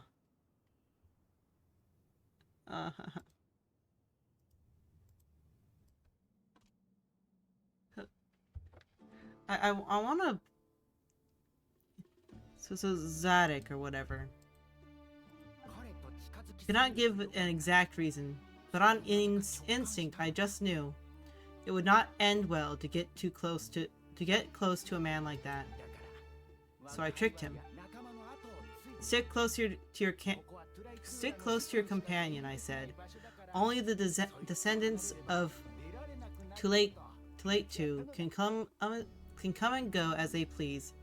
Leave him behind, and there is no escape for you. So that means his companion wasn't a descendant of Tulate? Oh no, that part was true. The lie was in the other half. Anyone can enter and exit this place. There are no restrictions. I saw that his companion was exhausted, and was concerned Zandik might leave him behind, or worse, that some other accident might befall him. So I made up an excuse to prevent Zandik from going a step too far. I want to look up Zandik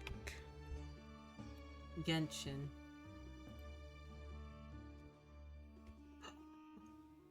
Oh my word!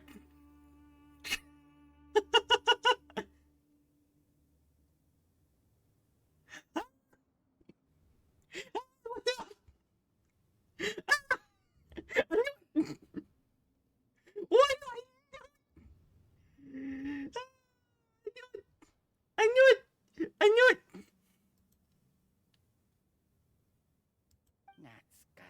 Oh, and speaking of, Zandik's companion had the same blue hair and pointed ears as you.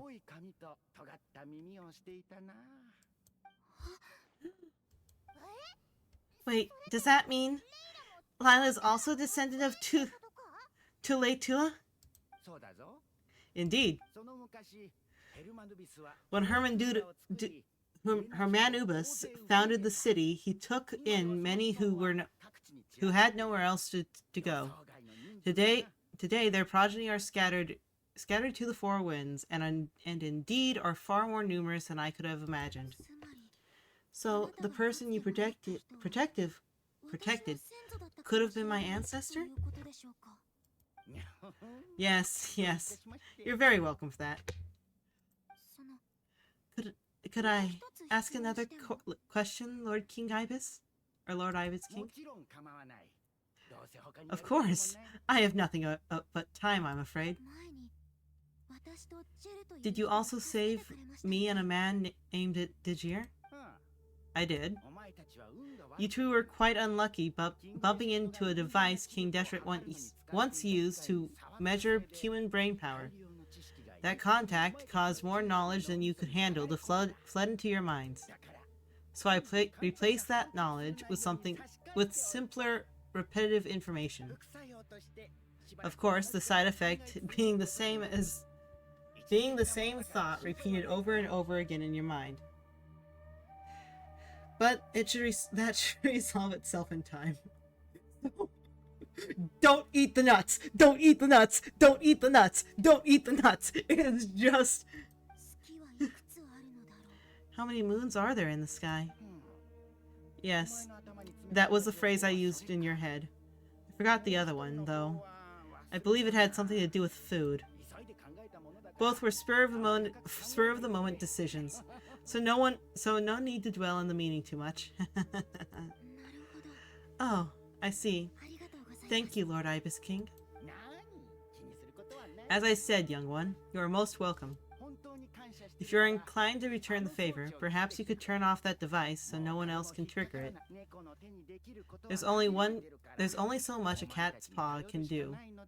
So I'm afraid this is something I must leave to you or Merrick, I suppose.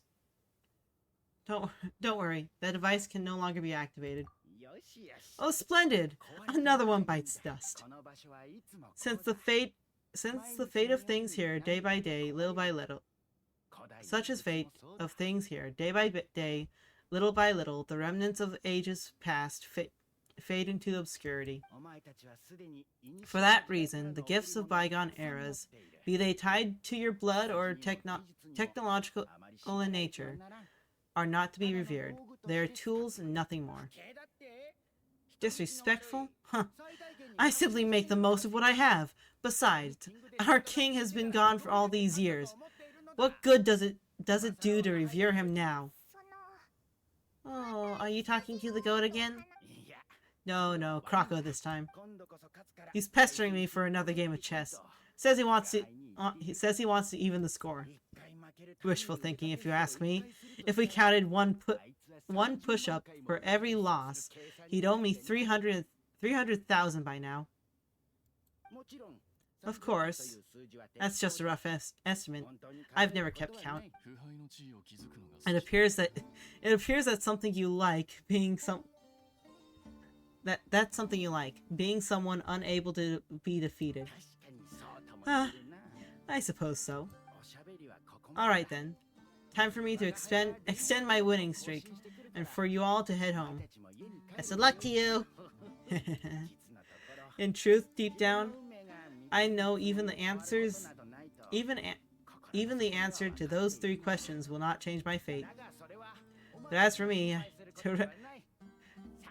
to reckon with. Go on now.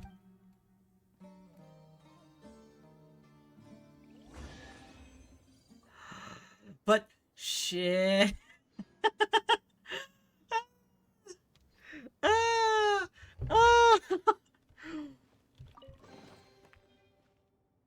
I know that it was probably something just super simple. But I'm just like, I got it right! I got it right! Yeah! I got it right! Oh, and kitty. Kitties. Anyway. I got it right. Guys, I got it right. I was correct. Excuse me. Do you even know what time it is? I've harvested 3 crops of tomatoes while you were gone. You're exaggerating, Professor. I'm making a point. There's a difference. Sincerest apologies for keeping you waiting, Professor Cyrus. Our mistake. Please accept our apology. See? That's what I call manners. Now, are any of you hurt? No, it went way smoother than we expected, actually. I presume the investigation is complete then. Come, tell me all about it. Tell Cyrus what happened. Oh my, did you look out? If you'd read the work from Vahumana Darshan, you would know that Ibis King has, well, let's call it a mixed record. Perhaps he's softened up a bit in his old age, and that's why he chose to help you. Or perhaps he just didn't have a good enough reason not to help us. Beep boop. See? Marak agrees. How do you even know what Marak meant? That could have been any happy noise. That could have just been a happy noise. In any case, there's a lot to be happy about. We figured out what happened to Lila and Dejir. And there were some unexpected takeaways too. Yeah, I never expected to learn about my ancestry. I always thought myself just an ordinary student. I never would have even considered something like that to be true. Come to think of it, our ancestors might even have been friends at some point. You're right! Maybe I should take a trip back home to see if I can find any records about that. Oh, I was just throwing that out there. I wouldn't want you to go to the trouble. It's fine.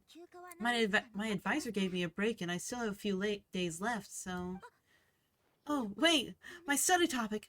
I haven't made any progress at all! No, I need to focus on that instead! One thing at a time, Layla. Right. Couldn't you help her, Professor? No, I could never.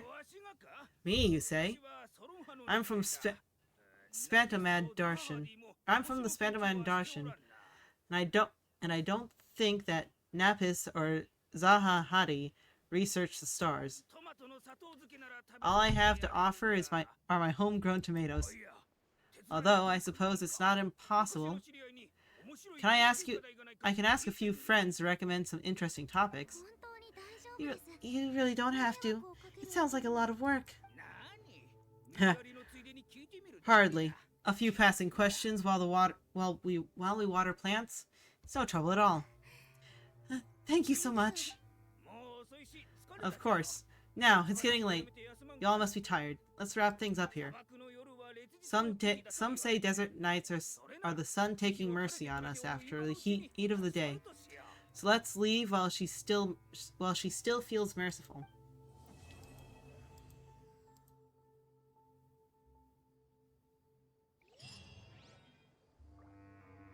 But still, ah. I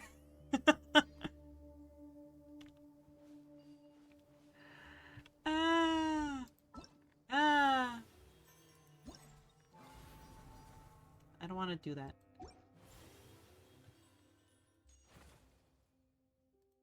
Yeah.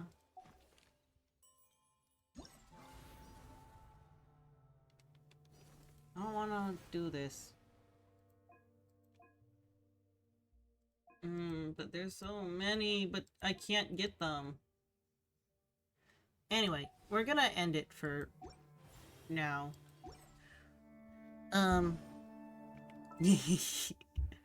I love it when I guess and it turns out right. Anyway, you guys have a good night, okay? Bye!